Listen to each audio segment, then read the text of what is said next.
Rich Dad, Poor Dad. What the rich teach their kids about money that the poor and middle class do not.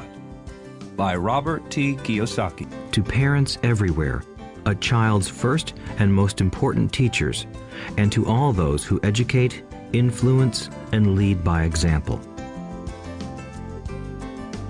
Acknowledgements. How does a person say thank you when there are so many people to thank?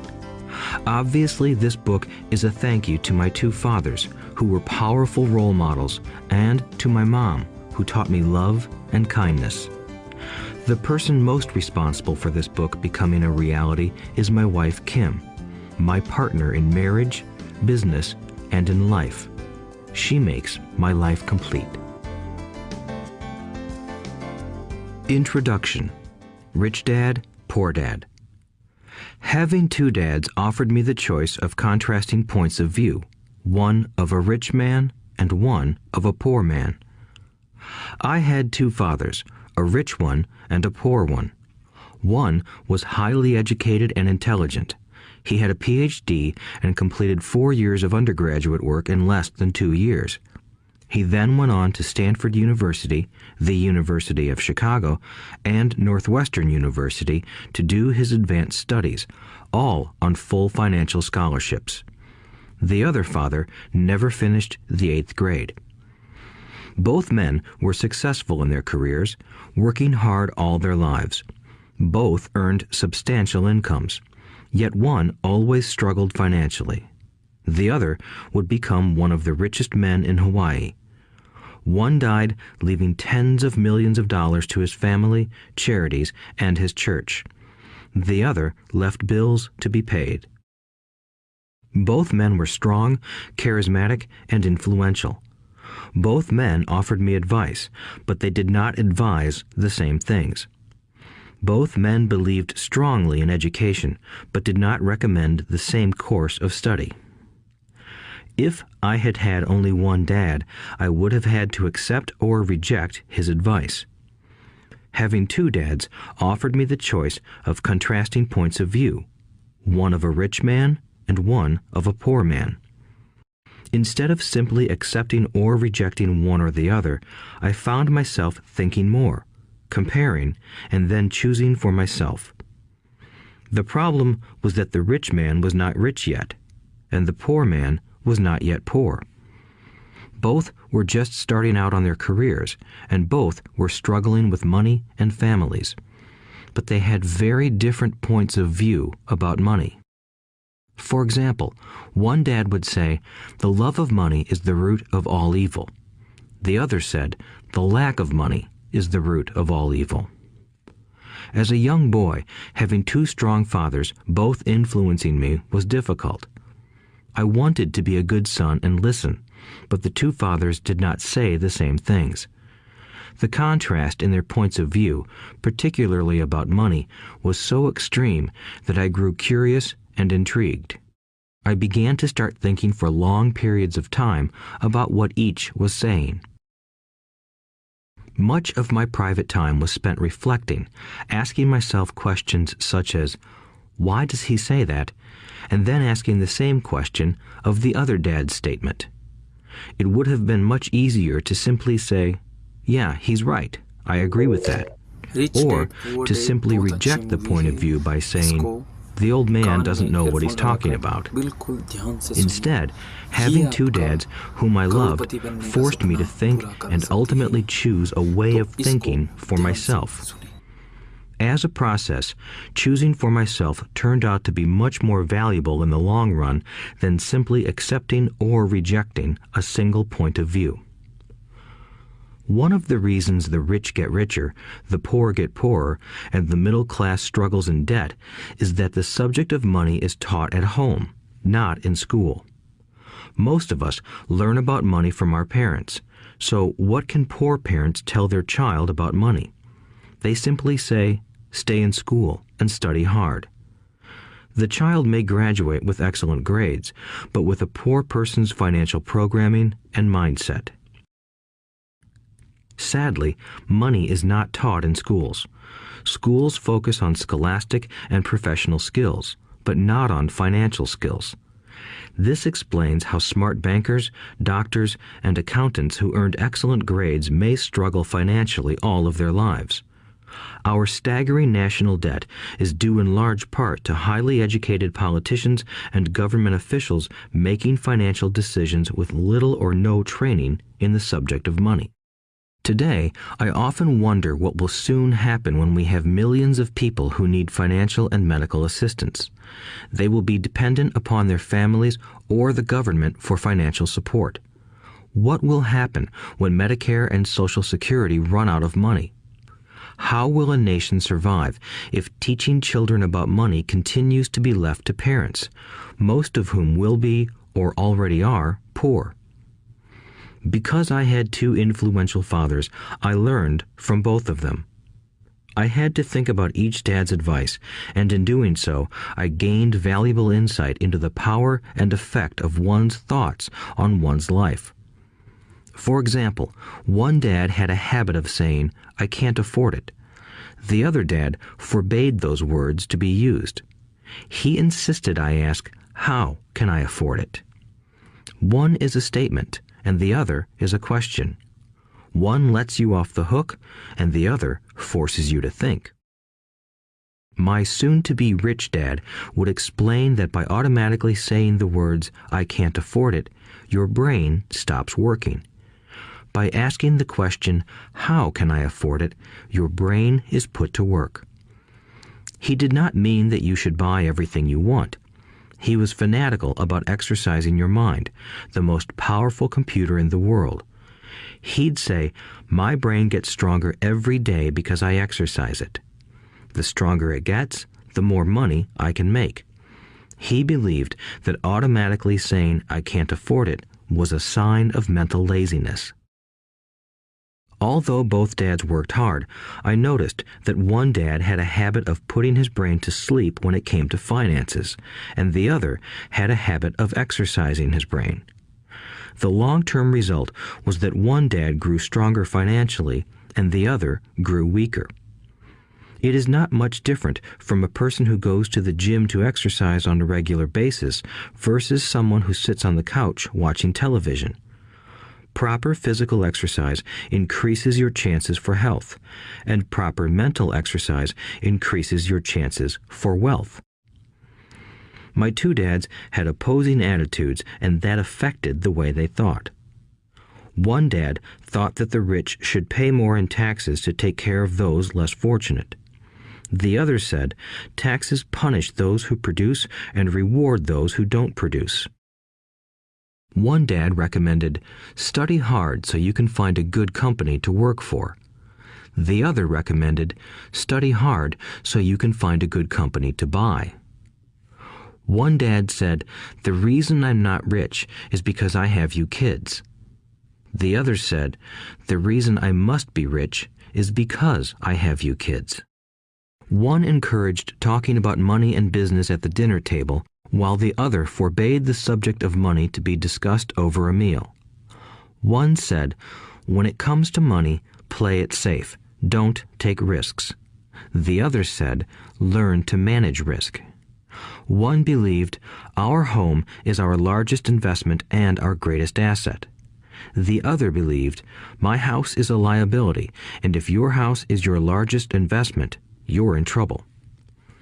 Both dads paid their bills on time, yet one paid his bills first while the other paid his bills last.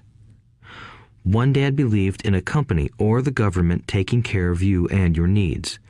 He was always concerned about pay raises, retirement plans, medical benefits, sick leave, vacation days, and other perks. He was impressed with two of his uncles who joined the military and earned a retirement and entitlement package for life after 20 years of active service. He loved the idea of medical benefits and PX privileges the military provided its retirees. He also loved the tenure system available through the university. The idea of job protection for life and job benefits seemed more important at times than the job. He would often say, I've worked hard for the government and I'm entitled to these benefits. The other believed in total financial self-reliance. He spoke out against the entitlement mentality and how it created weak and financially needy people. He was emphatic about being financially competent. One dad struggled to save a few dollars. The other created investments. One dad taught me how to write an impressive resume so I could find a good job. The other taught me how to write strong business and financial plans so I could create jobs. Being a product of two strong dads allowed me the luxury of observing the effects different thoughts have on one's life. I noticed that people really do shape their lives through their thoughts. For example, my poor dad always said, "I'll never be rich," and that prophecy became reality. My rich dad, on the other hand, always referred to himself as rich. He would say things like, "I'm a rich man and rich people don't do this." Even when he was flat broke after a major financial setback, he continued to refer to himself as a rich man. He would cover himself by saying, "There is a difference between being poor and being broke. Broke is temporary. Poor is eternal."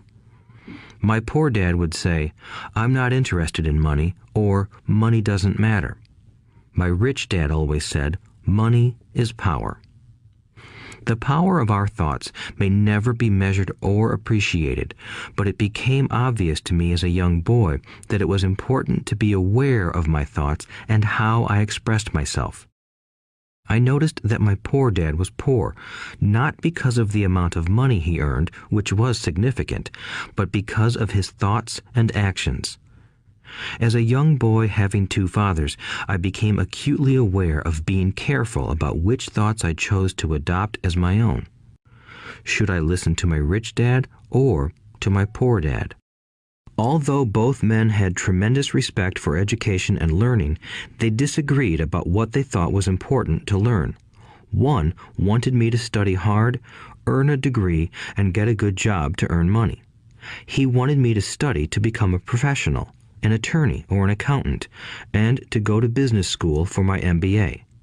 The other encouraged me to study to be rich, to understand how money works, and to learn how to have it work for me. "I don't work for money" were words he would repeat over and over. "Money works for me." At the age of 9, I decided to listen to and learn from my rich dad about money. In doing so, I chose not to listen to my poor dad, even though he was the one with all the college degrees. A lesson from Robert Frost. Robert Frost is my favorite poet. Although I love many of his poems, my favorite is "The Road Not Taken." I use its lesson almost daily. The Road Not Taken. Two roads diverged in a yellow wood, and sorry I could not travel both.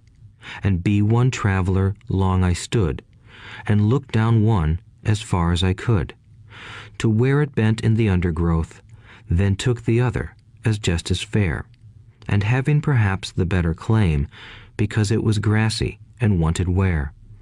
Though as for that the passing there had worn them really about the same, and both that morning equally lay in leaves no step had trodden black. Oh, I kept the first for another day, yet knowing how way leads on to way, I doubted if I should ever come back. I shall be telling this with a sigh, somewhere ages and ages hence. Two roads diverged in a wood, and I took the one less traveled by, and that has made all the difference. And that has made all the difference. Over the years, I have often reflected upon Robert Frost's poem. Choosing not to listen to my highly educated dad's advice and attitude about money was a painful decision, but it was a decision that shaped the rest of my life. Once I made up my mind about whom to listen to, my education about money began. My rich dad taught me over a period of 30 years until I was 39 years old. He stopped once he realized that I knew and fully understood what he had been trying to drum into my often thick skull. Money is one form of power, but what is more powerful is financial education. Money comes and goes, but if you have the education about how money works, you gain power over it and can begin building wealth. The reason positive thinking alone does not work is because most people went to school and never learned how money works, so they spend their lives working for money. Because I was only 9 years old when I started, the lessons my rich dad taught me were simple, and when it was all said and done, there were only 6 main lessons repeated over 30 years. This audiobook is about those 6 lessons, put as simply as possible, just as simply as my rich dad put forth those lessons to me. The lessons are meant not to be answers, but guideposts that will assist you and your children to grow wealthier no matter what happens in a world of increasing change and uncertainty. Chapter 1. Lesson 1. The rich don't work for money. The poor and the middle class work for money. The rich have money work for them. Dad, can you tell me how to get rich? My dad put down the evening paper. Why do you want to get rich, son? Because today Jimmy's mom drove up in their new Cadillac and they were going to their beach house for the weekend. He took 3 of his friends, but Mike and I weren't invited. They told us we weren't invited because we were poor kids. They did? My dad asked incredulously. Yeah, they did, I replied in a hurt tone. My dad silently shook his head, pushed his glasses up the bridge of his nose, and went back to reading the paper. I stood waiting for an answer. The year was 1956. I was 9 years old. By some twist of fate, I attended the same public school where the rich people sent their kids. We were primarily a sugar plantation town. The managers of the plantation and the other affluent people, such as doctors, business owners, and bankers, sent their children to this elementary school. After grade 6, their children were generally sent off to private schools. Because my family lived on one side of the street, I went to this school. Had I lived on the other side of the street, I would have gone to a different school with kids from families more like mine. After grade 6, these kids and I would go on to the public intermediate and high school. There was no private school for them or for me. My dad finally put down the paper. I could tell he was thinking. Well, son, he began slowly, if you want to be rich, you have to learn to make money. How do I make money? I asked. Well, use your head, son, he said, smiling. Even then, I knew that really meant, that's all I'm going to tell you, or, I don't know the answer, so don't embarrass me. A partnership is formed. The next morning, I told my best friend, Mike, what my dad had said. As best as I could tell, Mike and I were the only poor kids in this school. Mike was also in this school by a twist of fate. Someone had drawn a jog in the line for the school district, and we wound up in school with the rich kids. We weren't really poor, but we felt as if we were because all the other boys had new baseball gloves, new bicycles, new everything. Mom and Dad provided us with the basics, like food and shelter and clothes, but that was about it.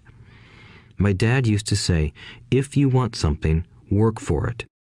We wanted things, but there was not much work available for 9-year-old boys. So what do we do to make money? Mike asked. I don't know, I said, but do you want to be my partner? He agreed, and so on that Saturday morning, Mike became my first business partner. We spent all morning coming up with ideas on how to make money. Occasionally, we talked about all the cool guys at Jimmy's beach house having fun. It hurt a little, but that hurt was good, because it inspired us to keep thinking of a way to make money. Finally, that afternoon, a bolt of lightning struck. It was an idea Mike got from a science book he had read.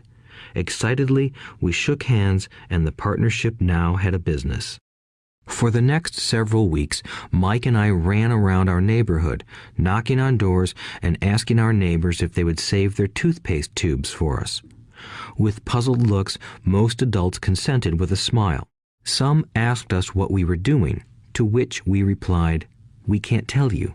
It's a business secret." My mom grew distressed as the weeks wore on. We had selected a site next to her washing machine as the place we would stockpile our raw materials. In a brown cardboard box that at one time held ketchup bottles, our little pile of used toothpaste tubes began to grow. Finally, my mom put her foot down. The sight of her neighbor's messy, crumpled used toothpaste tubes had gotten to her. "What are you boys doing?" she asked, "and I don't want to hear again that it's a business secret. Do something with this mess or I'm going to throw it out." Mike and I pleaded and begged, explaining that we would soon have enough and then we would begin production. We informed her that we were waiting on a couple of neighbors to finish their toothpaste so we could have their tubes. Mom granted us a 1-week extension. The date to begin production was moved up, and the pressure was on. My first partnership was already being threatened with an eviction notice by my own mom. It became Mike's job to tell the neighbors to quickly use up their toothpaste, saying their dentist wanted them to brush more often anyway. I began to put together the production line. One day, my dad drove up with a friend to see 2 9-year-old boys in the driveway with a production line operating at full speed. There was fine white powder everywhere. On a long table were small milk cartons from school, and our family's hibachi grill was glowing with red-hot coals at maximum heat. Dad walked up cautiously, having to park the car at the base of the driveway since the production line blocked the carport. As he and his friend got closer, they saw a steel pot sitting on top of the coals in which the toothpaste tubes were being melted down. In those days, toothpaste did not come in plastic tubes. The tubes were made of lead, so once the paint was burned off, the tubes were dropped in the small steel pot. They melted until they became liquid, and with my mom's pot holders, we poured the lead through a small hole in the top of the milk cartons. The milk cartons were filled with plaster of Paris. White powder was everywhere. In my haste, I had knocked the bag over, and the entire area looked like it had been hit by a snowstorm. The milk cartons were the outer containers for plaster of Paris molds. My dad and his friend watched as we carefully poured the molten lead through a small hole in the top of the plaster of Paris cube. "Careful," my dad said. I nodded without looking up. Finally, once the pouring was through, I put the steel pot down and smiled at my dad. "What are you boys doing?" he asked with a cautious smile. "We're doing what you told me to do. We're going to be rich," I said. "Yup," said Mike, grinning and nodding his head. "We're partners." "And what is in those plaster molds?" my dad asked. "Watch," I said. "This should be a good batch." With a small hammer, I tapped at the seal that divided the cube in half. Cautiously, I pulled up the top half of the plaster mold, and a lead nickel fell out. "Oh my God," my dad said, "you're casting nickels out of lead." "That's right," Mike said. "We're doing as you told us to do. We're making money."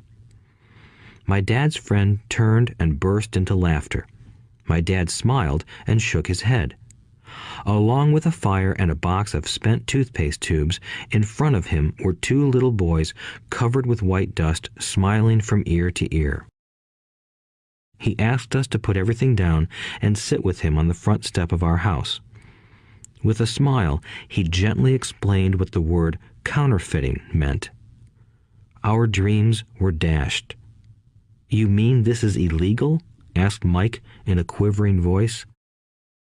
"Let them go," my dad's friend said. "They might be developing a natural talent." My dad glared at him.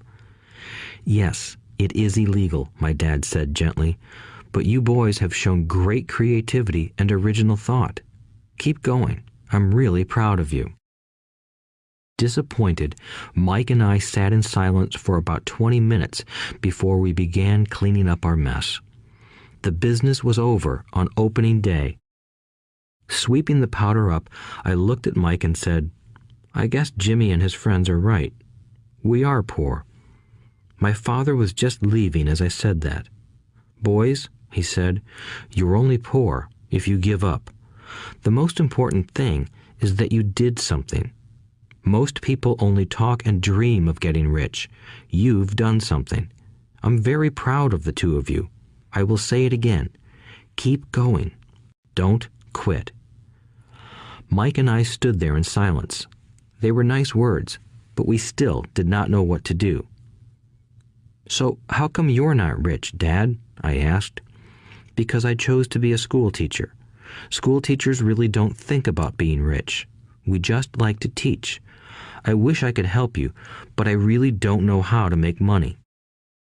Mike and I turned and continued our cleanup. "I know," said my dad. "If you boys want to learn how to be rich, don't ask me. Talk to your dad, Mike." "My dad?" asked Mike with a scrunched-up face. "Yeah, your dad," repeated my dad with a smile. "Your dad and I have the same banker, and he raves about your father. He's told me several times that your father is brilliant when it comes to making money." "My dad?" Mike asked again in disbelief. "Then how come we don't have a nice car and a nice house like the rich kids at school?" "A nice car and a nice house don't necessarily mean you're rich or you know how to make money," my dad replied. "Jimmy's dad works for the sugar plantation. He's not much different from me. He works for a company and I work for the government. The company buys the car for him. The sugar company is in financial trouble, and Jimmy's dad may soon have nothing. Your dad is different, Mike. He seems to be building an empire, and I suspect in a few years he will be a very rich man." With that, Mike and I got excited again. With new vigor, we began cleaning up the mess caused by our now defunct first business. As we were cleaning, we made plans for how and when to talk to Mike's dad. The problem was that Mike's dad worked long hours and often did not come home until late. His father owned warehouses, a construction company, a chain of stores, and 3 restaurants. It was the restaurants that kept him out late. Mike caught the bus home after we had finished cleaning up. He was going to talk to his dad when he got home that night and ask him if he would teach us how to become rich. Mike promised to call as soon as he had talked to his dad, even if it was late. The phone rang at 8:30 p.m. "Okay," I said, "next Saturday." I put the phone down. Mike's dad had agreed to meet with us. On Saturday, I caught the 7:30 a.m. bus to the poor side of town.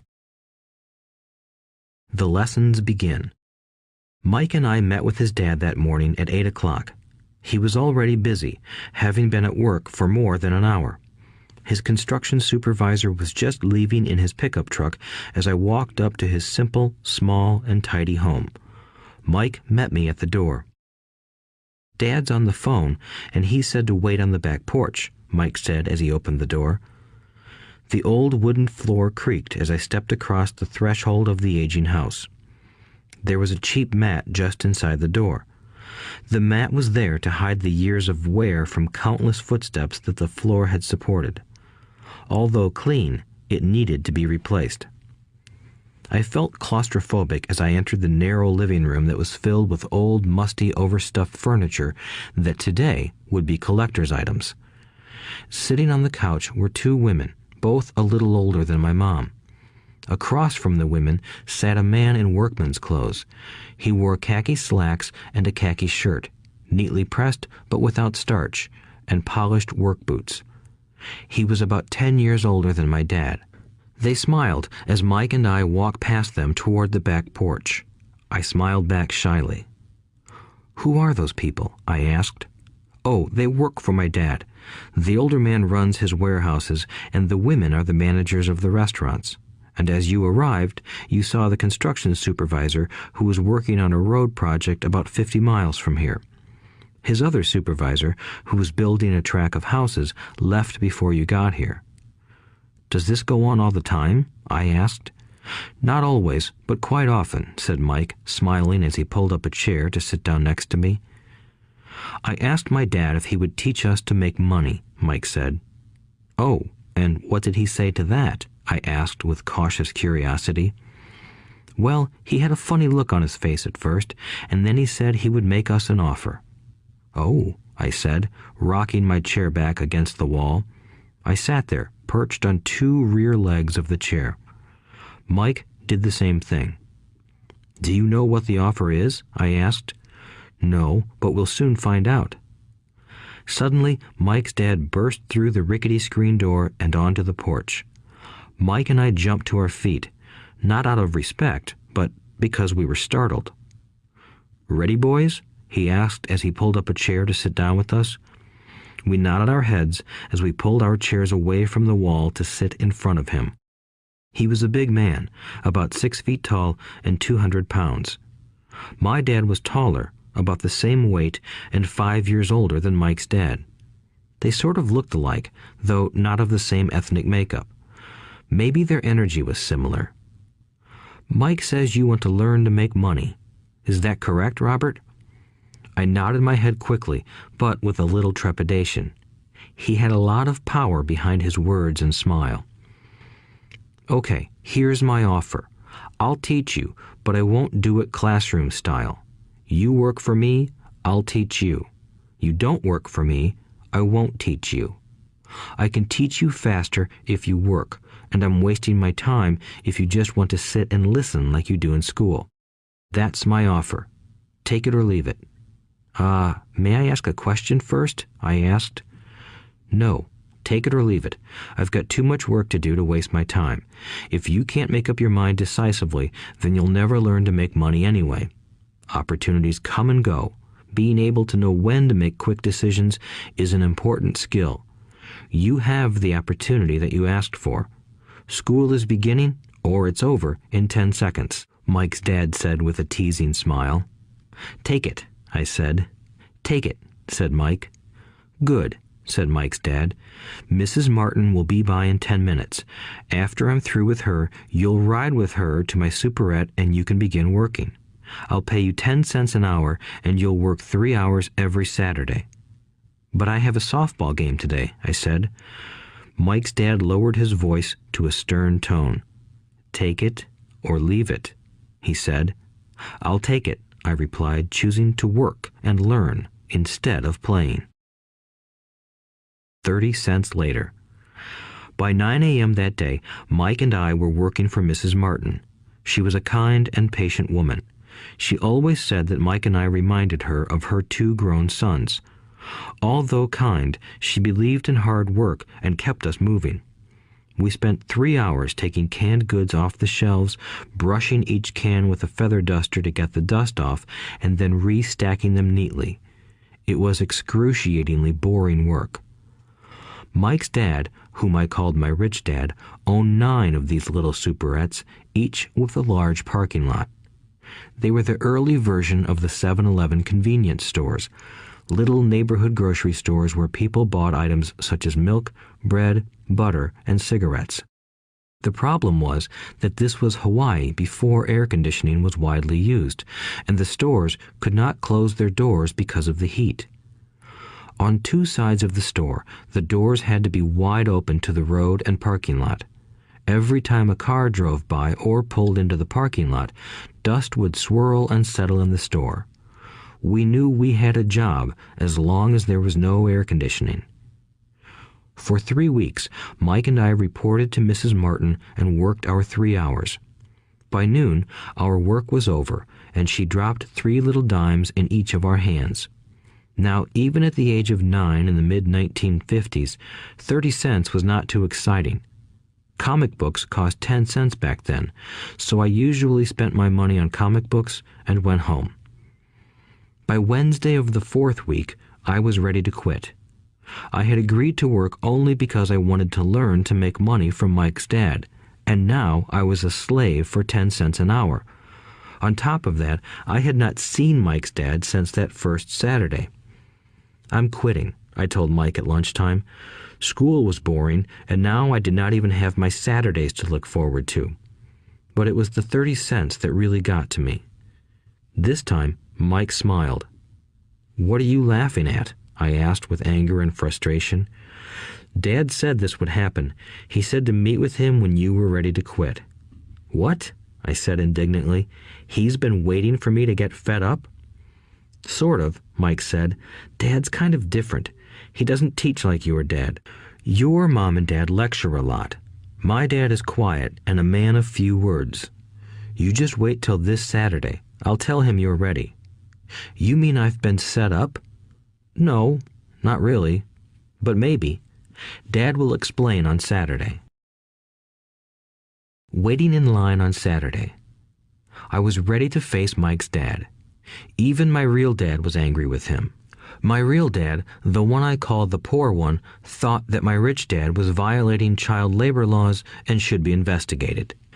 My educated poor dad told me to demand what I deserve, at least 25 cents an hour. My poor dad told me that if I did not get a raise, I was to quit immediately. You don't need that damn job anyway, said my poor dad with indignation. At 8 o'clock Saturday morning, I walked through the door of Mike's house when Mike's dad opened it. Take a seat and wait in line, he said as I entered. He turned and disappeared into his little office next to a bedroom. I looked around the room and didn't see Mike anywhere. Feeling awkward, I cautiously sat down next to the same two women who were there 4 weeks earlier. They smiled and slid down the couch to make room for me. 45 minutes went by, and I was steaming. The two women had met with him and left 30 minutes earlier. An older gentleman was in there for 20 minutes and was also gone. The house was empty, and here I sat in a musty, dark living room on a beautiful, sunny Hawaiian day, waiting to talk to a cheapskate who exploited children.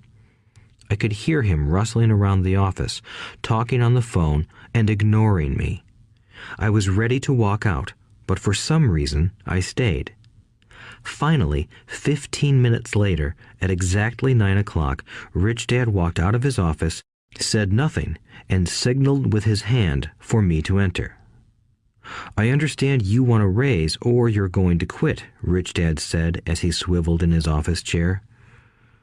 Well, you're not keeping your end of the bargain, I blurted out, nearly in tears. It was really frightening for me to confront a grown-up. You said that you would teach me if I worked for you. Well, I've worked for you. I've worked hard. I've given up my baseball games to work for you, but you haven't kept your word, and you haven't taught me anything. You are a crook like everyone in town thinks you are. You're greedy. You want all the money and don't take care of your employees. You made me wait and don't show me any respect. I'm only a little boy, but I deserve to be treated better. Rich Dad rocked back in his swivel chair, hands up to his chin, and stared at me. Not bad, he said. In less than a month, you sound like most of my employees. What? I asked. Not understanding what he was saying, I continued with my grievance. I thought you were going to keep your end of the bargain and teach me. Instead, you want to torture me? That's cruel. That's really cruel. I am teaching you, Rich Dad said quietly. What have you taught me? Nothing, I said angrily. You haven't even talked to me once since I agreed to work for peanuts. 10 cents an hour. Ha! I should notify the government about you. We have child labor laws, you know. My dad works for the government, you know. Wow, said Rich Dad. Now you sound just like most of the people who used to work for me. People I've either fired or who have quit. So, what do you have to say? I demanded, feeling pretty brave for a little kid. You lied to me. I've worked for you, and you have not kept your word. You haven't taught me anything. How do you know that I've not taught you anything? Asked Rich Dad calmly. Well, you've never talked to me. I've worked for 3 weeks, and you have not taught me anything, I said with a pout. Does teaching mean talking or a lecture? Rich Dad asked. Well, yes, I replied. That's how they teach you in school, he said, smiling. But that is not how life teaches you, and I would say that life is the best teacher of all. Most of the time, life does not talk to you. It just sort of pushes you around. Each push is life saying, wake up, there's something I want you to learn. What is this man talking about? I asked myself silently. Life pushing me around was life talking to me? Now I knew I had to quit my job. I was talking to someone who needed to be locked up. If you learn life's lessons, you will do well. If not, life will just continue to push you around. People do two things.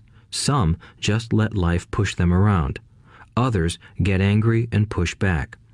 But they push back against their boss, or their job, or their husband or wife. They do not know it's life that's pushing. I had no idea what he was talking about.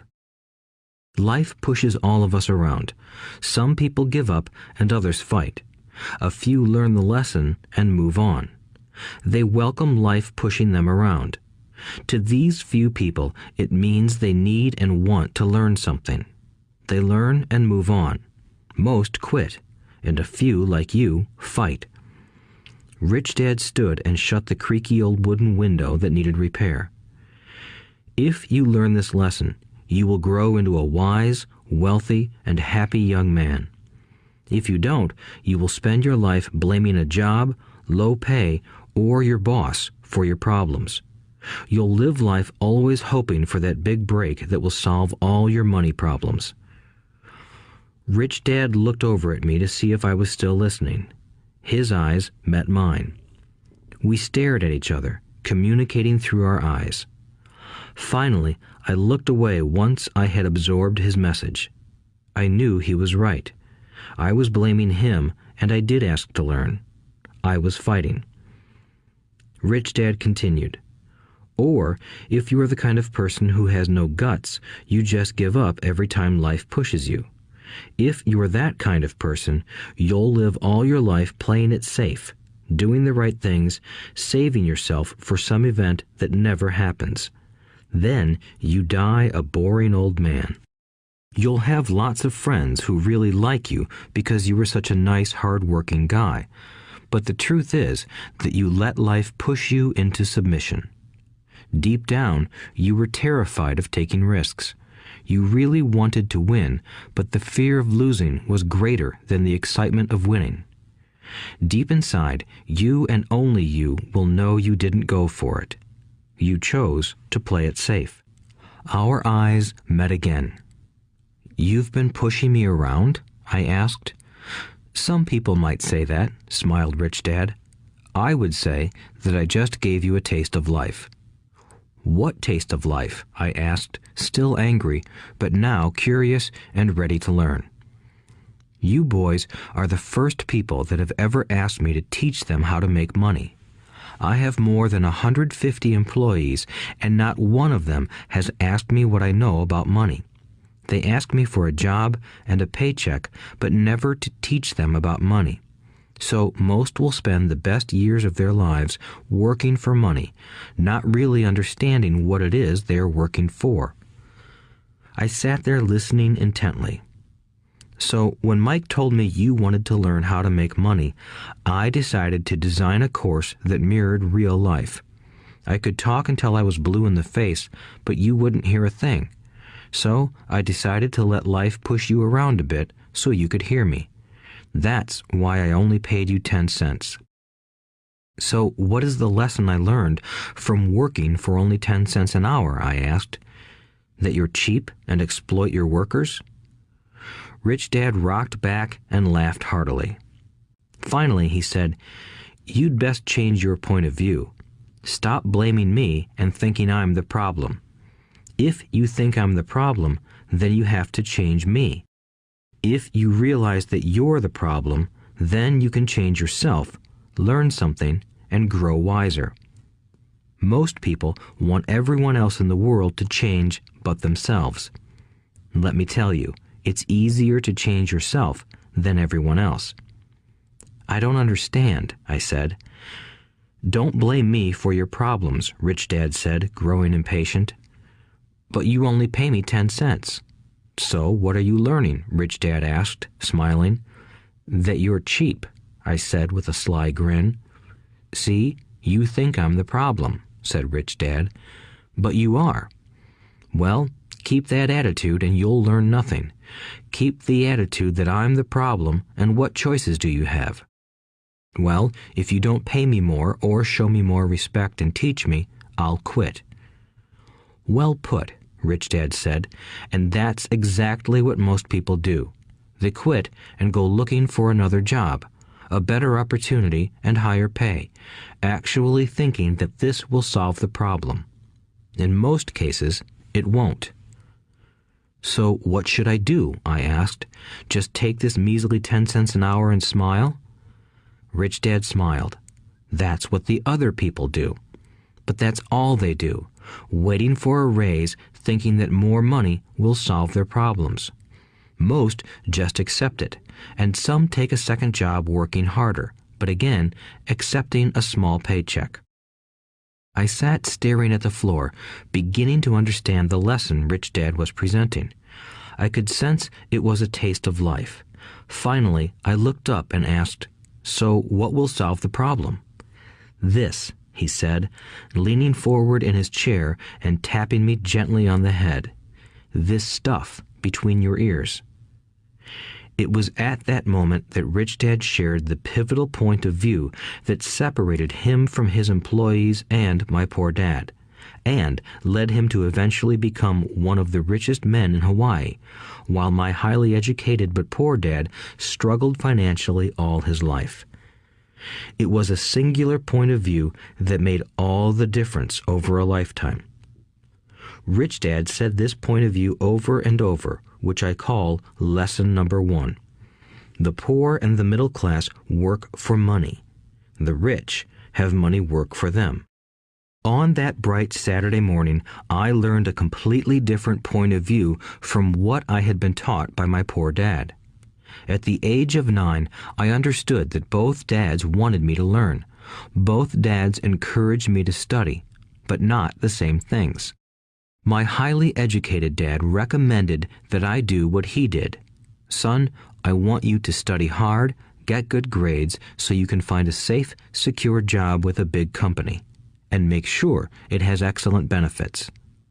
My rich dad wanted me to learn how money works so I could make it work for me.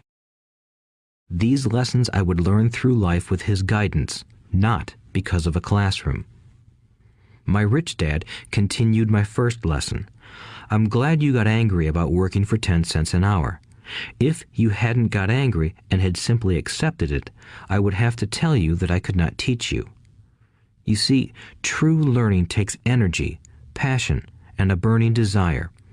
Anger is a big part of that formula, for passion is anger and love combined.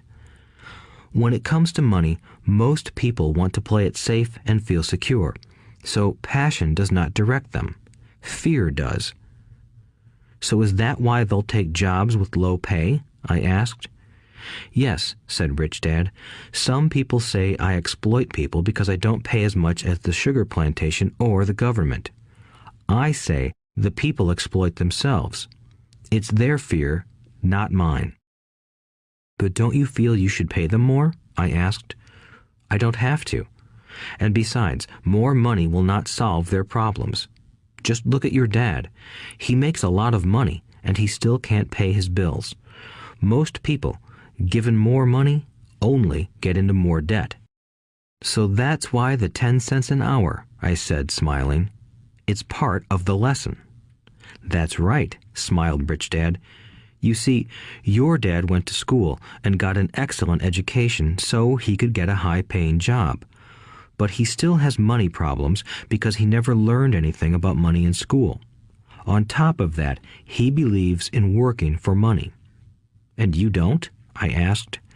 "No, not really," said Rich Dad.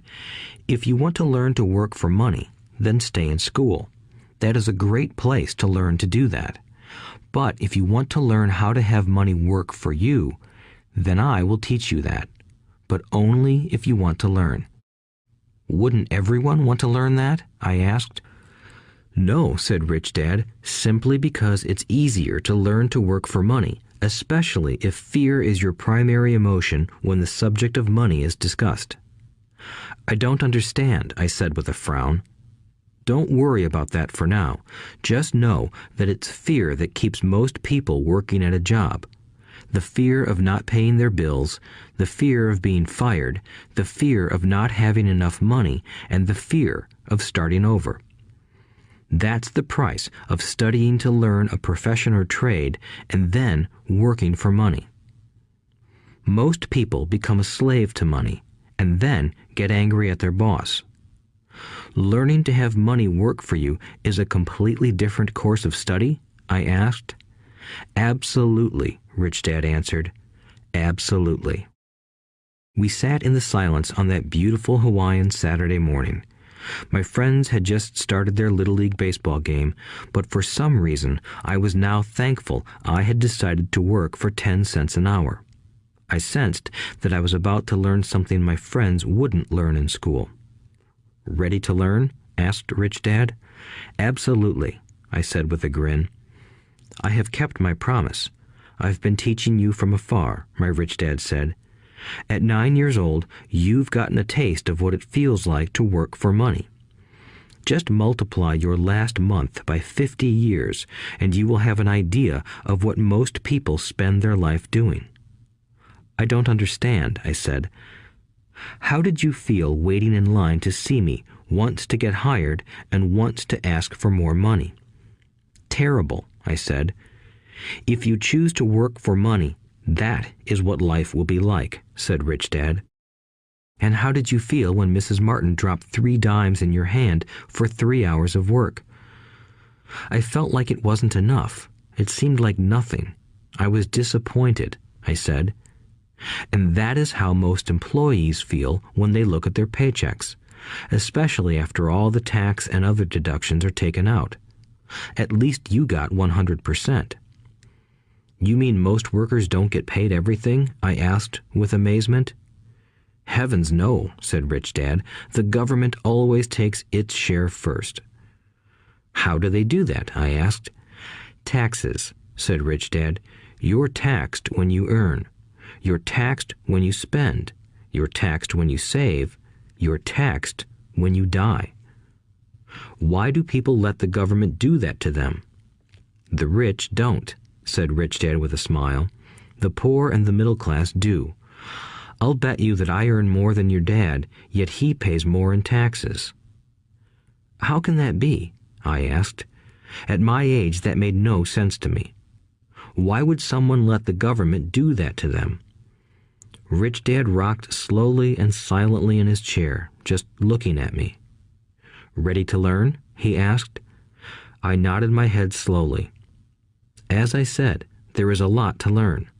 Learning how to have money work for you is a lifetime study. Most people go to college for 4 years and their education ends. I already know that my study of money will continue over my lifetime, simply because the more I find out I need to know. Most people never study the subject. They go to work, get their paycheck, balance their checkbooks, and that's it. Then they wonder why they have money problems. They think that more money will solve the problem, and don't realize that it's their lack of financial education that is the problem. So my dad has tax problems because he doesn't understand money? I asked, confused. Look, said Rich Dad, taxes are just one small section on learning how to have money work for you. Today, I just wanted to find out if you still have the passion to learn about money. Most people don't. They want to go to school, learn a profession, have fun at their work, and earn lots of money. One day they wake up with big money problems, and then they can't stop working. That's the price of only knowing how to work for money instead of studying how to have money work for you. So, do you still have the passion to learn? Asked Rich Dad. I nodded my head. Good, said Rich Dad. Now get back to work. This time, I will pay you nothing. What? I asked in amazement. You heard me. Nothing. You will work the same 3 hours every Saturday, but this time you will not be paid 10 cents per hour. You said you wanted to learn to not work for money, so I'm not going to pay you anything. I couldn't believe what I was hearing. I've already had this conversation with Mike, and he's already working, dusting and stacking canned goods for free. You'd better hurry and get back there. That's not fair, I shouted. You've got to pay something. You said you wanted to learn. If you don't learn this now, you'll grow up to be like the two women and the older man sitting in my living room, working for money and hoping I don't fire them. Or, like your dad, earning lots of money only to be in debt up to his eyeballs, hoping more money will solve the problem. If that's what you want, I'll go back to our original deal of 10 cents an hour. Or you can do what most adults do. Complain that there is not enough pay, quit, and go looking for another job. But what do I do? I asked. Rich Dad tapped me on the head. Use this, he said. If you use it well, you will soon thank me for giving you an opportunity, and you will grow into a rich man. I stood there, still not believing what a raw deal I was handed.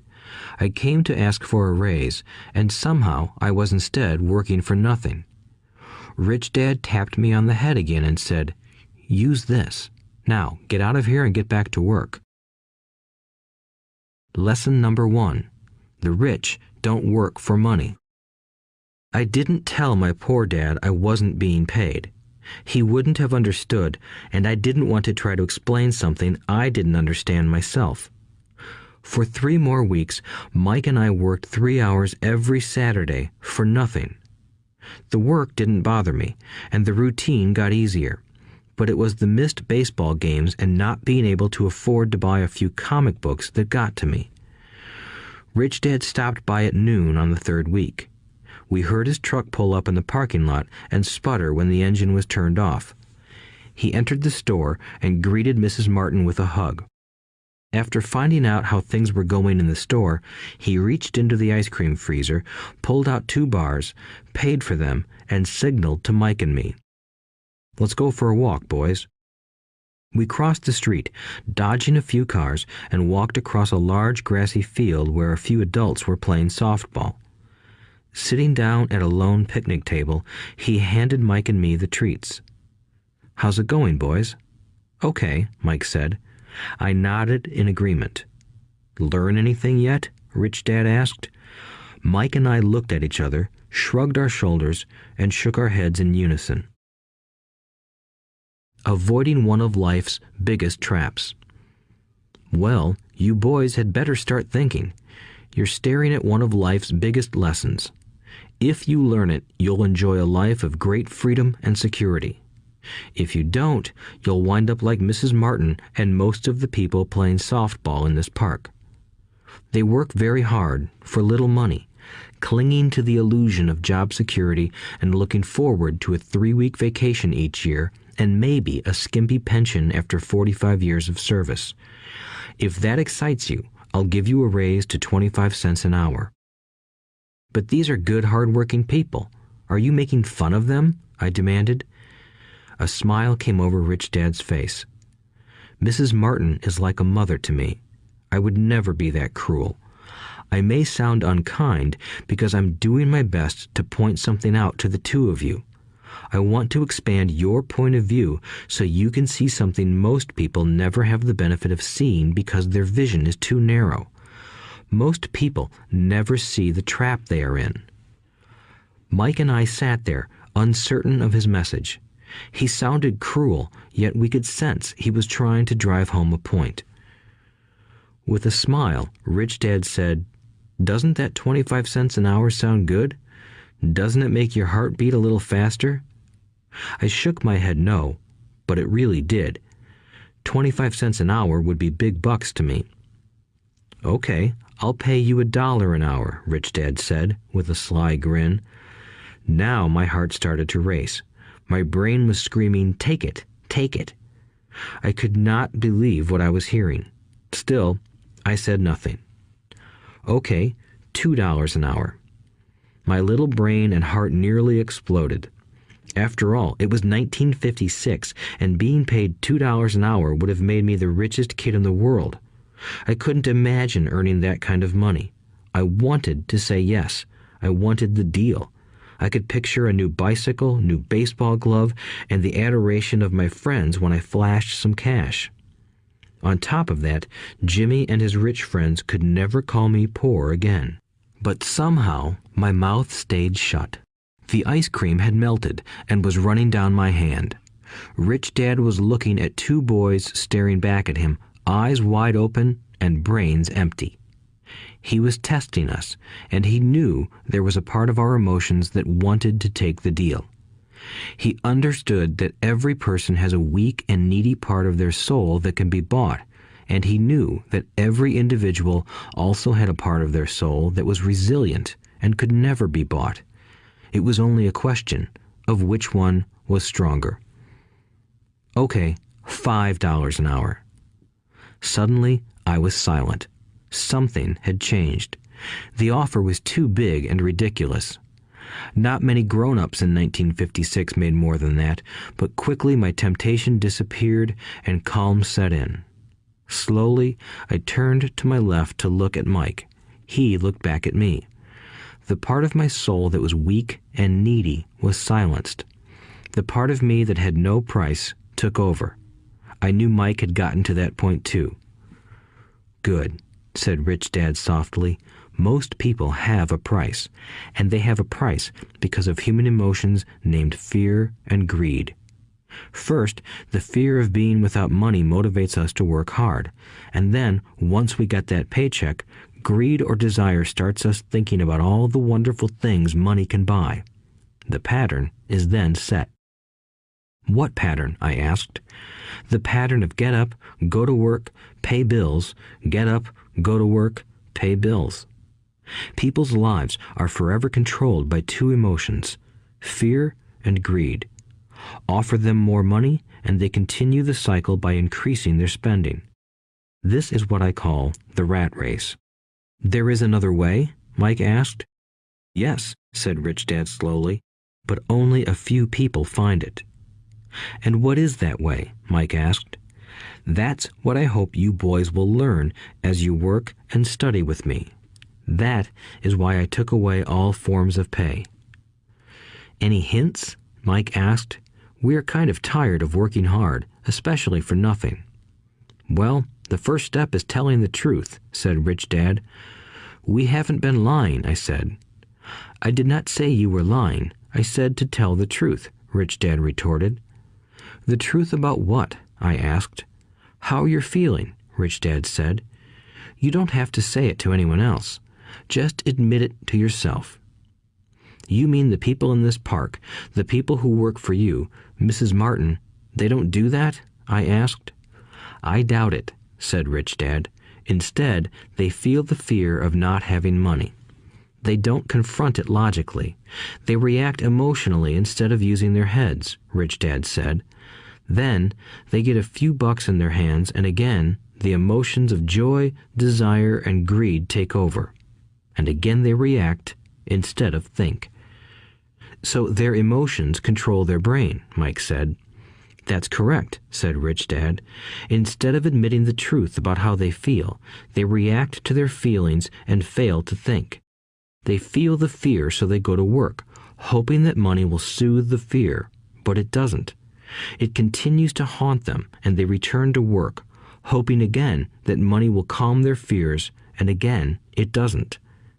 Fear keeps them in this trap of working, earning money, hoping the fear will go away. But every day they get up, and that old fear wakes up with them.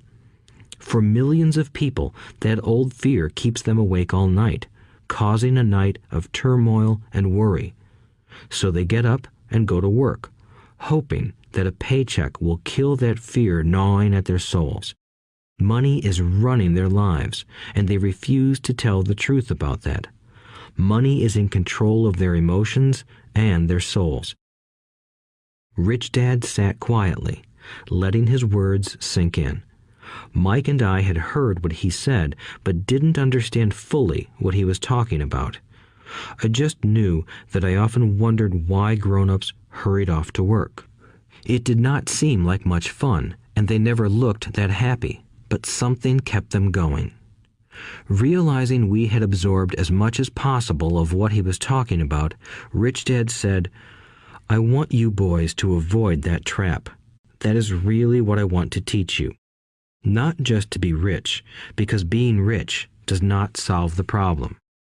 "It doesn't?" I asked, surprised. No, it doesn't. Let me explain the other emotion, desire. Some call it greed, but I prefer desire. It's perfectly normal to desire something better, prettier, more fun, or exciting. So people also work for money because of desire. They desire money for the joy they think it can buy. But the joy that money brings is often short-lived, and they soon need more money for more joy, more pleasure, more comfort, and more security. So they keep working, thinking money will soothe their souls that are troubled by fear and desire. But money can't do that. Even rich people do this? Mike asked. Rich people included, said Rich Dad. In fact, the reason many rich people are rich isn't because of desire, but because of fear. They believe that money can eliminate the fear of being poor, so they amass tons of it, only to find the fear gets worse. Now they fear losing the money. I have friends who keep working even though they have plenty.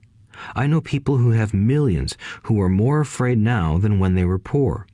They're terrified of losing it all. The fears that drove them to get rich got worse. That weak and needy part of their soul is actually screaming louder. They don't want to lose the big houses, the cars, and the high life money has bought them. They worry about what their friends would say if they lost all their money. Many are emotionally desperate and neurotic, although they look rich and have more money. So, is a poor man happier? I asked. No, I don't think so, replied Rich Dad. The avoidance of money is just as psychotic as being attached to money. As if on cue, the town derelict went past our table, stopping by the large rubbish can and rummaging around in it. The three of us watched him with great interest, when before we probably would have just ignored him. Rich Dad pulled $1 out of his wallet and gestured to the older man. Seeing the money, the derelict came over immediately, took the bill, thanked Rich Dad profusely, and hurried off, ecstatic with his good fortune. He's not much different from most of my employees, said Rich Dad. I've met so many people who say, "Oh, I'm not interested in money," yet they'll work at a job for 8 hours a day. That's a denial of truth. If they weren't interested in money, then why are they working? That kind of thinking is probably more psychotic than a person who hoards money. As I sat there listening to my Rich Dad, my mind flashed back to the countless times my own dad said, "I'm not interested in money." He said those words often. He also covered himself by always saying, "I work because I love my job." So, what do we do? I asked. Not work for money until all traces of fear and greed are gone? No, that would be a waste of time, said Rich Dad. Emotions are what make us human. The word emotion stands for energy in motion. Be truthful about your emotions and use your mind and emotions in your favor, not against yourself. Whoa, said Mike. Don't worry about what I just said. It will make more sense in years to come. Just be an observer, not a reactor to your emotions. Most people do not know that it's their emotions that are doing the thinking. Your emotions are your emotions, but you have got to learn to do your own thinking. Can you give me an example? I asked. Sure, replied Rich Dad.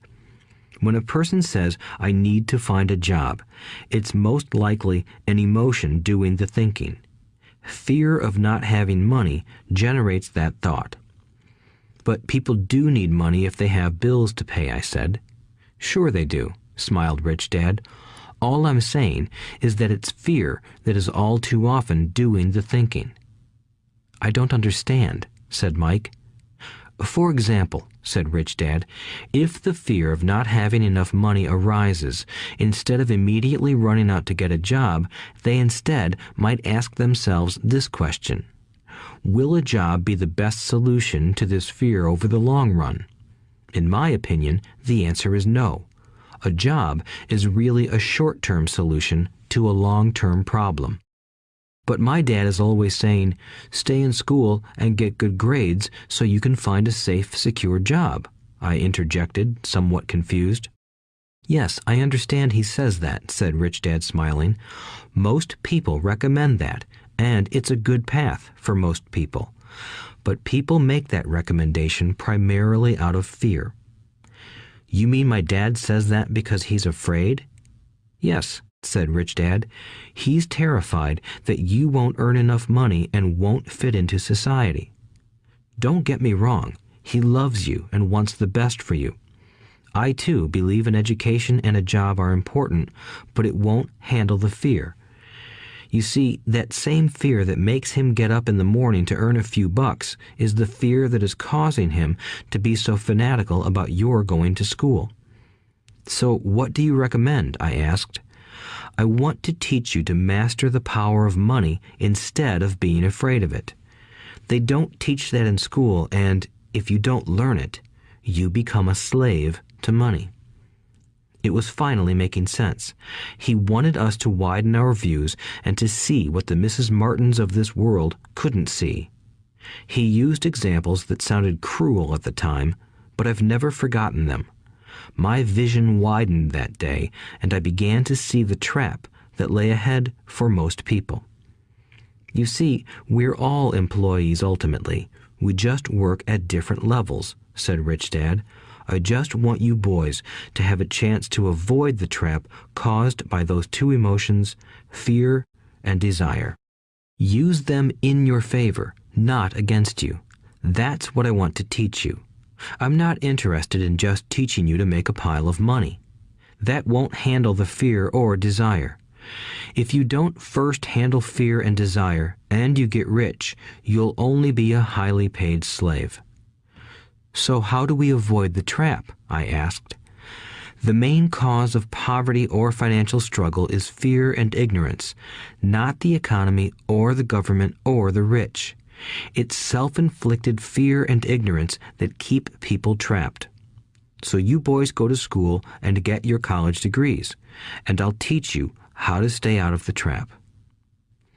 The pieces of the puzzle were appearing. My highly educated dad had a great education and a great career, but school never told him how to handle money or his fear of it. It became clear that I could learn different and important things from two fathers. So you've been talking about the fear of not having money. How does the desire for money affect our thinking? Mike asked. How did you feel when I tempted you with a pay raise? Did you notice your desires rising? We nodded our heads. By not giving in to your emotions, you were able to delay your reactions and think. That is important. We will always have emotions of fear and greed. From here on in, it's imperative for you to use those emotions to your advantage, and for the long term to not let your emotions control your thinking. Most people use fear and greed against themselves. That's the start of ignorance.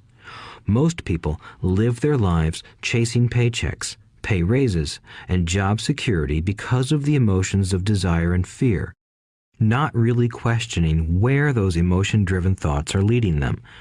It's just like the picture of a donkey dragging a cart with its owner dangling a carrot just in front of its nose.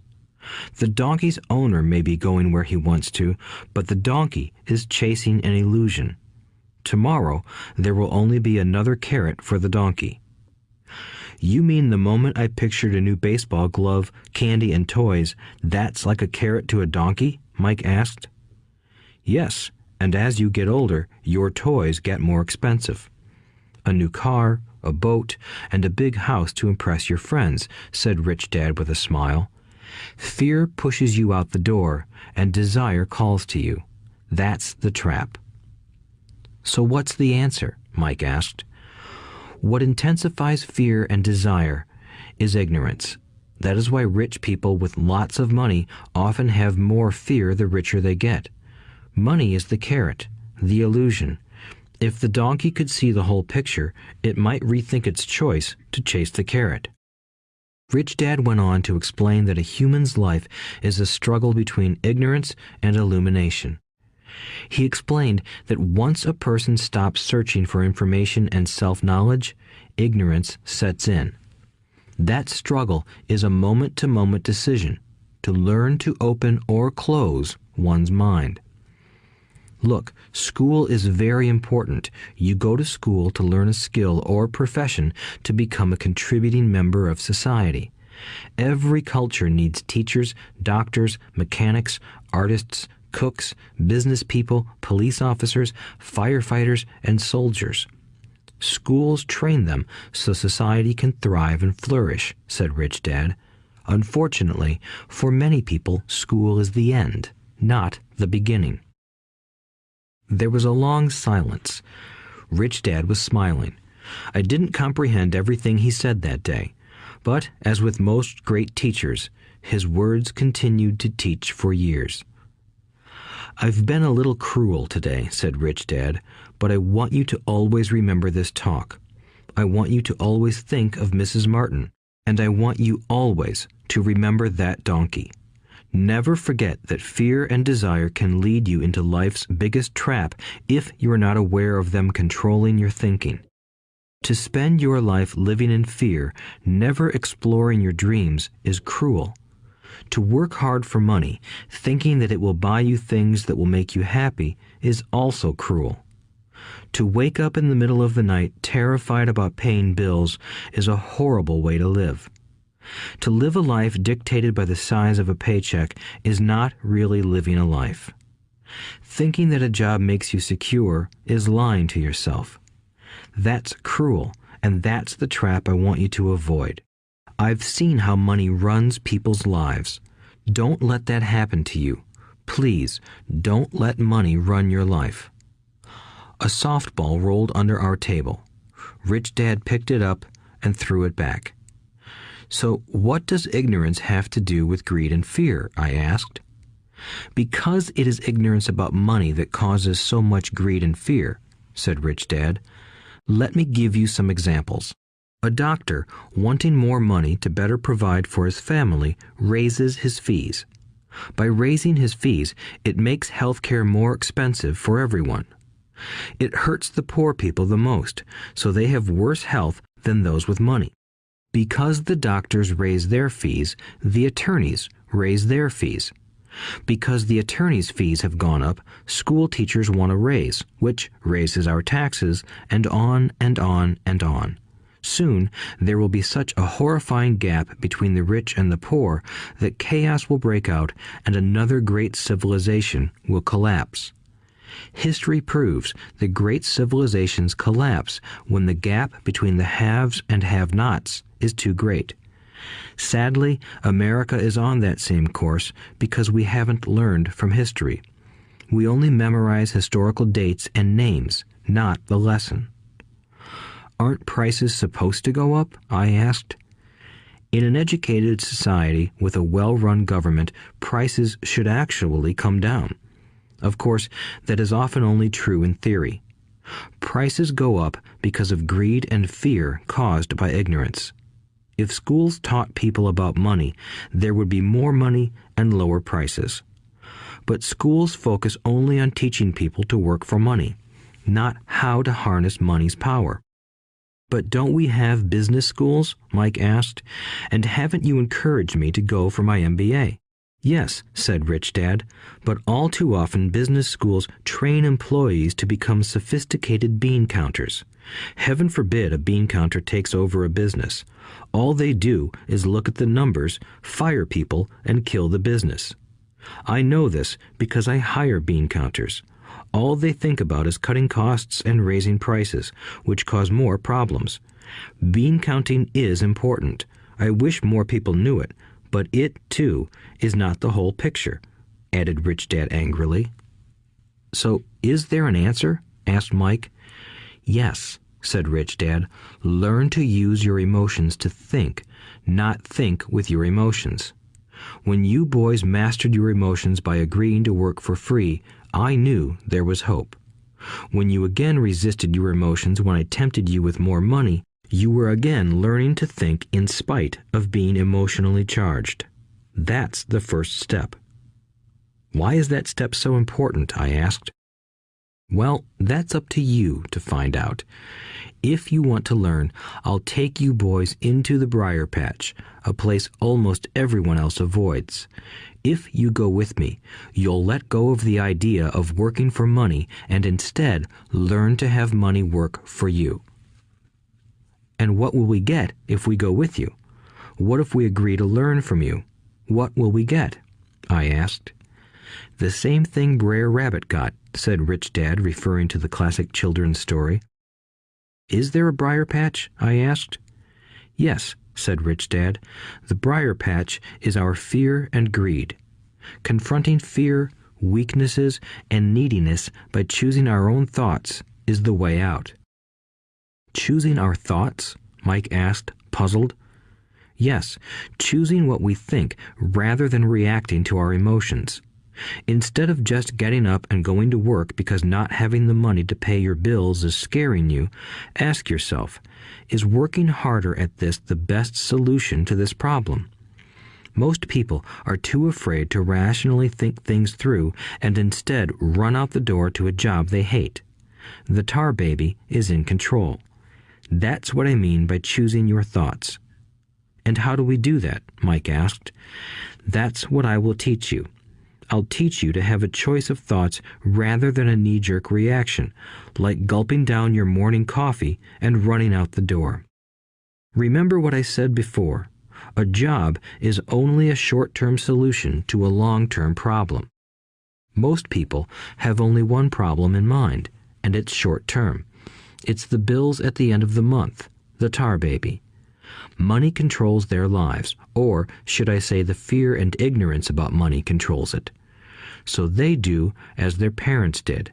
They get up every day and go work for money, not taking the time to ask the question, is there another way? Their emotions now control their thinking, not their heads. Can you tell the difference between emotions thinking and the head thinking? Mike asked. Oh yes, I hear it all the time, said Rich Dad. I hear things like, well, everyone has to work, or the rich are crooks, or I'll get another job, I deserve this raise, you can't push me around, or I like this job because it's secure. No one asks, is there something I'm missing here? Which would break through the emotional thought and give you time to think clearly. As we headed back to the store, Rich Dad explained that the rich really did make money. They did not work for it. He went on to explain that when Mike and I were casting 5-cent pieces out of lead, thinking we were making money, we were very close to thinking the way the rich think. The problem was that creating money is legal for the government and banks to do, but illegal for us to do. There are legal ways to create money from nothing, he told us. Rich Dad went on to explain that the rich know that money is an illusion, truly like the carrot for the donkey. It's only out of fear and greed that the illusion of money is held together by billions of people who believe that money is real. It's not. Money is really made up. It is only because of the illusion of confidence and the ignorance of the masses that this house of cards stands. He talked about the gold standard that America was on, and that each dollar bill was actually a silver certificate.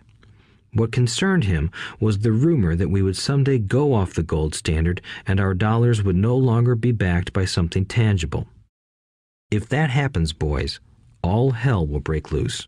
The poor, the middle class, and the ignorant will have their lives ruined simply because they will continue to believe that money is real and that the company they work for, or the government, will look after them. We really did not understand what he was saying that day, but over the years, it made more and more sense. Seeing what others miss. As he climbed into his pickup truck outside his convenience store, Rich Dad said, "Keep working, boys, but the sooner you forget about needing a paycheck, the easier your adult life will be. Keep using your brain, work for free, and soon your mind will show you ways of making money far beyond what I could ever pay you. You will see things that other people never see. Most people never see these opportunities because they're looking for money and security, so that's all they get. The moment you see one opportunity, you'll see them for the rest of your life. The moment you do that, I'll teach you something else. Learn this, and you'll avoid one of life's biggest traps. Mike and I picked up our things from the store and waved goodbye to Mrs. Martin. We went back to the park, to the same picnic bench, and spent several more hours thinking and talking. We spent the next week at school thinking and talking too. For 2 more weeks, we kept thinking, talking, and working for free. At the end of the second Saturday, I was again saying goodbye to Mrs. Martin and looking at the comic book stand with a longing gaze. The hard thing about not even getting 30 cents every Saturday was that I didn't have any money to buy comic books. Suddenly, as Mrs. Martin said goodbye to Mike and me, I saw her do something I'd never seen her do before. Mrs. Martin was cutting the front page of the comic book in half. She kept the top half of the comic book cover and threw the rest of the book into a large cardboard box. When I asked her what she did with the comic books, she said, "I throw them away. I give the top half of the cover back to the comic book distributor for credit when he brings in the new comics. He's coming in an hour."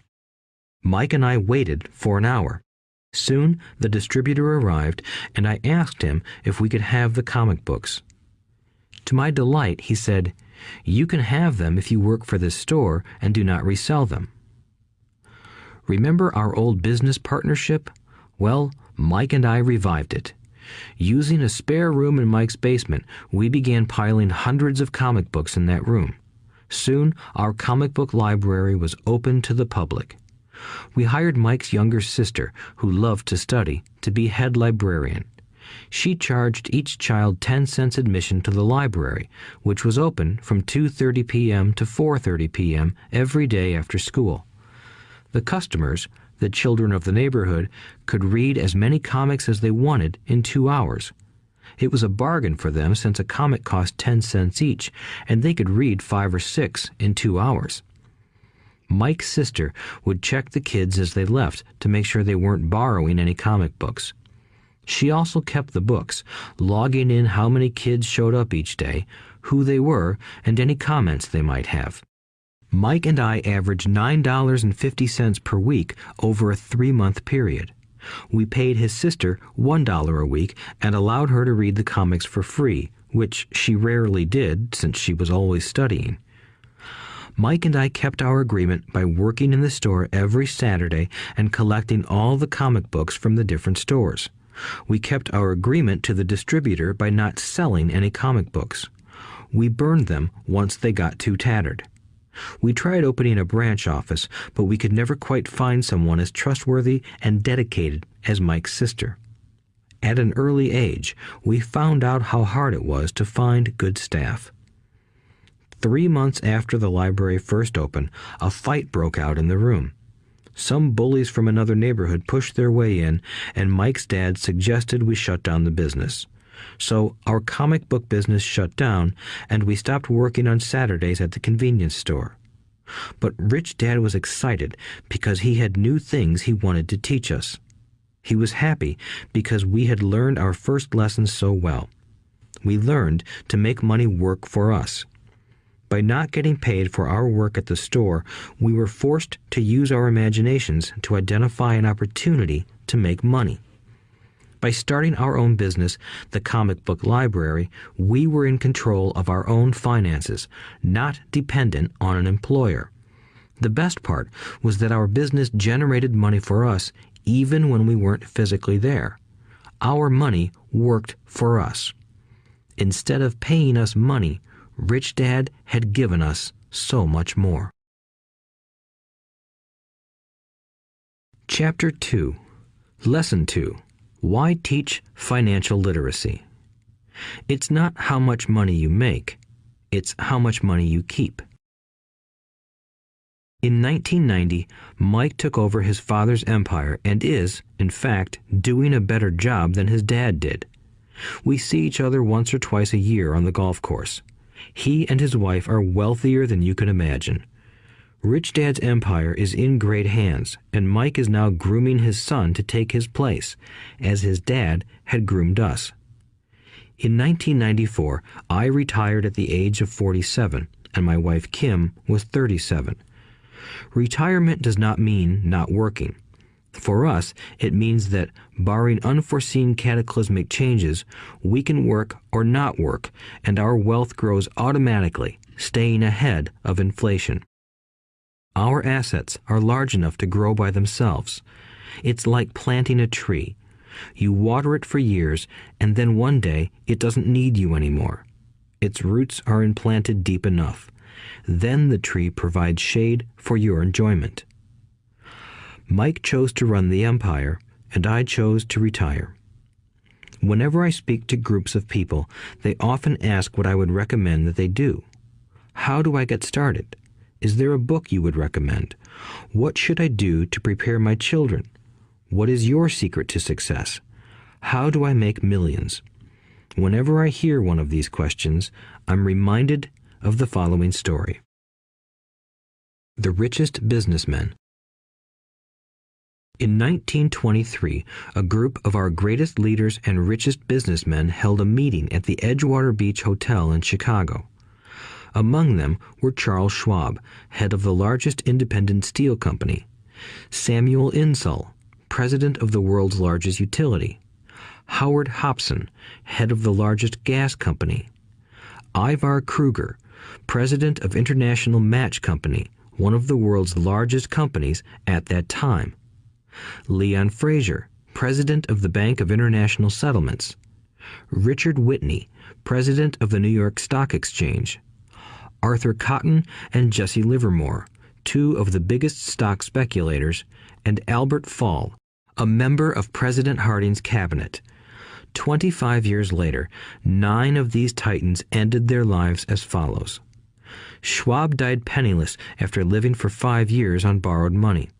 Insull died broke in a foreign land, and Kruger and Cotton also died broke. Hobson went insane.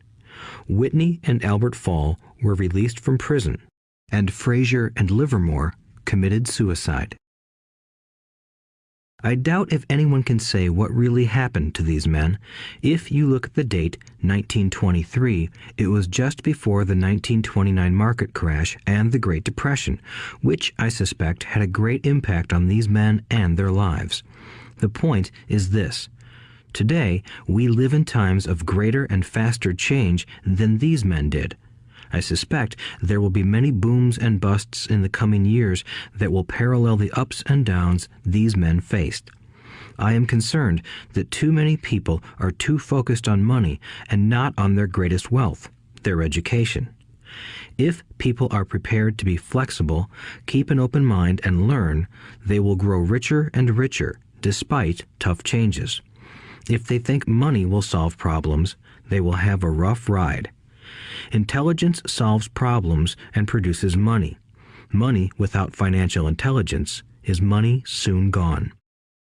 Most people fail to realize that in life, it's not how much money you make, it's how much money you keep.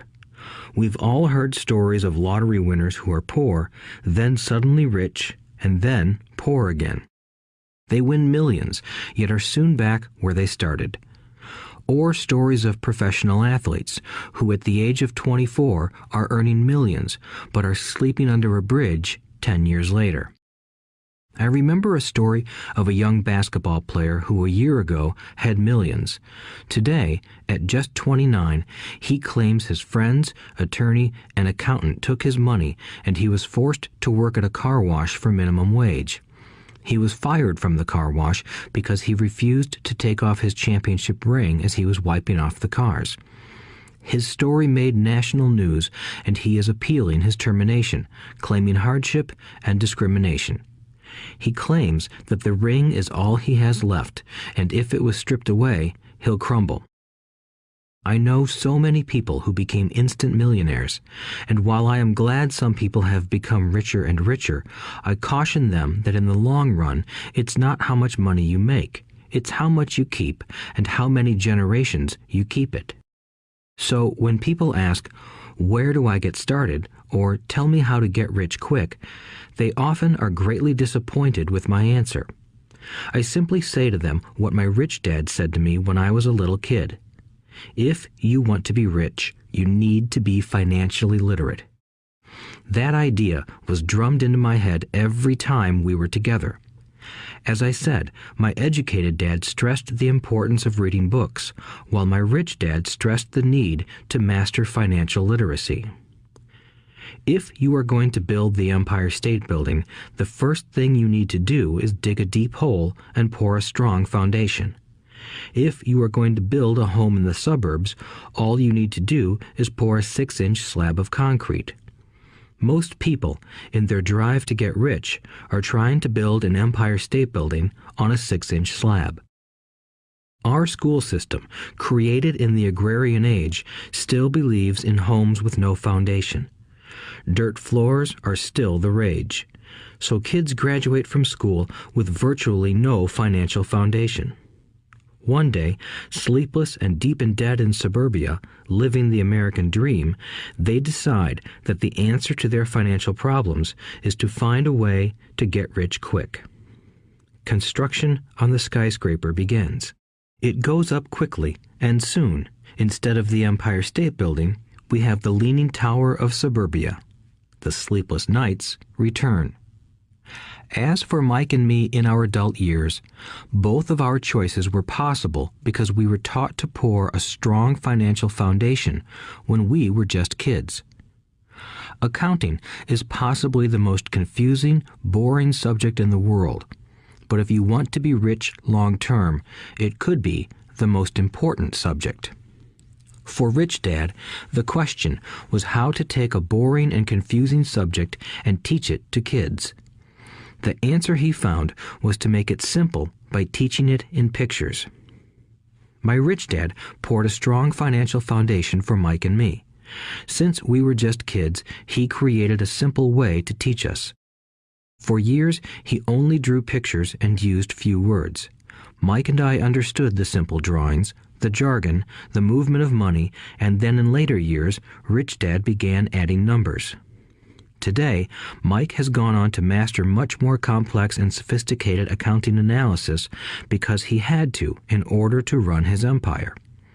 I am not as sophisticated because my empire is smaller, yet we come from the same simple foundation.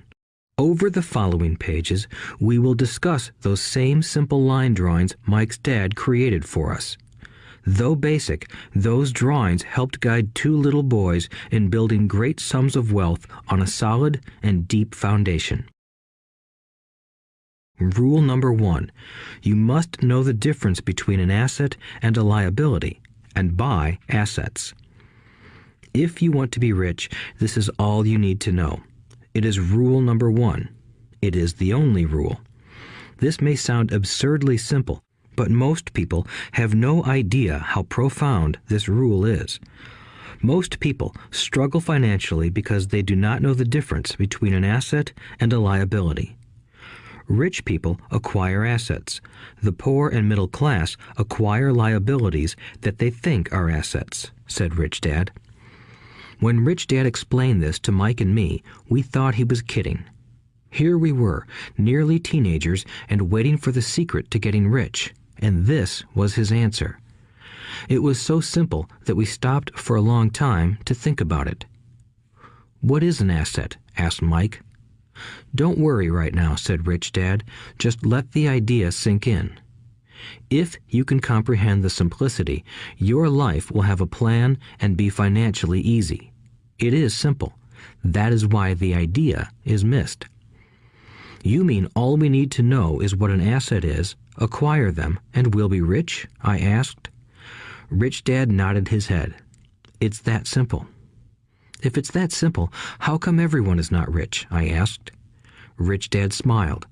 "Because people do not know the difference between an asset and a liability."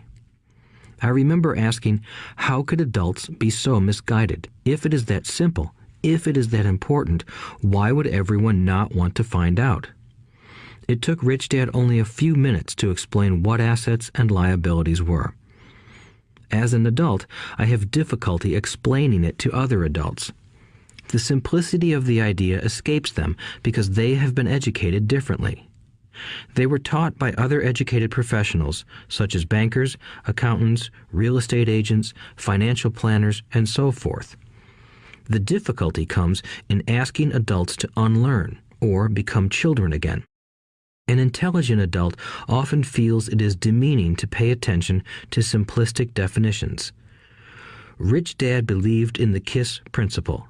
Keep it simple, stupid, or keep it super simple. So he kept it simple for us, and that made our financial foundation strong.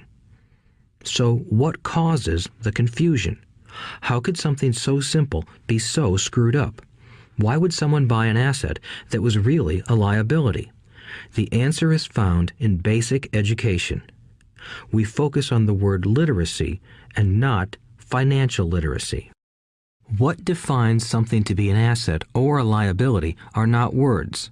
In fact, if you really want to be confused, look up the words asset and liability in the dictionary.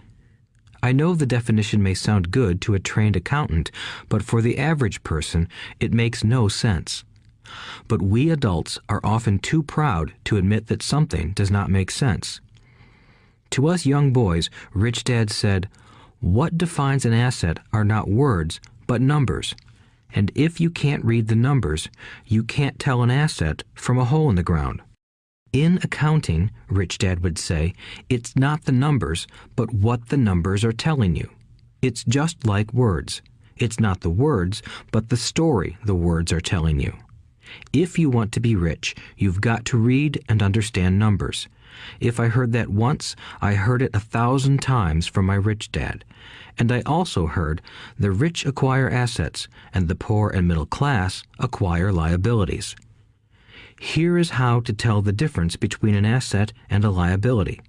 Most accountants and financial professionals do not agree with the definitions, but these simple drawings were the start of strong financial foundations for two young boys. An asset is something that puts money in my pocket. A liability is something that takes money out of my pocket. This is really all you need to know.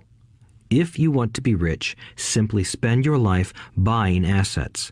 If you want to be poor or middle class, spend your life buying liabilities. Illiteracy, both in words and numbers, is the foundation of financial struggle. If people are having difficulties financially, there is something that they don't understand, either in words or numbers. The rich are rich because they are more literate in different areas than people who struggle financially. So if you want to be rich and maintain your wealth, it's important to be financially literate in words as well as numbers. Numbers alone mean little, just as words out of context mean little. It's the story that counts. In financial reporting, reading numbers is looking for the plot, the story of where the cash is flowing. In 80% of most families, the financial story paints a picture of hard work to get ahead. However, this effort is for naught because they spend their lives buying liabilities instead of assets. Everyone has living expenses, the need for food, shelter, and clothing. It is the cash flow that tells the story of how a person handles their money. The reason I started with the story of the richest men in America is to illustrate the flaw in believing that money will solve all problems. That is why I cringe whenever I hear people ask me how to get rich quicker or where they should start. I often hear, "I'm in debt, so I need to make more money." But more money will often not solve the problem. In fact, it may compound the problem. Money often makes obvious our tragic human flaws, putting a spotlight on what we don't know. That is why, all too often, a person who comes into a sudden windfall of cash, let's say an inheritance, a pay raise, or lottery winnings, soon returns to the same financial mess, if not worse than the mess they were in before. Money only accentuates the cash flow pattern running in your head. If your pattern is to spend everything you get, most likely an increase in cash will just result in an increase in spending. Thus the saying, "A fool and his money is one big party." I have said many times that we go to school to gain scholastic and professional skills, both of which are important. We learn to make money with our professional skills.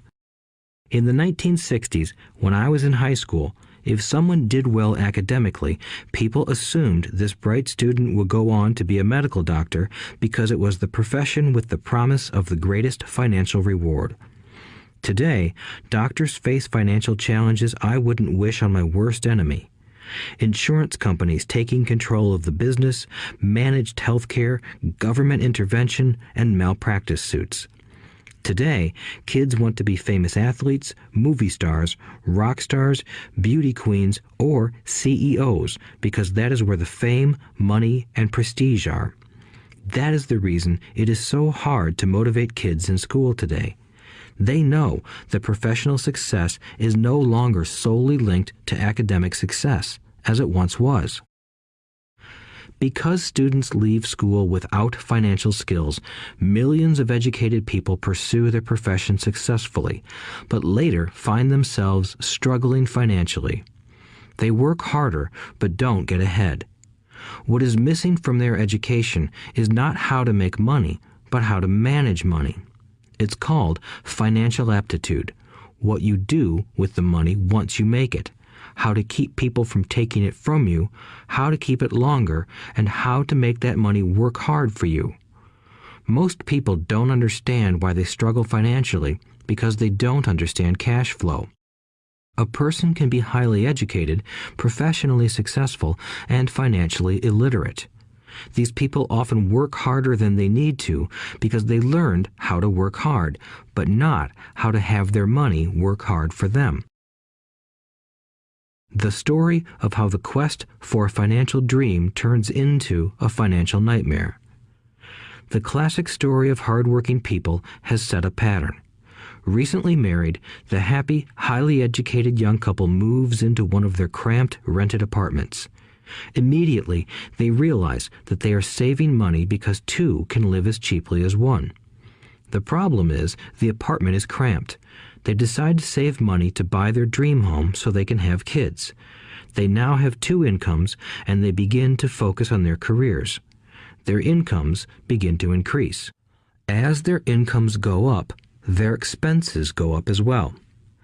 The number one expense for most people is taxes. Many people think it's income tax, but for most Americans, their highest tax is Social Security. As an employee, it appears as if the Social Security tax combined with the Medicare tax rate is roughly 7.5%, but it's really 15% since the employer must match the Social Security amount. In essence, it is money the employer can't pay you. On top of that, you still have to pay income tax on the amount deducted from your wages for Social Security tax. Income you never received because it went directly to Social Security through withholding. Going back to the young couple, as a result of their incomes increasing, they decide to buy the house of their dreams. Once in their house, they have a new tax called property tax. Then they buy a new car, new furniture, and new appliances to match their new house. All of a sudden, they wake up and their liabilities column is full of mortgage and credit card debt. Their liabilities go up. They're now trapped in the rat race. Pretty soon, a baby comes along and they work harder.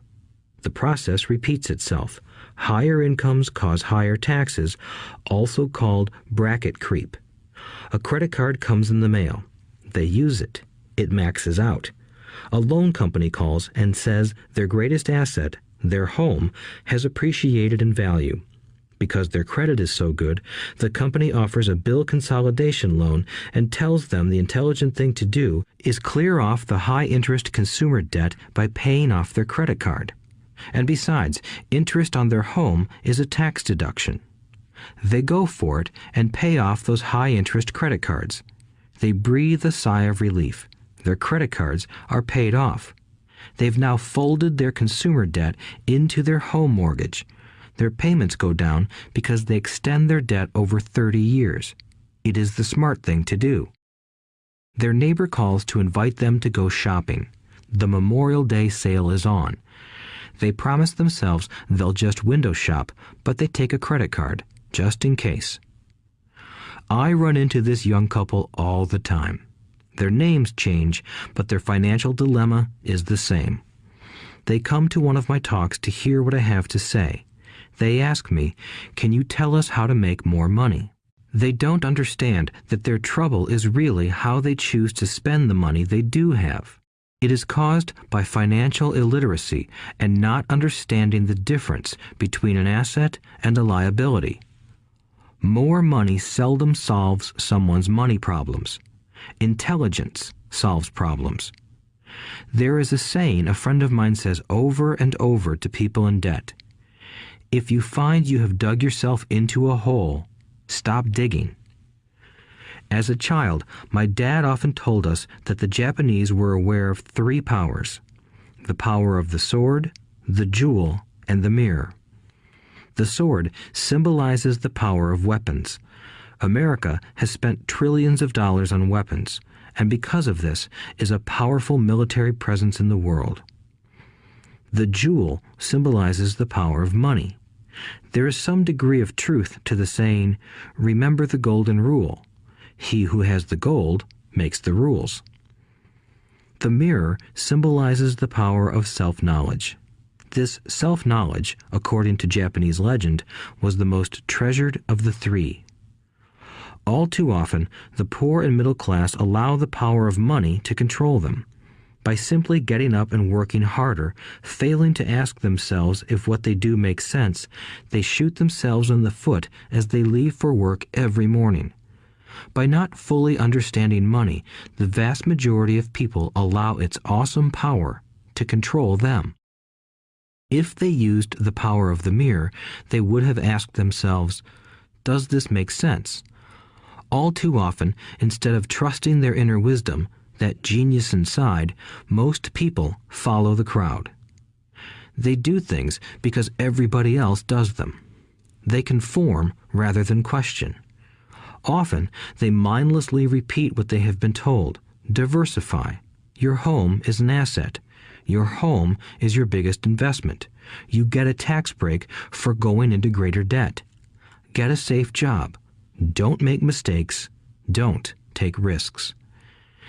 It is said that the fear of public speaking is a fear greater than death for most people. According to psychiatrists, the fear of public speaking is caused by the fear of ostracism, the fear of standing out, the fear of criticism, the fear of ridicule, and the fear of being an outcast. The fear of being different prevents most people from seeking new ways to solve their problems. That is why my educated dad said the Japanese valued the power of the mirror the most, for it is only when we look into it that we find truth. Fear is the main reason that people say, "Play it safe." That goes for anything, be it sports, relationships, careers, or money. It is that same fear, the fear of ostracism, that causes people to conform to, and not question, commonly accepted opinions or popular trends. Your home is an asset. Get a bill consolidation loan and get out of debt. Work harder. It's a promotion.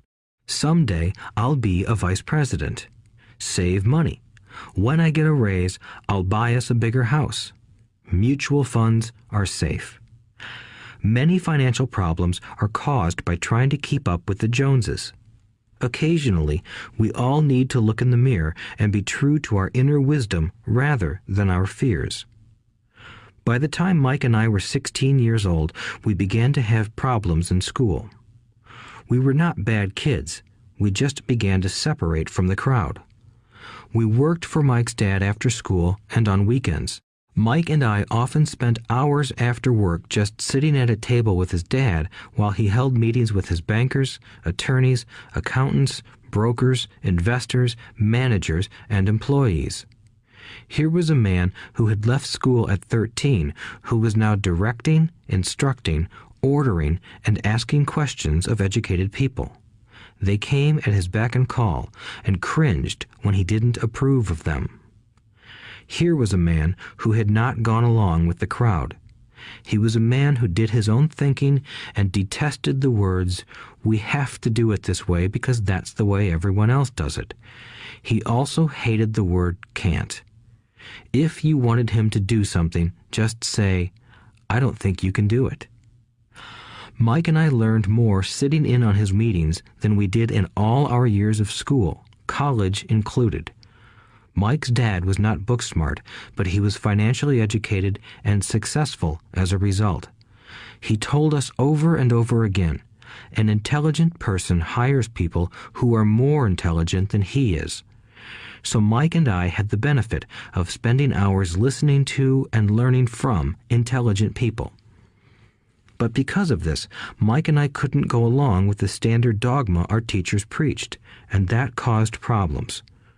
Whenever the teacher said, "If you don't get good grades, you won't do well in the real world," Mike and I just raised our eyebrows. When we were told to follow set procedures and not deviate from the rules, we could see how school discouraged creativity. We started to understand why our rich dad told us that schools were designed to produce good employees instead of employers. Occasionally, Mike or I would ask our teachers how what we studied was applicable to the real world, or why we never studied money and how it worked. To the latter question, we often got the answer that money was not important, that if we excelled in our education, the money would follow. The more we knew about the power of money, the more distant we grew from the teachers and our classmates. My highly educated dad never pressured me about my grades, but we did begin to argue about money. By the time I was 16, I probably had a far better foundation with money than both my parents. I could keep books, I listened to tax accountants, corporate attorneys, bankers, real estate brokers, investors, and so forth. By contrast, my dad talked to other teachers. One day, my dad told me that our home was his greatest investment. A not too pleasant argument took place when I showed him why I thought a house was not a good investment. I showed him the ancillary expenses that went along with owning the home. A bigger home meant bigger expenses, and the cash flow kept going out through the expense column. Today, people still challenge me on the idea of a house not being an asset. I know that for many people, it is their dream as well as their largest investment. And owning your own home is better than nothing. I simply offer an alternative way of looking at this popular dogma. If my wife and I were to buy a bigger, flashier house, we realize it wouldn't be an asset. It would be a liability since it would take money out of our pocket. So here is the argument I put forth. I really don't expect most people to agree with it because your home is an emotional thing, and when it comes to money, high emotions tend to lower financial intelligence. I know from personal experience that money has a way of making every decision emotional. 1. When it comes to houses, most people work all their lives paying for a home they never own. In other words, most people buy a new house every few years, each time incurring a new 30-year loan to pay off the previous one. 2. Even though people receive a tax deduction for interest on mortgage payments, they pay for all their other expenses with after-tax dollars, even after they pay off their mortgage. 3. My wife's parents were shocked when the property taxes on their home increased to $1,000 a month. This was after they had retired, so the increase put a strain on their retirement budget and they felt forced to move. 4. Houses do not always go up in value. I have friends who owe $1 million for a home that today would sell for far less. 5. The greatest losses of all are those from missed opportunities. If all your money is tied up in your house, you may be forced to work harder because your money continues blowing out of the expense column instead of adding to the asset column, the classic middle-class cash flow pattern. If a young couple would put more money into their asset column early on, their later years would be easier. Their assets would have grown and would be available to help cover expenses. All too often, a house only serves as a vehicle for incurring a home equity loan to pay for mounting expenses. In summary, the end result in making a decision to own a house that is too expensive in lieu of starting an investment portfolio impacts an individual in at least the following 3 ways. 1. Loss of time during which other assets could have grown in value. 2. Loss of additional capital which could have been invested instead of paying for high maintenance expenses related directly to the home. 3. Loss of education. Too often, people count their house and savings and retirement plans as all they have in their asset column. Because they have no money to invest, they simply don't invest. This costs them investment experience. Most never become what the investment world calls a sophisticated investor. And the best investments are usually first sold to sophisticated investors, who then turn around and sell them to the people playing it safe. I am not saying don't buy a house. What I'm saying is that you should understand the difference between an asset and a liability.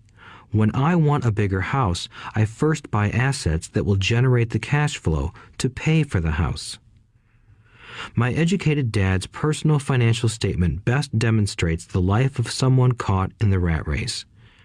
His expenses match his income, never allowing him enough left over to invest in assets. As a result, his liabilities are larger than his assets. Why the rich get richer. A review of my rich dad's financial statement shows why the rich get richer. The asset column generates more than enough income to cover expenses, with the balance reinvested into the asset column. The asset column continues to grow, and therefore the income it produces grows with it. The result is that the rich get richer. Why the middle class struggle. The middle class finds itself in a constant state of financial struggle.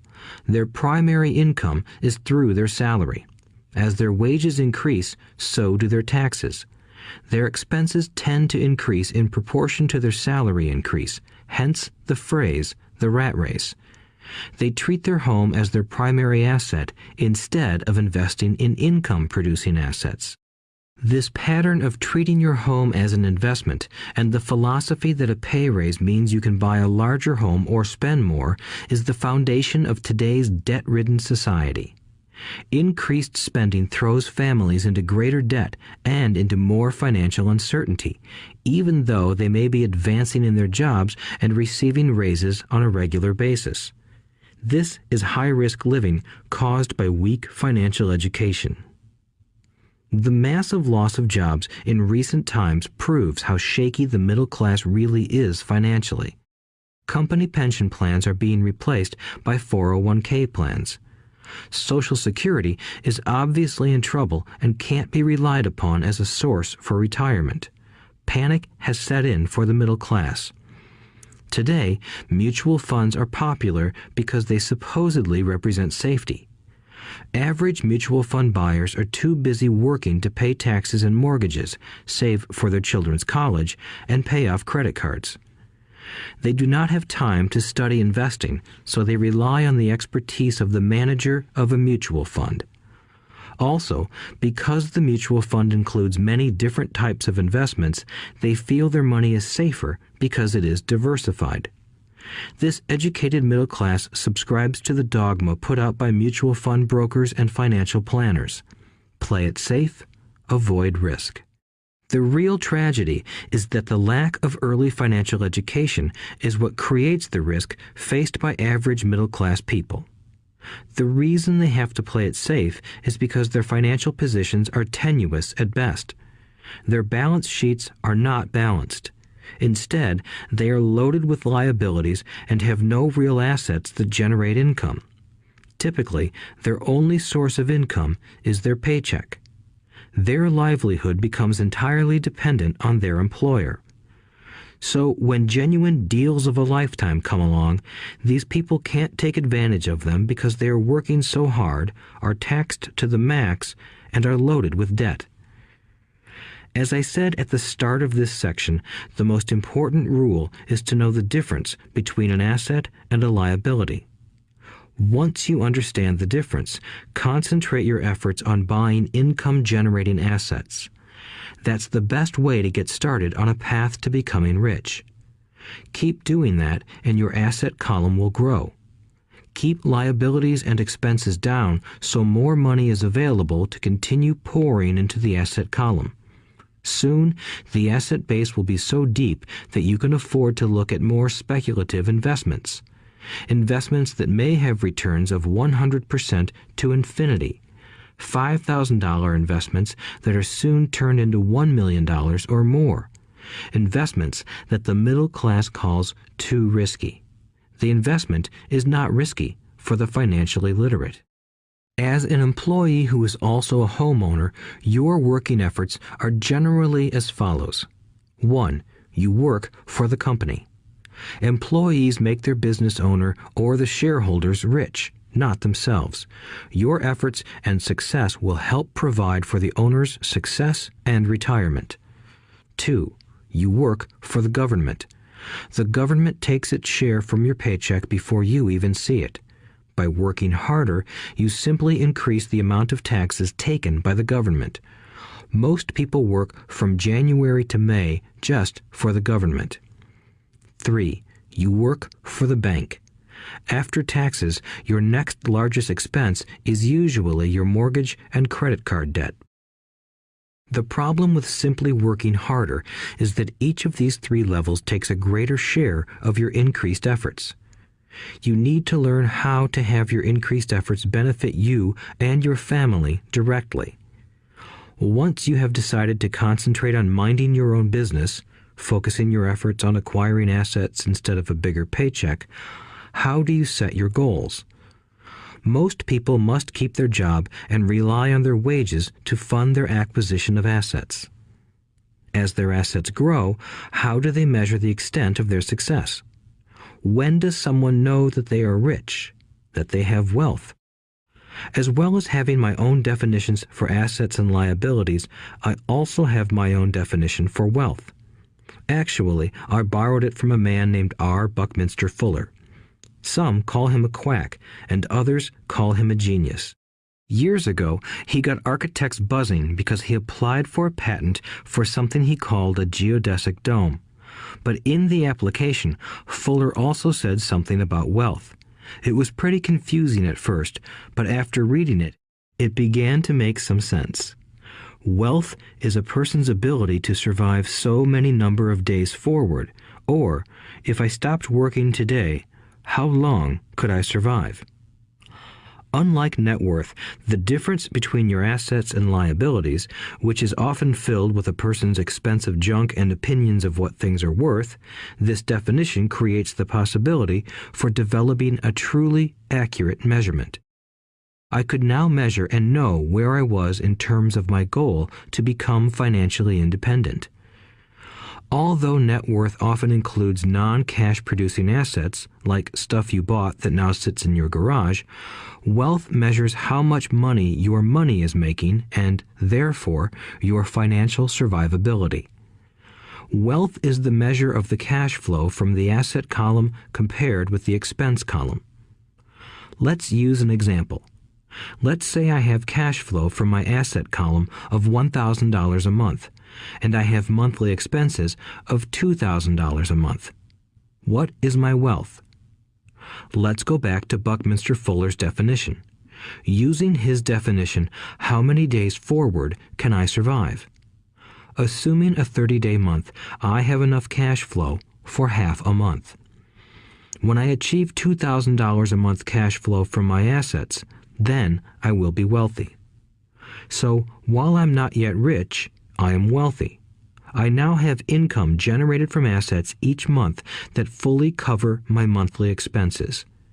If I want to increase my expenses, I first must increase my cash flow to maintain this level of wealth. Also note that it is at this point that I'm no longer dependent on my wages. I have focused on and been successful in building an asset column that has made me financially independent. If I quit my job today, I would be able to cover my monthly expenses with the cash flow from my assets. My next goal would be to have the excess cash flow from my assets reinvested into the asset column. The more money that goes into my asset column, the more my asset column grows. The more my assets grow, the more my cash flow grows. And as long as I keep my expenses less than the cash flow from these assets, I grow richer with more and more income from sources other than my physical labor. As this reinvestment process continues, I am well on my way to becoming rich. Just remember this simple observation. The rich buy assets. The poor only have expenses. The middle class buy liabilities they think are assets. So how do I start minding my own business? What is the answer? Listen to the founder of McDonald's in the next chapter. Chapter 3. Lesson 3. Mind your own business. The rich focus on their asset columns while everyone else focuses on their income statements. In 1974, Ray Kroc, the founder of McDonald's, was asked to speak to the MBA class at the University of Texas at Austin. A friend of mine was a student in that MBA class. After a powerful and inspiring talk, the class adjourned and the students asked Ray if he would join them at their favorite hangout to have a few beers. Ray graciously accepted. "What business am I in?" Ray asked once the group had all their beers in hand. Everyone laughed, my friend said. Most of the MBA students thought Ray was just fooling around. No one answered, so Ray asked again. "What business do you think I'm in?" The students laughed again, and finally one brave soul yelled out, "Ray, who in the world doesn't know that you're in the hamburger business?" Ray chuckled. "That's what I thought you would say." He paused and then quickly added, "Ladies and gentlemen, I'm not in the hamburger business. My business is real estate." As my friend tells the story, Ray spent a good amount of time explaining his viewpoint. In his business plan, Ray knew that the primary business focus was to sell hamburger franchises, but what he never lost sight of was the location of each franchise. He knew that the land and its location were the most significant factors in the success of each franchise.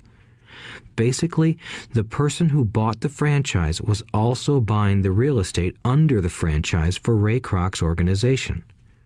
Today, McDonald's is the largest single owner of real estate in the world, owning even more than the Catholic Church. McDonald's owns some of the most valuable intersections and street corners in America and around the globe. My friend considers this as one of the most important lessons in his life. Today, he owns car washes, but his business is the real estate under those car washes. The previous chapter presented that most people work for everyone but themselves. They work first for the owners of the company, then for the government through taxes, and finally for the bank that owns their mortgage. When I was a young boy, we did not have a McDonald's nearby. Yet my rich dad was responsible for teaching Mike and me the same lesson that Ray Kroc talked about at the University of Texas. It is secret number 3 of the rich. The secret is mind your own business. Financial struggle is often directly the result of people working all their lives for someone else. Many people will simply have nothing at the end of their working days to show for their efforts. Our current educational system focuses on preparing today's youth to get good jobs by developing scholastic skills. Their lives will revolve around their wages or, as described earlier, their income column. Many will study further to become engineers, scientists, cooks, police officers, artists, writers, and so on. These professional skills allow them to enter the workforce and work for money. But there is a big difference between your profession and your business. Often I ask people, "What is your business?" And they will say, "Oh, I'm a banker." Then I ask them if they own the bank, and they usually respond, "No, I work there." In that instance, they have confused their profession with their business. Their profession may be a banker, but they still need their own business. A problem with school is that you often become what you study. So if you study cooking, you become a chef. If you study the law, you become an attorney. And a study of auto mechanics makes you a mechanic. The mistake in becoming what you study is that too many people forget to mind their own business. They spend their lives minding someone else's business and making that person rich. To become financially secure, a person needs to mind their own business. Your business revolves around your asset column, not your income column. As stated earlier, the number one rule is to know the difference between an asset and a liability and to buy assets. The rich focus on their asset columns, while everyone else focuses on their income statements. That is why we hear so often, "I need a raise. If only I had a promotion. I am going back to school to get more training so I can get a better job. I am going to work overtime. Maybe I can get a second job." In some circles, these are sensible ideas, but you are still not minding your own business. These ideas all still focus on the income column and will only help a person become more financially secure if the additional money is used to purchase income-generating assets. The primary reason the majority of the poor and middle class are fiscally conservative, which means I can't afford to take risks, is that they have no financial foundation. They have to cling to their jobs and play it safe. When downsizing became the in thing to do, millions of workers found out their largest so-called asset, their home, was eating them alive. Their asset was costing them money every month. Their car, another asset, was eating them alive. The golf clubs in the garage that cost $1,000 were not worth $1,000 anymore. Without job security, they had nothing to fall back on. What they thought were assets could not help them survive in a time of financial crisis. I assume most of us have filled out a credit application to buy a house or a car. It's always interesting to look at the net worth section because of what accepted banking and accounting practices allow a person to count as assets. One day when I wanted a loan, my financial position did not look too good. So I added my new golf clubs, my art collection, books, electronics, Armani suits, wristwatches, shoes, and other personal effects to boost the number in the asset column. But I was turned down because I had too much investment real estate. The loan committee didn't like that I made so much money from rent. They wanted to know why I did not have a normal job with a salary. They did not question the Armani suits, golf clubs, or art collection. Life is sometimes tough when you do not fit the standard profile. I cringe every time I hear someone say to me that their net worth is $1 million or $100,000 or whatever. One of the main reasons net worth is not accurate is simply because the moment you begin selling your assets, you are taxed for any gains.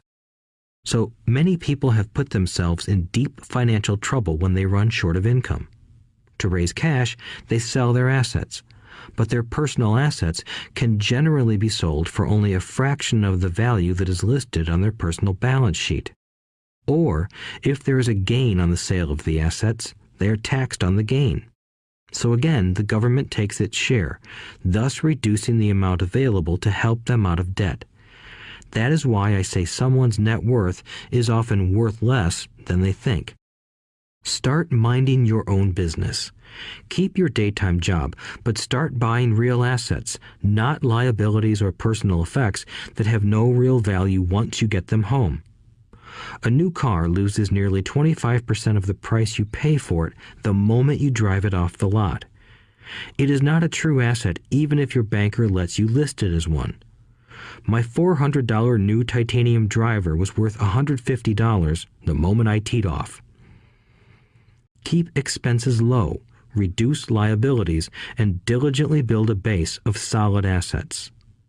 For young people who have not yet left home, it is important for parents to teach them the difference between an asset and a liability. Get them to start building a solid asset column before they leave home, get married, buy a house, have kids, and get stuck in a risky financial position, clinging to a job and buying everything on credit. I see so many young couples who get married and trap themselves into a lifestyle that will not let them get out of debt for most of their working years. For many people, just as the last child leaves home, the parents realize they have not adequately prepared for retirement and they begin to scramble to put some money away. Then their own parents become ill and they find themselves with new responsibilities. So, what kind of assets am I suggesting that you or your children acquire? In my world, real assets fall into the following categories. Businesses that do not require my presence. I own them, but they are managed or run by other people. If I have to work there, it's not a business. It becomes my job. Stocks, bonds, income-generating real estate, notes, IOUs, royalties from intellectual property such as music, scripts, and patents. Anything else that has value, produces income, or appreciates, and has a ready market. As a young boy, my educated dad encouraged me to find a safe job, but my rich dad encouraged me to begin acquiring assets that I loved. If you don't love it, you won't take care of it. I collect real estate simply because I love buildings and land. I love shopping for them, and I could look at them all day long. When problems arise, the problems aren't so bad that it changes my love for real estate. For people who hate real estate, they shouldn't buy it. I also love stocks of small companies, especially startups, because I am an entrepreneur, not a corporate person. In my early years, I worked in large organizations such as Standard Oil of California, the U.S. Marine Corps, and Xerox Corporation. I enjoyed my time with those organizations and have fond memories, but I know deep down I am not a company man. I like starting companies, not running them. So my stock buys are usually of small companies. Sometimes I even start the company and take it public. Fortunes are made in new stock issues, and I love the game. Many people are afraid of small cap companies and call them risky, and they are. But that risk is diminished if you love what the investment is, understand it, and know the game. With small companies, my investment strategy is to be out of the stock in a year. On the other hand, my real estate strategy is to start small and keep trading up for bigger properties, and, therefore, delay paying taxes on the gain. This allows the value to increase dramatically. I generally hold real estate less than 7 years. For years, even while I was with the Marine Corps and Xerox, I did what my rich dad recommended. I kept my day job, but I still minded my own business. I was active in my asset column trading real estate and small stocks. Rich Dad always stressed the importance of financial literacy. The better I was at understanding the accounting and cash management, the better I would be at analyzing investments and eventually starting and building my own company. I don't encourage anyone to start a company unless they really want to. Knowing what I know about running a company, I wouldn't wish that task on anyone. There are times when people can't find employment and starting a company seems like the best solution. But the odds are against success. 9 out of 10 companies fail in 5 years. Of those that survive the first 5 years, 9 out of every 10 of those eventually fail as well. So only if you really have the desire to own your own company do I recommend it. Otherwise, keep your day job and mind your own business. When I say mind your own business, I mean to build and keep your asset column strong. Once a dollar goes into it, never let it come out. Think of it this way. Once a dollar goes into your asset column, it becomes your employee. The best thing about money is that it works 24 hours a day and can work for generations. Keep your day job, be a great hard-working employee, but keep building that asset column. As your cash flow grows, you can indulge in some luxuries. An important distinction is that rich people buy luxuries last, while the poor and middle class tend to buy luxuries first. The poor and the middle class often buy luxury items like big houses, diamonds, furs, jewelry, or boats because they want to look rich. They look rich, but in reality they just get deeper in debt on credit. The old money people, the long-term rich, build their asset column first. Then the income generated from the asset column buys their luxuries. The poor and middle class buy luxuries with their own sweat, blood, and children's inheritance. A true luxury is a reward for investing in and developing a real asset. For example, when my wife Kim and I had extra money coming from our apartment houses, she went out and bought her Mercedes. It didn't take any extra work or risk on her part because the apartment house bought the car. She did, however, have to wait 4 years while the real estate investment portfolio grew and began generating enough extra cash flow to pay for the car. But the luxury, the Mercedes, was a true reward because she proved she knew how to grow her asset column. That car now means a lot more to her than simply another pretty car. It means she used her financial intelligence to afford it. Instead, most people impulsively go out and buy a new car or some other luxury on credit. They may feel bored and just want a new toy. Buying a luxury on credit often causes a person to eventually resent that luxury because the debt becomes a financial burden. After you've taken the time and invested in and built your own business, you are now ready to learn the biggest secret of the rich, the secret that puts the rich way ahead of the pack. Chapter 4. Lesson 4. The History of Taxes and the Power of Corporations. My rich dad just played the game smart, and he did it through corporations, the biggest secret of the rich. I remember in school being told the story of Robin Hood and his merry men. My teacher thought it was a wonderful story of a romantic hero who robbed from the rich and gave to the poor. My rich dad did not see Robin Hood as a hero. He called Robin Hood a crook. Robin Hood may be long gone, but his followers live on. I often still hear people say, "Why don't the rich pay for it?" Or, "The rich should pay more in taxes and give it to the poor." It is this Robin Hood fantasy, or taking from the rich to give to the poor, that has caused the most pain for the poor and the middle class. The reason the middle class is so heavily taxed is because of the Robin Hood ideal. The reality is that the rich are not taxed. It's the middle class who pays for the poor, especially the educated, upper-income middle class. Again, to understand fully how things happen, we need to look at the history of taxes. Although my highly educated dad was an expert on the history of education, my rich dad fashioned himself an expert on the history of taxes. Rich Dad explained to Mike and me that originally in England and America, there were no taxes. Occasionally, there were temporary taxes levied in order to pay for wars. The king or the president would put the word out and ask everyone to chip in. Taxes were levied in Britain for the fight against Napoleon from 1799 to 1816, and in America to pay for the Civil War from 1861 to 1865. In 1874, England made income tax a permanent levy on its citizens. In 1913, an income tax became permanent in the United States with the adoption of the 16th Amendment to the U.S. Constitution. At one time, Americans were anti-tax. It had been the tax on tea that led to the famous Tea Party in Boston Harbor, an incident that helped ignite the Revolutionary War. It took approximately 50 years in both England and the United States to sell the idea of a regular income tax. What these historical dates fail to reveal is that both of these taxes were initially levied against only the rich. It was this point that Rich Dad wanted Mike and me to understand.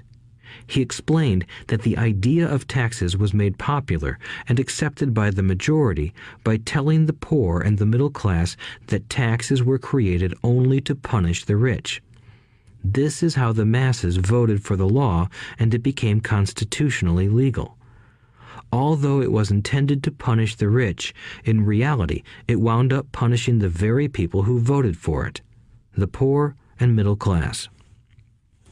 Once government got a taste of money, its appetite grew, said Rich Dad.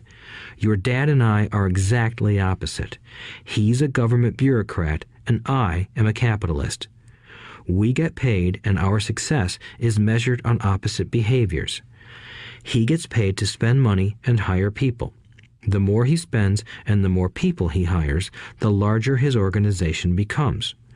In the government, a large organization is a respected organization.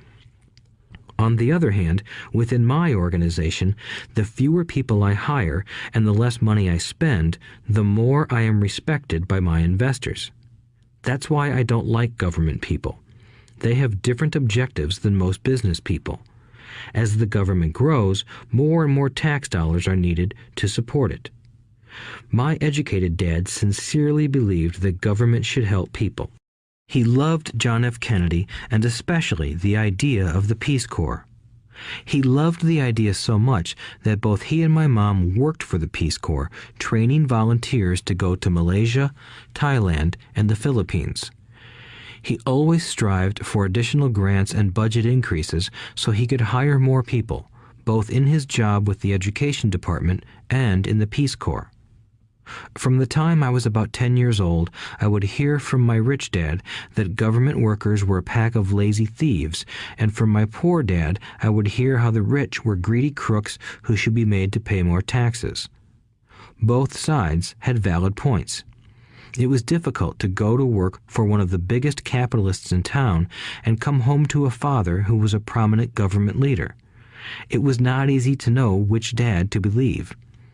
Yet, when you study the history of taxes, an interesting perspective emerges. As I said, the passage of taxes was only possible because the masses believed in the Robin Hood theory of economics. Take from the rich and give to everyone else. The problem was that the government's appetite for money was so great that taxes soon needed to be levied on the middle class, and from there it kept trickling down. However, the rich saw an opportunity because they don't play by the same set of rules. The rich knew about corporations, which became popular in the days of sailing ships. The rich created the corporation as a vehicle to limit their risk to the assets of each voyage. The rich put their money into a corporation to finance the voyage. The corporation would then hire a crew to sail to the New World to look for treasure. If the ship was lost, the crew lost their lives, but the loss to the rich would be limited only to the money they invested for that particular voyage. It is the knowledge of the legal corporate structure that really gives the rich a vast advantage over the poor and middle class. Having two fathers teaching me, one a socialist and the other a capitalist, I quickly began to realize that the philosophy of the capitalist made more financial sense to me. It seemed to me that the socialists ultimately penalized themselves due to their lack of financial education. No matter what the take from the rich crowd came up with, the rich always found a way to outsmart them. That is how taxes were eventually levied on the middle class. The rich outsmarted the intellectuals solely because they understood the power of money, a subject not taught in schools. How did the rich outsmart the intellectuals? Once the take from the rich tax was passed, cash started flowing into government coffers. Initially, people were happy. Money was handed out to government workers and the rich. It went to government workers in the form of jobs and pensions, and it went to the rich via their factories receiving government contracts. The government received a large pool of money, but the problem was the fiscal management of that money. The government ideal is to avoid having excess money. If you fail to spend your allotted funds, you risk losing it in the next budget. You would certainly not be recognized for being efficient. Business people, on the other hand, are rewarded for having excess money and are applauded for their efficiency. As this cycle of growing government spending continued, the demand for money increased, and the tax the rich idea was adjusted to include lower income levels down to the very people who voted it in, the poor and the middle class. True capitalists used their financial knowledge to simply find an escape. They headed back to the protection of a corporation. But what many people who have never formed a corporation don't know is that a corporation is not really a thing. A corporation is merely a file folder with some legal documents in it, sitting in some attorney's office and registered with a state government agency. It's not a big building or a factory or a group of people. A corporation is merely a legal document that creates a legal body without a soul. Using it, the wealth of the rich was once again protected. It was popular because the income tax rate of a corporation is less than the individual income tax rates. In addition, certain expenses could be paid by a corporation with pre-tax dollars. This war between the haves and have-nots has raged for hundreds of years. The battle is waged whenever and wherever laws are made, and it will go on forever. The problem is that the people who lose are the uninformed, the ones who get up every day and diligently go to work and pay taxes. If they only understood the way the rich play the game, they could play it too. Then they would be on their way to their own financial independence. This is why I cringe every time I hear a parent advise their children to go to school so they can find a safe, secure job. An employee with a safe, secure job without financial aptitude has no escape. Average Americans today work 5 to 6 months for the government just to cover their taxes.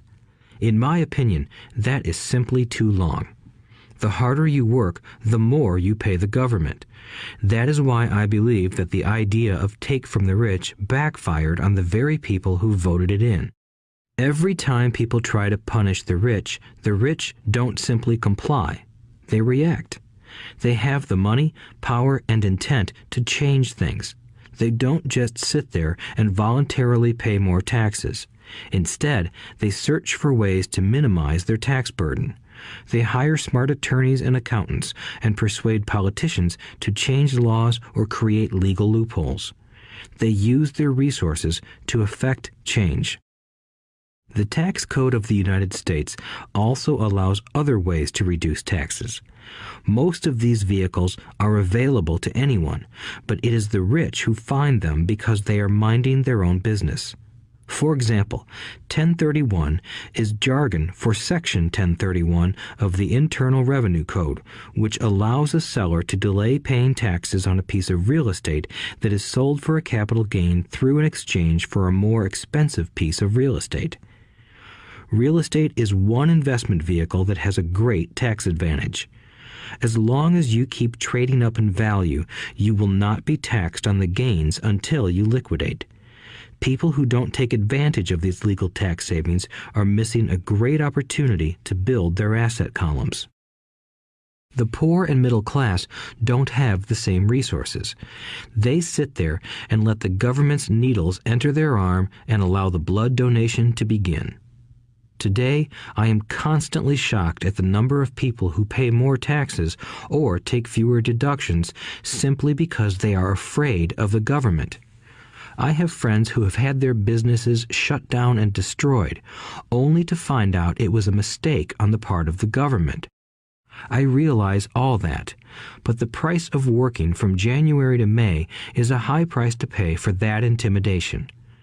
My poor dad never fought back. My rich dad didn't either. He just played the game smarter, and he did it through corporations, the biggest secret of the rich. You may remember the first lesson I learned from my rich dad. I was a little boy of 9 who had to sit and wait for him to choose to talk to me. I sat in his office waiting for him to get to me. He was ignoring me on purpose. He wanted me to recognize his power and to desire to have that power for myself one day. During all the years I studied and learned from him, he always reminded me that knowledge is power. and with money comes great power that requires the right knowledge to keep it and make it multiply. Without that knowledge, the world pushes you around. Rich Dad constantly reminded Mike and me that the biggest bully was not the boss or the supervisor, but the tax man. The tax man will always take more if you let him. The first lesson of having money work for you, as opposed to you working for money, is all about power. If you work for money, you give the power to your employer. If money works for you, you keep the power and control it. Once we had this knowledge of the power of money working for us, he wanted us to be financially smart and not let anyone or anything push us around. If you're ignorant, it's easy to be bullied. If you know what you're talking about, you have a fighting chance. That is why he paid so much for smart tax accountants and attorneys. It was less expensive to pay them than to pay the government. His best lesson to me was, be smart and you won't be pushed around as much. He knew the law because he was a law-abiding citizen and because it was expensive to not know the law. If you know you're right, you're not afraid of fighting back, even if you are taking on Robin Hood and his band of merry men. My highly educated dad always encouraged me to land a good job with a strong corporation. He spoke of the virtues of working your way up the corporate ladder. He didn't understand that, by relying solely on a paycheck from a corporate employer, I would be a docile cow ready for milking.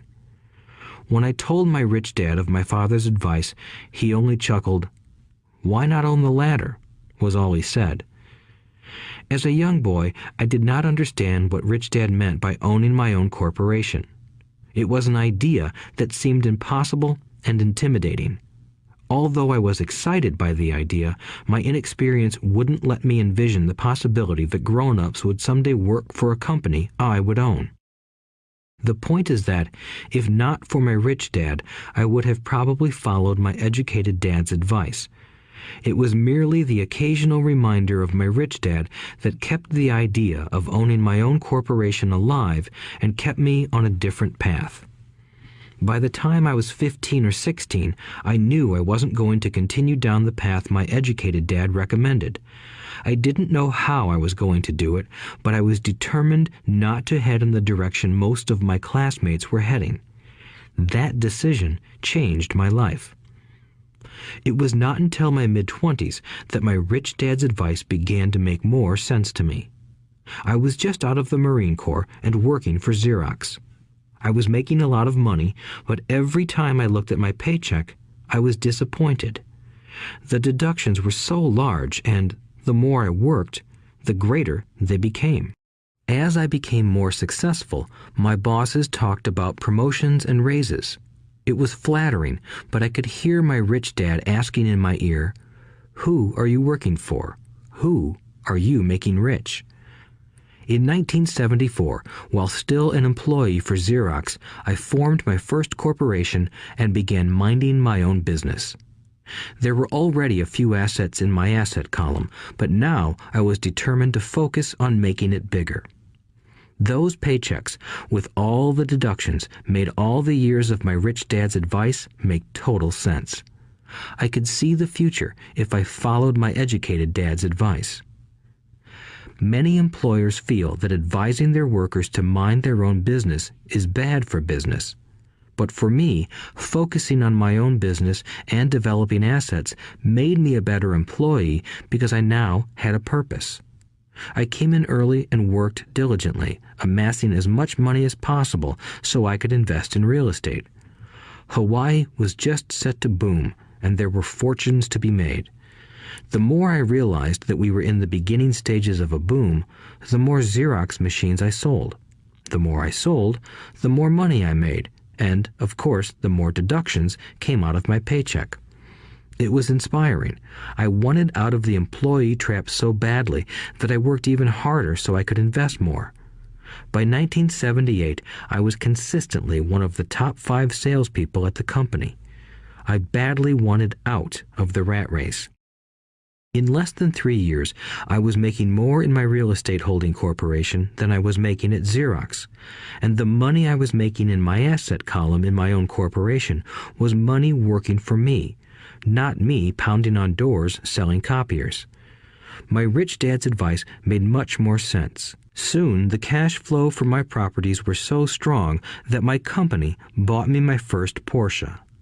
My fellow Xerox salespeople thought I was spending my commissions. I wasn't. I was investing my commissions in assets. My money was working hard to make more money. Each dollar in my asset column was a great employee, working hard to make more employees and buy the boss a new Porsche with before-tax dollars. I began to work harder for Xerox. The plan was working, and my Porsche was the proof. By using the lessons I learned from my rich dad, I was able to get out of the proverbial rat race at an early age. It was made possible because of the strong financial knowledge I had acquired through Rich Dad's lessons. Without this financial knowledge, which I call financial intelligence or financial IQ, my road to financial independence would have been much more difficult. I now teach others in the hope that I may share my knowledge with them. I remind people that financial IQ is made up of knowledge from 4 broad areas of expertise. 1. Accounting. Accounting is financial literacy or the ability to read numbers. This is a vital skill if you want to build an empire. The more money you are responsible for, the more accuracy is required, or the house comes tumbling down. This is the left brain side, or the details. Financial literacy is the ability to read and understand financial statements, which allows you to identify the strengths and weaknesses of any business. 2. Investing. Investing is the science of money making money. This involves strategies and formulas which use the creative right brain side. 3. Understanding markets. Understanding markets is the science of supply and demand. You need to know the technical aspects of the market, which are emotion-driven, in addition to the fundamental or economic aspects of an investment. Does an investment make sense or does it not make sense based on current market conditions? 4. The law. A corporation wrapped around the technical skills of accounting, investing, and markets can contribute to explosive growth. A person who understands the tax advantages and protections provided by a corporation can get rich so much faster than someone who is an employee or a small business sole proprietor. It's like the difference between someone walking and someone flying. The difference is profound when it comes to long-term wealth. Tax advantages. A corporation can do many things that an employee cannot, like pay expenses before paying taxes. That is a whole area of expertise that is very exciting. Employees earn and get taxed and then try to live on what is left. A corporation earns, spends everything it can, and is taxed on anything that is left. It's one of the biggest legal tax loopholes that the rich use. They're easy to set up and are not expensive if you own investments that are producing good cash flow. For example, by owning your own corporation, your vacations can be board meetings in Hawaii. Car payments, insurance, repairs, and health club memberships are company expenses. Most restaurant meals are partial expenses, and on. But it's done legally with pre-tax dollars. Protection from lawsuits. We live in a litigious society. Everybody wants a piece of your action. The rich hide much of their wealth using vehicles such as corporations and trusts to protect their assets from creditors. When someone sues a wealthy individual, they are often met with layers of legal protection and often find that the wealthy person actually owns nothing. They control everything, but own nothing. The poor and middle class try to own everything and lose it to the government or to fellow citizens who like to sue the rich. They learned it from the Robin Hood story. Take from the rich and give it to the poor. It is not the purpose of this audiobook to go into the specifics of owning a corporation. But I will say that if you own any kind of legitimate assets, I would consider finding out more about the benefits and protection offered by a corporation as soon as possible. There are many books written on the subject that will detail the benefits and even walk you through the steps necessary to set up a corporation. Garrett Sutton's books on corporations provide wonderful insight into the power of personal corporations. Financial IQ is actually the synergy of many skills and talents. I would say it is the combination of the 4 technical skills listed above that make up basic financial intelligence. If you aspire to great wealth, it is the combination of these skills that will greatly amplify your financial intelligence. In summary, business owners with corporations 1. Earn, 2. Spend, 3. Pay taxes. Employees who work for corporations 1. Earn, 2. Pay taxes, 3. Spend. As part of your overall financial strategy, I recommend that you learn about the protection that legal entities can provide for businesses and assets. Chapter 5. Lesson 5. The rich invent money. Often in the real world, it's not the smart who get ahead, but the bold. Last night, I took a break from writing and watched a TV program on the history of a young man named Alexander Graham Bell. Bell had just patented his telephone and was having growing pains because the demand for his new invention was so strong. Needing a bigger company, he then went to the giant at that time, Western Union, and asked them if they would buy his patent and his tiny company. He wanted $100,000 for the whole package. The president of Western Union scoffed at him and turned him down, saying the price was ridiculous. The rest is history. A multi-billion-dollar industry emerged, and AT&T was born. The evening news came on right after the story of Alexander Graham Bell. On the news was a story of another downsizing at a local company. The workers were angry and complained that the company ownership was unfair. A terminated manager of about 45 years of age had his wife and 2 babies at the plant and was begging the guards to let him talk to the owners to ask if they would reconsider his termination. He had just bought a house and was afraid of losing it. The camera focused in on his pleading for all the world to see. Needless to say, it held my attention. I have been teaching professionally since 1984. It has been a great experience and a rewarding one. It is also a disturbing profession, for I have taught thousands of individuals, and I see one thing in common in all of us, myself included. We all have tremendous potential, and we all are blessed with gifts. Yet the one thing that holds all of us back is some degree of self-doubt.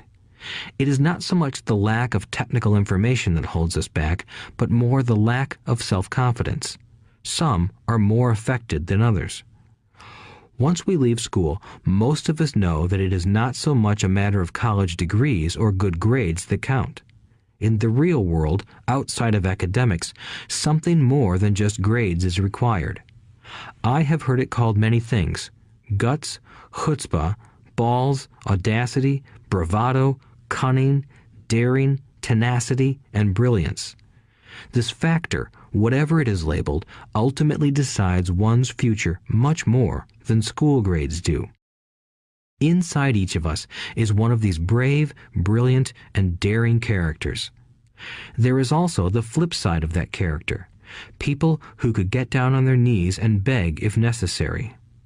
After a year in Vietnam as a Marine Corps pilot, I got to know both of those characters inside of me intimately. One is not better than the other. Yet, as a teacher, I recognized that it was excessive fear and self-doubt that were the greatest detractors of personal genius. It broke my heart to see students know the answers, yet lack the courage to act on the answer. Often in the real world, it's not the smart who get ahead, but the bold. In my personal experience, your financial genius requires both technical knowledge as well as courage. If fear is too strong, the genius is suppressed. In my classes, I strongly urge students to learn to take risks, to be bold, and to let their genius convert that fear into power and brilliance. It works for some and just terrifies others. I have come to realize that for most people, when it comes to the subject of money, they would rather play it safe. I have had to field questions such as, why take risks? Why should I bother developing my financial IQ? Why should I become financially literate? And I answer, just to have more options. There are huge changes up ahead. In the coming years, there will be more people just like the young inventor Alexander Graham Bell. There will be 100 people like Bill Gates and hugely successful companies like Microsoft created every year all over the world. And there will also be many more bankruptcies, layoffs, and downsizings. So why bother developing your financial IQ? No one can answer that but you. Yet I can tell you why I myself do it. I do it because it is the most exciting time to be alive. I'd rather be welcoming change than dreading change. I'd rather be excited about making millions than worrying about not getting a raise. This period we are in now is a most exciting time, unprecedented in our world's history. Generations from now, people will look back at this period of time and remark at what an exciting era it must have been. It was the death of the old and birth of the new. It was full of turmoil, and it was exciting. So why bother developing your financial IQ? Because if you do, you will prosper greatly. And if you don't, this period of time will be a frightening one. It will be a time of watching some people move boldly forward while others cling to worn-out life preservers. Land was wealth 300 years ago, so the person who owned the land owned the wealth. Later, wealth was in factories and production, and America rose to dominance. The industrialist owned the wealth. Today, wealth is in information, and the person who has the most timely information owns the wealth. The problem is that information flies around the world at the speed of light. The new wealth cannot be contained by boundaries and borders as land and factories were. The changes will be faster and more dramatic. There will be a dramatic increase in the number of new multimillionaires. There also will be those who are left behind. I find so many people struggling today, often working harder, simply because they cling to old ideas. They want things to be the way they were, and they resist change. I know people who are losing their jobs or their houses, and they blame technology or the economy or their boss. Sadly, they fail to realize that they might be the problem. Old ideas are their biggest liability. It is a liability simply because they fail to realize that while that idea or way of doing something was an asset yesterday, yesterday is gone. One afternoon, I was teaching how to invest using a board game I had invented, Cash Flow, as a teaching tool. A friend had brought someone along to attend the class. This friend of a friend was recently divorced, had been badly burned in the divorce settlement, and was now searching for some answers. Her friend thought the class might help. The game was designed to help people learn how money works. In playing the game, they learn about the interaction of the income statement with the balance sheet. They learn how cash flows between the two and how the road to wealth is through striving to increase your monthly cash flow from the asset column to the point that it exceeds your monthly expenses. Once you accomplish this, you are able to get out of the rat race and out onto the fast track. As I have said, some people hate the game, some love it, and others miss the point. This woman missed a valuable opportunity to learn something. In the opening round, she drew a doodad card with the boat on it. At first, she was happy. "Oh, I've got a boat." Then, as her friend tried to explain how the numbers worked on her income statement and balance sheet, she got frustrated because she had never liked math. The rest of her table waited while her friend continued explaining the relationship between the income statement, balance sheet, and monthly cash flow. Suddenly, when she realized how the numbers worked, it dawned on her that her boat was eating her alive. Later on in the game, she was also downsized and had a child. It was a horrible game for her. After the class, her friend came by and told me that she was upset. She had come to the class to learn about investing and did not like the idea that it took so long to play a silly game. Her friend attempted to tell her to look within herself to see if the game reflected her in any way. With that suggestion, the woman demanded her money back. She said that the very idea that a game could be a reflection of her was ridiculous. Her money was promptly refunded, and she left. Since 1984, I have made millions simply by doing what the school system does not do. In school, most teachers lecture. I hated lectures as a student. I was soon bored, and my mind would drift. In 1984, I began teaching via games and simulations, and I still rely on these tools today. I always encourage adult students to look at games as reflecting back to them what they know and what they need to learn.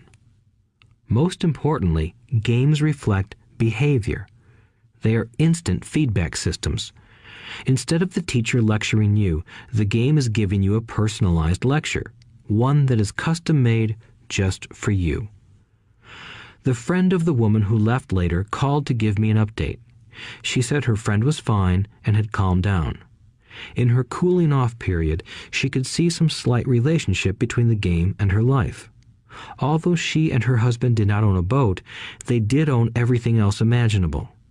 She was angry after their divorce, both because he had run off with a younger woman and because, after 20 years of marriage, they had accumulated little in the way of assets.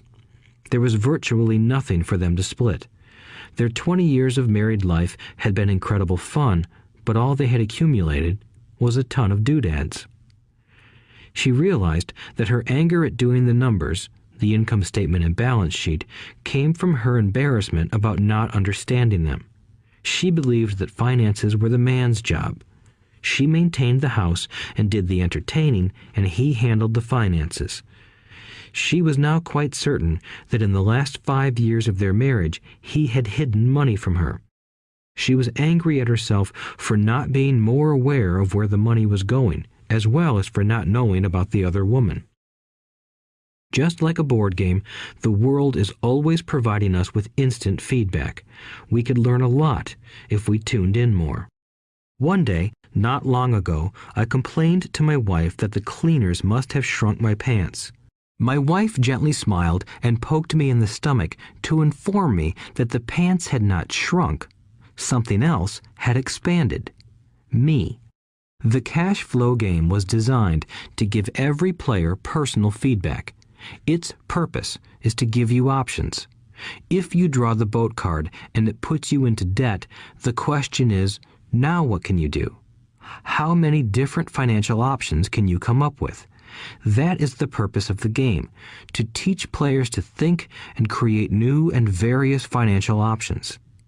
Thousands of people throughout the world have played this game. The players who get out of the rat race the quickest are the people who understand numbers and have creative financial minds. They recognize different financial options. Rich people are often creative and take calculated risks. People who take the longest are people who are not familiar with numbers and often do not understand the power of investing. Some people playing cash flow gain lots of money in the game, but they don't know what to do with it. Even though they have money, everyone else seems to be getting ahead of them. And that is true in real life. There are a lot of people who have a lot of money and do not get ahead financially. Limiting your options is the same as hanging on to old ideas. I have a friend from high school who now works at 3 jobs. Years ago, he was the richest of all my classmates. When the local sugar plantation closed, the company he worked for went down with the plantation. In his mind, he had but one option, and that was the old option: work hard. The problem was that he couldn't find an equivalent job that recognized his seniority from the old company. As a result, he is overqualified for the jobs he currently has. so his salary is lower. He now works 3 jobs to earn enough to survive. I have watched people playing cash flow complain that the right opportunity cards are not coming their way, so they sit there. I know people who do that in real life. They wait for the right opportunity. I have watched people get the right opportunity card and then not have enough money. Then they complain that they would have gotten out of the rat race if they had had more money. So they sit there. I know people in real life who do that also. They see all the great deals, but they have no money. And I have seen people pull a great opportunity card, read it out loud, and have no idea that it is a great opportunity. They have the money, the time is right, they have the card, but they can't see the opportunity staring them in the face. They fail to see how it fits into their financial plan for escaping the rat race. And I know more people like that than all the others combined. Most people have an opportunity of a lifetime flash right in front of them, and they fail to see it. A year later, they find out about it, after everyone else got rich. Financial intelligence is simply having more options. If the opportunities aren't coming your way, what else can you do to improve your financial position? If an opportunity lands in your lap and you have no money and the bank won't talk to you, what else can you do to get the opportunity to work in your favor? If your hunch is wrong and what you've been counting on doesn't happen, how can you turn a lemon into millions? That is financial intelligence. It is not so much what happens, but how many different financial solutions you can think of to turn a lemon into millions. It is how creative you are in solving financial problems. Most people only know one solution: work hard, save, and borrow. So why would you want to increase your financial intelligence? Because you want to be the kind of person who creates your own luck. You take whatever happens and make it better. Few people realize that luck is created, just as money is. And if you want to be luckier and create money instead of working hard, then your financial intelligence is important. If you are the kind of person who is waiting for the right thing to happen, you might wait for a long time. It's like waiting for all the traffic lights to be green for 5 miles before you'll start your trip. As young boys, Mike and I were constantly told by my rich dad that money is not real. Rich Dad occasionally reminded us of how close we came to the secret of money on that first day we got together and began making money out of plaster of Paris. The poor and middle class work for money, he would say. The rich make money. The more real you think money is, the harder you will work for it.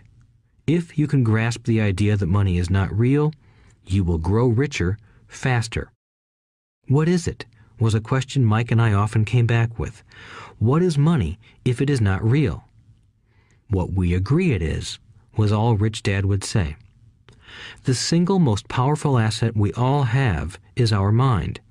If it is trained well, it can create enormous wealth seemingly instantaneously.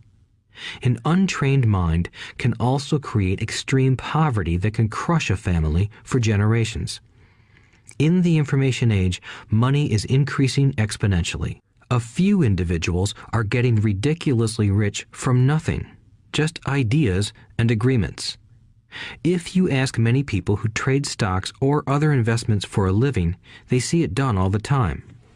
Often, millions can be made instantaneously from nothing. And by nothing, I mean no money was exchanged. It is done via agreement, a hand signal in a trading pit, a blip on a trader's screen in Lisbon from a trader's screen in Toronto and back to Lisbon, a call to my broker to buy and a moment later to sell. Money did not change hands. Agreements did. So why develop your financial genius? Only you can answer that.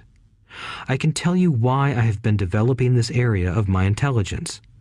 I do it because I want to make money fast. Not because I need to, but because I want to. It is a fascinating learning process. I develop my financial IQ because I want to participate in the fastest game and biggest game in the world.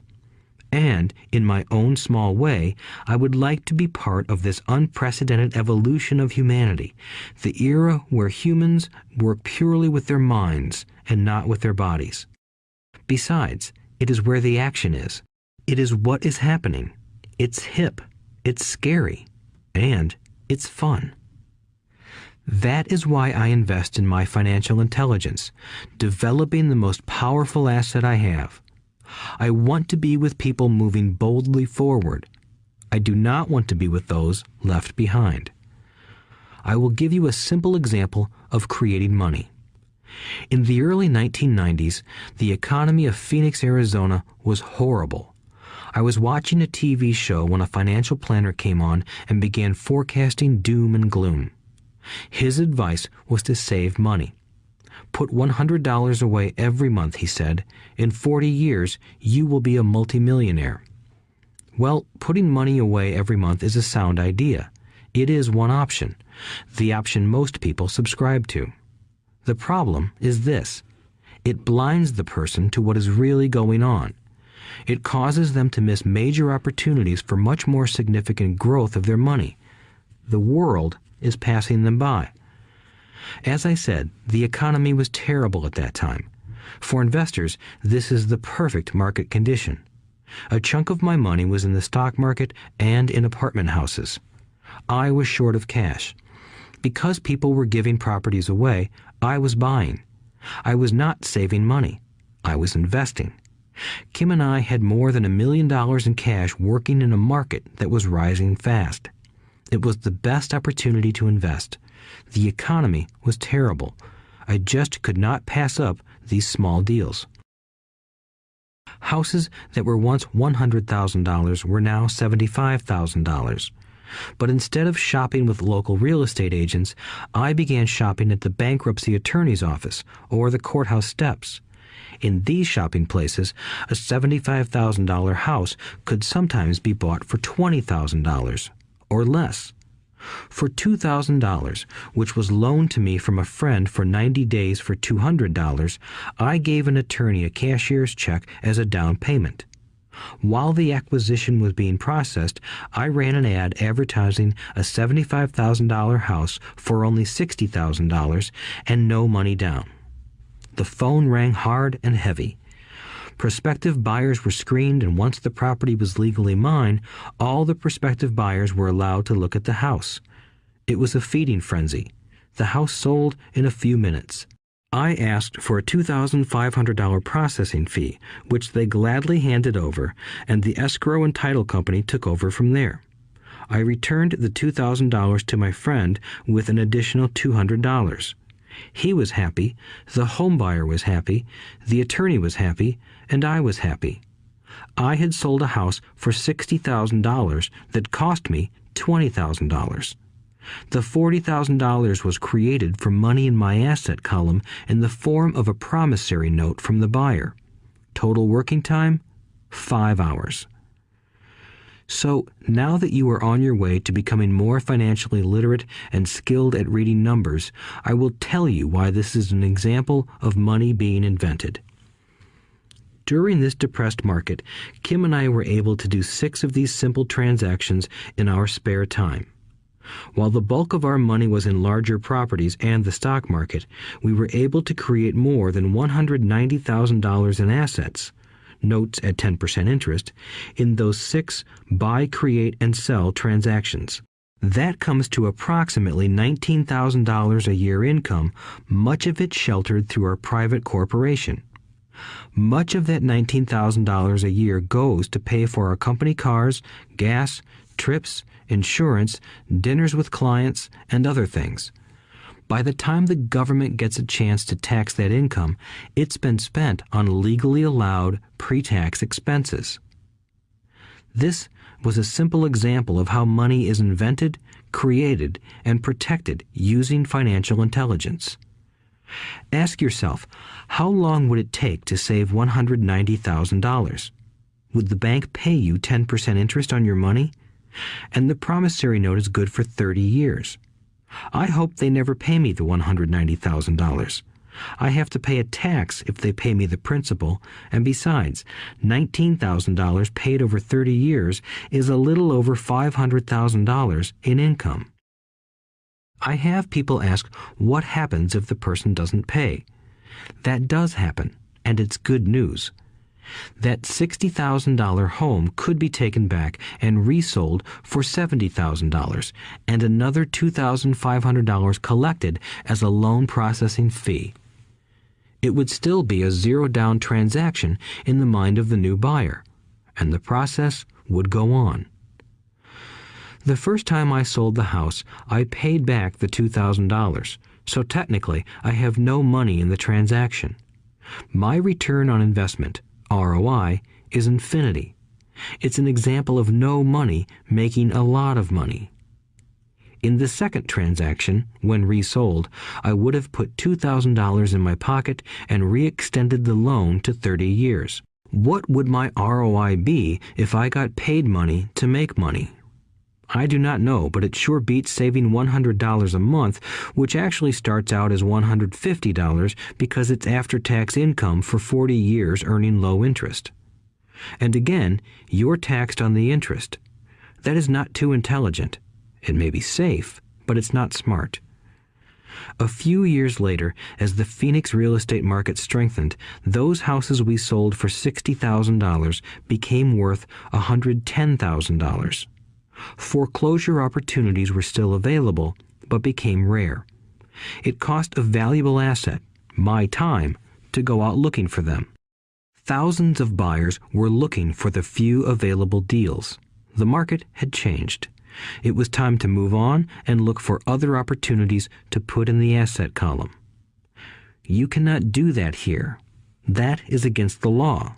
You're lying. I hear those comments much more often than, "Can you show me how to do that?" The math is simple. You do not need algebra or calculus, and the escrow company handles the legal transaction and the servicing of the payments. I have no roofs to fix or toilets to unplug because the owners do that. It's their house. Occasionally, someone does not pay, and that is wonderful because there are late fees, or they move out and the property is sold again. The court system handles that. And it may not work in your area. The market conditions may be different, but the example illustrates how a simple financial process can create hundreds of thousands of dollars with little money and low risk. It is an example of money being only an agreement. Anyone with a high school education can do it. Yet most people won't. Most people listen to the standard advice of work hard and save money.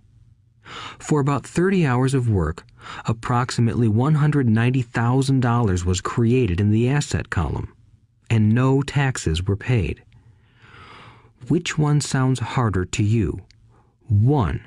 Work hard, pay 50% in taxes, save what is left, your savings, then earn 5%, which is also taxed. Or 2. Take the time to develop your financial intelligence, harness the power of your brain and the asset column. If you use option number 1, be sure to factor in how much time it takes you to save $190,000. Time is one of your greatest assets. Now, you may understand why I silently shake my head when I hear parents say, "My child is doing well in school and receiving a good education." It may be good, but is it adequate? I know the above investment strategy is a small one. It is used to illustrate how small can grow into big. Again, my success reflects the importance of a strong financial foundation, which starts with a strong financial education. I have said it before, but it's worth repeating. Financial intelligence is made up of these 4 main technical skills. 1. Accounting. Accounting is financial literacy, or the ability to read numbers. This is a vital skill if you want to build businesses or investments. 2. Investing. Investing is the science of money making money. 3. Understanding markets. Understanding markets is the science of supply and demand. Alexander Graham Bell gave the market what it wanted. So did Bill Gates. A $75,000 house offered for $60,000 that cost $20,000 was also the result of seizing an opportunity created by the market. Somebody was buying, and someone was selling. 4. The law. The law is the awareness of accounting, corporate, state, and federal regulations. I recommend playing by the rules. It is this basic foundation, or the combination of these skills, that is needed to be successful in the pursuit of wealth, whether it be through the buying of small homes, apartment buildings, companies, stocks, bonds, precious metals, baseball cards, or the like. A few years later, the real estate market rebounded and everyone else was getting in. The stock market was booming and everyone was getting in. The U.S. economy was getting back on its feet. I began selling and was now traveling to Peru, Norway, Malaysia, and the Philippines. The investment landscape had changed. We were no longer buying real estate. Now I just watch the values climb inside the asset column and will probably begin selling. I suspect that some of those 6 little house deals will sell and the $40,000 note will be converted to cash. I need to call my accountant to be prepared for cash and seek ways to shelter it. The point I would like to make is that investments come and go. The market goes up and comes down. Economies improve and crash. The world is always handing you opportunities of a lifetime, every day of your life, but all too often we fail to see them. But they are there. And the more the world changes and the more technology changes, the more opportunities there will be to allow you and your family to be financially secure for generations to come. So why bother developing your financial intelligence? Again, only you can answer that. I know why I continue to learn and develop. I do it because I know there are changes coming. I'd rather welcome change than cling to the past. I know there will be market booms and market crashes. I want to continually develop my financial intelligence because at each market change, some people will be on their knees begging for their jobs. Others, meanwhile, will take the lemons that life hands them, and we are all handed lemons occasionally, and turn them into millions. That's financial intelligence. I am often asked about the lemons I have turned into millions. I hesitate using many more examples of personal investments because I am afraid it comes across as bragging or tooting my own horn. That is not my intention. I use the examples only as numerical and chronological illustrations of actual and simple cases. I use the examples because I want you to know that it is easy. And the more familiar you become with the 4 pillars of financial intelligence, the easier it becomes. Personally, I use 2 main vehicles to achieve financial growth: real estate and small cap stocks. I use real estate as my foundation. Day in and day out, my properties provide cash flow and occasional spurts of growth and value. The small cap stocks are used for fast growth. I do not recommend anything that I do.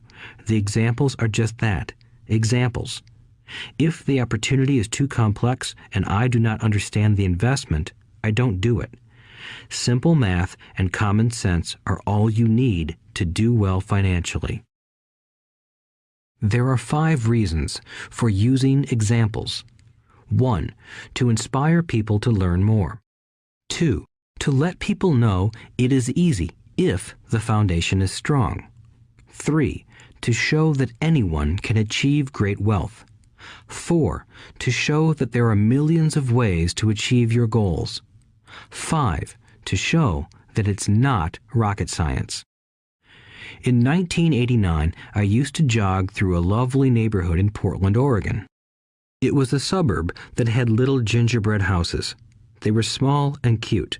I almost expected to see Little Red Riding Hood skipping down the sidewalk on her way to Granny's. There were for sale signs everywhere. The timber market was terrible. The stock market had just crashed, and the economy was depressed.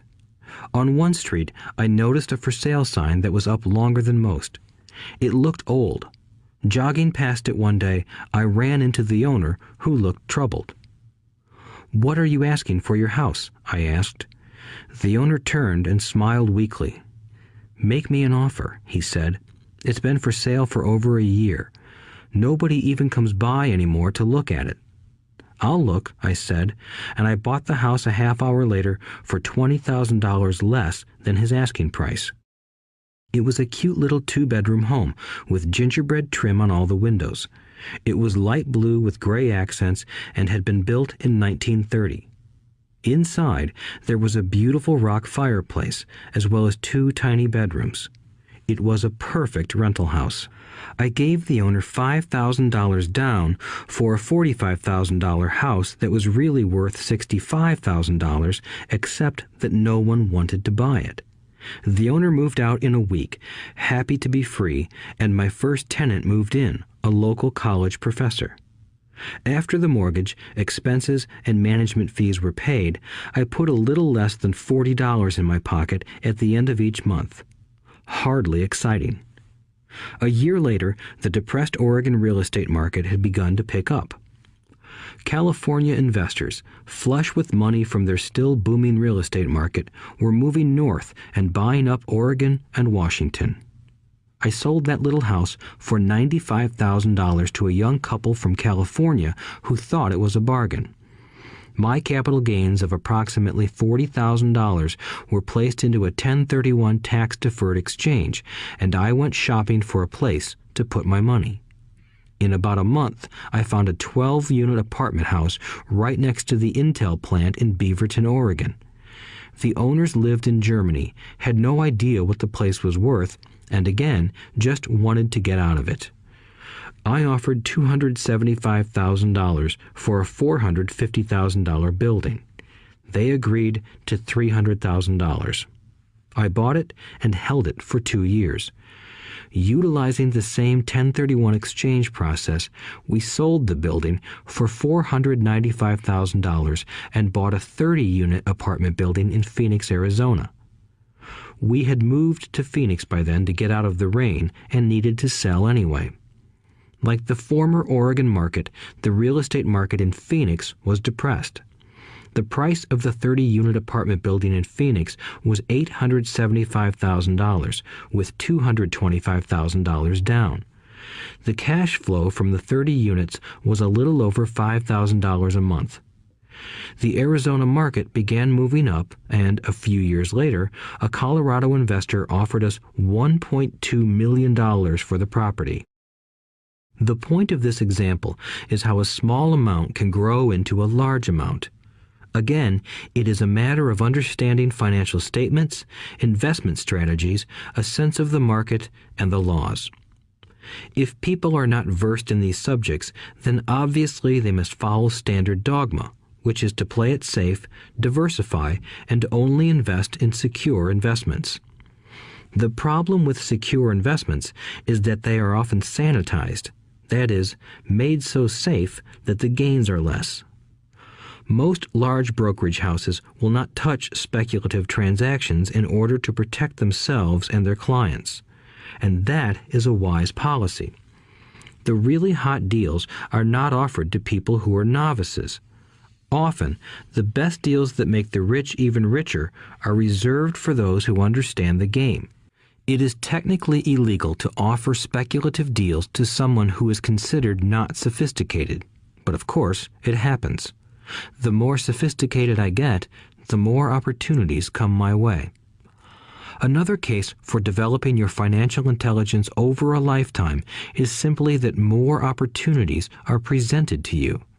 And the greater your financial intelligence, the easier it is to tell whether a deal is good. It's your intelligence that can spot a bad deal or make a bad deal good. The more I learn, and there is a lot to learn, the more money I make simply because I gain experience and wisdom as the years go on. I have friends who are playing it safe, working hard at their profession and failing to gain financial wisdom, which does take time to develop. My overall philosophy is to plant seeds inside my asset column. That is my formula. I start small and plant seeds. Some grow, some don't. Inside our real estate corporation, we have property worth several $million. It is our own right, or real estate investment trust. The point I'm making is that most of those millions started out as little $5,000 to $10,000 investments. All of those down payments were fortunate to catch a fast-rising market and increase tax-free. We traded in and out several times over a number of years. We also own a stock portfolio, surrounded by a corporation that Kim and I call our personal mutual fund. We have friends who deal specifically with investors like us who have extra money each month to invest. We buy high-risk, speculative private companies that are just about to go public on a stock exchange in the United States or Canada. An example of how fast gains can be made are 100,000 shares purchased for 25 cents each before the company goes public. 6 months later, the company is listed, and the 100,000 shares now are worth $2 each. If the company is well managed, the price keeps going up, and the stock may go to $20 or more per share. There are years when our $25,000 has gone to $1 million in less than a year. It is not gambling if you know what you're doing. It is gambling if you're just throwing money into a deal and praying. The idea in anything is to use your technical knowledge, wisdom, and love of the game to cut the odds down, to lower the risk. Of course, there is always risk. It is financial intelligence that improves the odds. Thus, what is risky for one person is less risky to someone else. That is the primary reason I constantly encourage people to invest more in their financial education than in stocks, real estate, or other markets. The smarter you are, the better chance you have of beating the odds. The stock plays I personally invested in were extremely high risk for most people and absolutely not recommended. I have been playing that game since 1979 and have paid more than my share in dues. But if you will review why investments such as these are high risk for most people, you may be able to set your life up differently, so that the ability to take $25,000 and turn it into $1 million in a year is low risk for you. As stated earlier, nothing I have written is a recommendation. It is only used as an example of what is simple and possible. What I do is small potatoes in the grand scheme of things. Yet, for the average individual, a passive income of more than $100,000 a year is nice and not hard to achieve. Depending on the market and how smart you are, it could be done in 5 to 10 years. If you keep your living expenses modest, $100,000 coming in as additional income is pleasant, regardless of whether you work. You can work if you like, or take time off if you choose, and use the government tax system in your favor rather than against you. My personal basis is real estate. I love real estate because it's stable and slow-moving. I keep the base solid. The cash flow is fairly steady and, if properly managed, has a good chance of increasing in value. The beauty of a solid base of real estate is that it allows me to take greater risks, as I do with speculative stocks. If I make great profits in the stock market, I pay my capital gains tax on the gain and then reinvest what's left in real estate, again further securing my asset foundation. A last word on real estate. I have traveled all over the world and taught investing. In every city, I hear people say you cannot buy real estate cheap. That is not my experience. Even in New York or Tokyo, or just on the outskirts of the city, prime bargains are overlooked by most people. In Singapore, with their high real estate prices, there are still bargains to be found within a short driving distance. So whenever I hear someone say, "You can't do that here," pointing at me, I remind them that maybe the real statement is, "I don't know how to do that here. Yet." Great opportunities are not seen with your eyes. They are seen with your mind. Most people never get wealthy simply because they are not trained financially to recognize opportunities right in front of them. I am often asked, how do I start? In the final chapter of this audiobook, I offer 10 steps that I followed on the road to my financial freedom. But always remember to have fun. When you learn the rules and the vocabulary of investing and begin to build your asset column, I think you'll find that it's as fun a game as you've ever played. Sometimes you win, and sometimes you learn. But have fun. Most people never win because they're more afraid of losing. That is why I found school so silly. In school, we learn that mistakes are bad, and we are punished for making them. Yet if you look at the way humans are designed to learn, we learn by making mistakes. We learn to walk by falling down. If we never fell down, we would never walk. The same is true for learning to ride a bike. I still have scars on my knees, but today I can ride a bike without thinking. The same is true for getting rich. Unfortunately, the main reason most people are not rich is because they are terrified of losing. Winners are not afraid of losing, but losers are. Failure is part of the process of success. People who avoid failure also avoid success. I look at money much like my game of tennis. I play hard, make mistakes, correct, make more mistakes, correct, and I get better. If I lose the game, I reach across the net, shake my opponent's hand, smile, and say, "See you next Saturday." There are two kinds of investors. One, the first and most common type is a person who buys a packaged investment. They call a retail outlet, such as a real estate company, a stockbroker, or a financial planner, and they buy something. It could be a mutual fund, a right, a stock, or bond. It is a clean and simple way of investing. An analogy would be a shopper who goes to a computer store and buys a computer right off the shelf. 2. The second type is an investor who creates investments. This investor usually assembles a deal in the same way a person who buys components builds a computer. I do not know the first thing about putting components of a computer together, but I do know how to put pieces of opportunities together, or know people who know how. It is this second type of investor who is the more professional investor. Sometimes it may take years for all the pieces to come together. And sometimes they never do. It is this second type of investor that my rich dad encouraged me to be. It is important to learn how to put the pieces together, because that is where the huge wins reside, and sometimes some huge losses if the tide goes against you. If you want to be the second type of investor, you need to develop 3 main skills. These skills are in addition to those required to become financially intelligent. 1. Find an opportunity that everyone else missed. You see with your mind what others miss with their eyes. For example, a friend bought this run-down old house. It was spooky to look at. Everyone wondered why he bought it. What he saw that we did not was that the house came with 4 extra empty lots. He discovered that after going to the title company.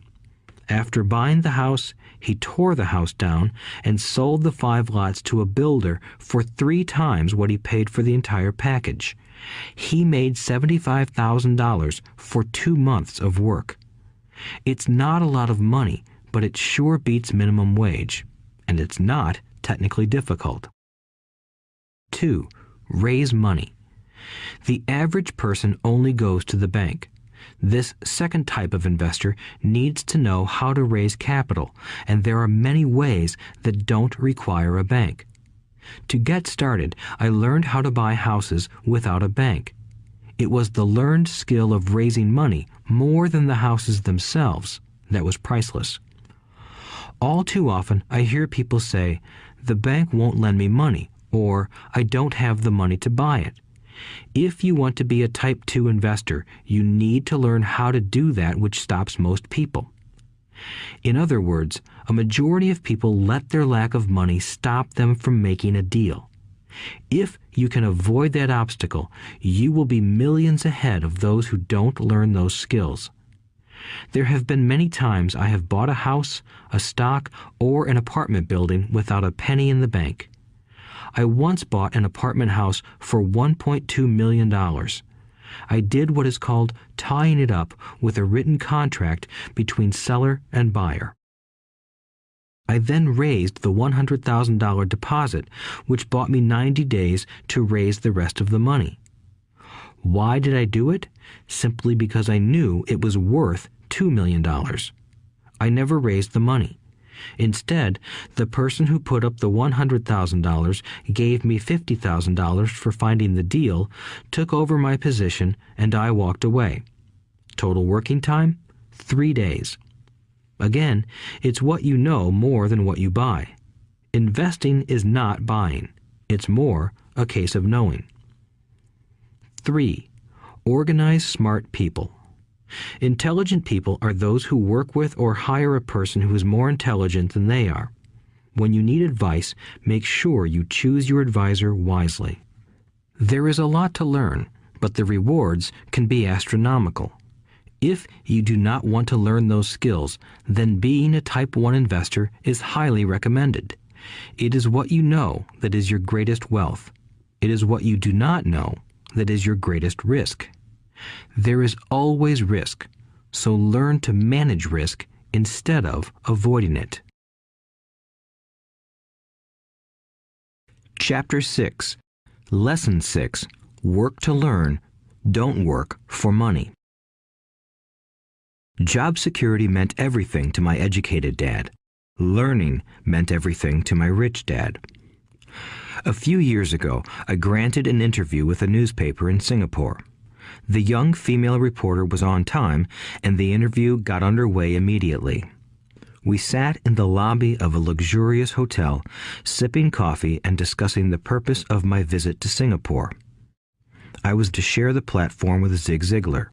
He was speaking on motivation, and I was speaking on the secrets of the rich.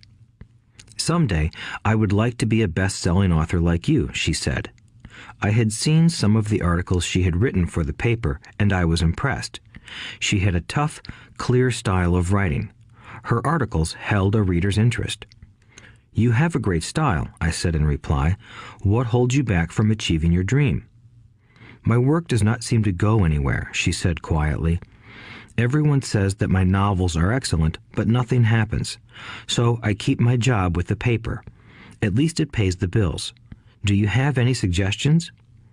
Yes, I do, I said brightly. A friend of mine here in Singapore runs a school that trains people to sell. He runs sales training courses for many of the top corporations here in Singapore, and I think attending one of his courses would greatly enhance your career. She stiffened. Are you saying I should go to school to learn to sell? I nodded. You aren't serious, are you? Again, I nodded. What is wrong with that? I was now backpedaling. She was offended by something, and now I was wishing I had not said anything. In my attempt to be helpful, I found myself defending my suggestion. I have a master's degree in English literature. Why would I go to school to learn to be a salesperson? I am a professional. I went to school to be trained in a profession so I would not have to be a salesperson. I hate salespeople. All they want is money. So tell me why I should study sales. She was packing her briefcase. The interview was over. On the coffee table sat a copy of an earlier best-selling book I wrote. I picked it up as well as the notes she had jotted down on her legal pad. Do you see this? I said, pointing to her notes. She looked down at her notes. What? She said, confused. Again, I pointed deliberately to her notes. On her pad she had written, Robert Kiyosaki, best-selling author. It says best-selling author, not best writing author, I said quietly. Her eyes widened. I am a terrible writer, I said. You are a great writer. I went to sales school. You have a master's degree. Put them together, and you get a best-selling author and a best writing author. Anger flared from her eyes.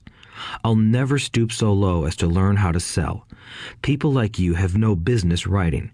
I'm a professionally trained writer, and you are a salesman. It is not fair, she fumed. She put the rest of her notes away and hurried out through the large glass doors into the humid Singapore morning. At least she gave me a fair and favorable write-up the next morning. The world is filled with smart, talented, educated, and gifted people. We meet them every day. They are all around us. A few days ago, my car was not running well.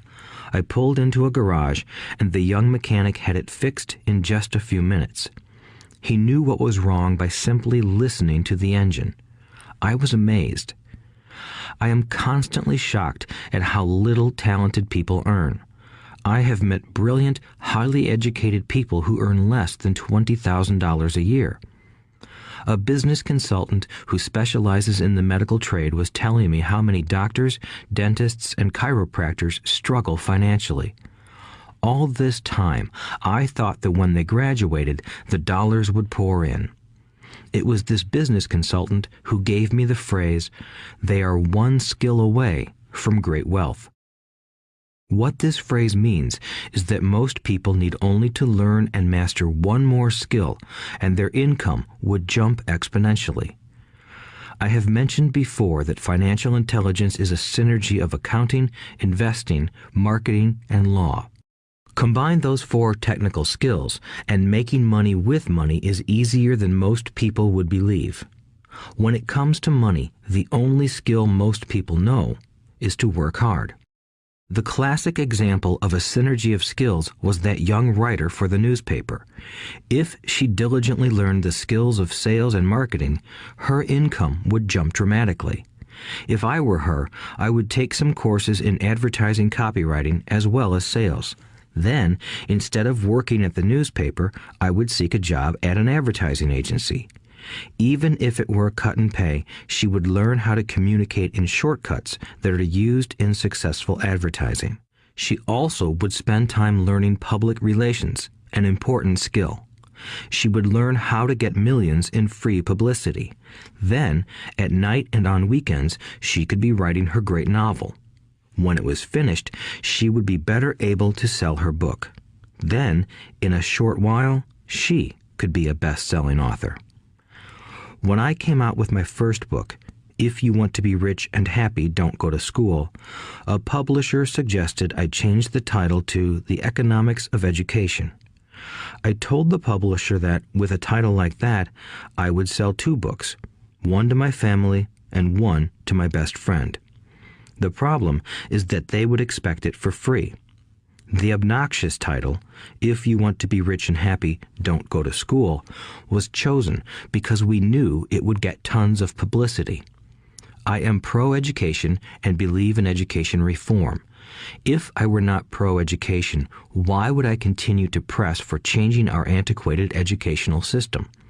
So I chose a title that would get me on more TV and radio shows simply because I was willing to be controversial. Many people thought I was a fruitcake, but the book sold and sold.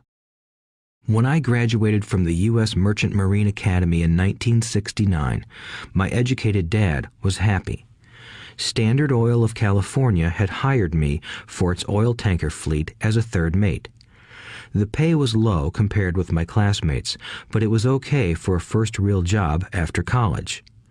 My starting pay was about $42,000 a year, including overtime, and I only had to work for 7 months. I had 5 months of vacation. If I had wanted to, I could have taken the run to Vietnam with a subsidiary shipping company and easily doubled my pay instead of taking 5 months of vacation. I had a great career ahead of me, yet I resigned after 6 months with the company and joined the Marine Corps to learn how to fly. My educated dad was devastated. Rich Dad congratulated me. In school and in the workplace, the popular opinion is the idea of specialization. That is, in order to make more money or get promoted, you need to specialize. That is why medical doctors immediately begin to seek a specialty such as orthopedics or pediatrics. The same is true for accountants, architects, lawyers, pilots, and others. My educated dad believed in the same dogma. That is why he was thrilled when he eventually achieved his doctorate. He often admitted that schools reward people who study more and more about less and less. Rich Dad encouraged me to do exactly the opposite. You want to know a little about a lot, was his suggestion. That is why for years I worked in different areas of his companies. For a while, I worked in his accounting department. Although I would probably never have been an accountant, he wanted me to learn via osmosis. Rich Dad knew I would pick up jargon and a sense of what is important and what is not. I also worked as a busboy and construction worker as well as in sales, reservations, and marketing. He was grooming Mike and me. That is why he insisted we sit in on the meetings with his bankers, lawyers, accountants, and brokers. He wanted us to know a little about every aspect of his empire. When I quit my high-paying job with Standard Oil, my educated dad had a heart-to-heart talk with me. He was bewildered. He could not understand my decision to resign from a career that offered high pay, great benefits, lots of time off, and opportunity for promotion. When he asked me one evening, "Why did you quit?" I could not explain it to him, though I tried hard to. My logic did not fit his logic. The big problem was that my logic was my rich dad's logic. Job security meant everything to my educated dad. Learning meant everything to my rich dad. Educated dad thought I went to school to learn to be a ship's officer. Rich dad knew that I went to school to study international trade. So as a student, I made cargo runs, navigating large freighters, oil tankers, and passenger ships to the Far East and the South Pacific. Rich Dad emphasized that I should stay in the Pacific instead of taking ships to Europe because he knew that the emerging nations were in Asia, not Europe. While most of my classmates, including Mike, were partying at their fraternity houses, I was studying trade, people, business styles, and cultures in Japan, Taiwan, Thailand, Singapore, Hong Kong, Vietnam, Korea, Tahiti, Samoa, and the Philippines. I was partying also, but it was not in any frat house. I grew up rapidly. Educated Dad just could not understand why I decided to quit and join the Marine Corps. I told him I wanted to learn to fly, but really I wanted to learn to lead troops. Rich Dad explained to me that the hardest part of running a company is managing people. He had spent 3 years in the Army. My educated dad was draft exempt. Rich Dad valued learning to lead men into dangerous situations. Leadership is what you need to learn next, he said. If you are not a good leader, you'll get shot in the back, just like they do in business. Returning from Vietnam in 1973, I resigned my commission, even though I loved flying. I found a job with Xerox Corporation. I joined it for one reason, and it was not for the benefits. I was a shy person, and the thought of selling was the most frightening subject in the world. Xerox has one of the best sales trainings programs in America. Rich Dad was proud of me. My educated dad was ashamed. Being an intellectual, he thought that salespeople were below him. I worked with Xerox for 4 years until I overcame my fear of knocking on doors and being rejected. Once I could consistently be in the top 5 in sales, I again resigned and moved on, leaving behind another great career with an excellent company. In 1977, I formed my first company. Rich Dad had groomed Mike and me to take over companies, so I now had to learn to form them and put them together. My first product, the nylon and Velcro wallet, was manufactured in the Far East and shipped to a warehouse in New York, near where I had gone to school. My formal education was complete, and it was time to test my wings. If I failed, I would go broke. Rich Dad thought it best to go broke before 30. You still have time to recover, was his advice. On the eve of my 30th birthday, my first shipment left Korea for New York. Today, I still do business internationally, and as my rich dad encouraged me to do, I keep seeking the emerging nations. Today, my investment company invests in South American countries and Asian countries, as well as in Norway and Russia. There is an old cliche that goes, "Job is an acronym for just over broke." Unfortunately, I would say that applies to millions of people. Because school does not think financial intelligence is an intelligence, most workers live within their means. They work and they pay bills. There is another horrible management theory that goes, workers work hard enough to not be fired, and owners pay just enough so that workers won't quit. And if you look at the pay scales of most companies, again, I would say there is a degree of truth to that statement. The net result is that most workers never get ahead. They do what they've been taught to do, get a secure job.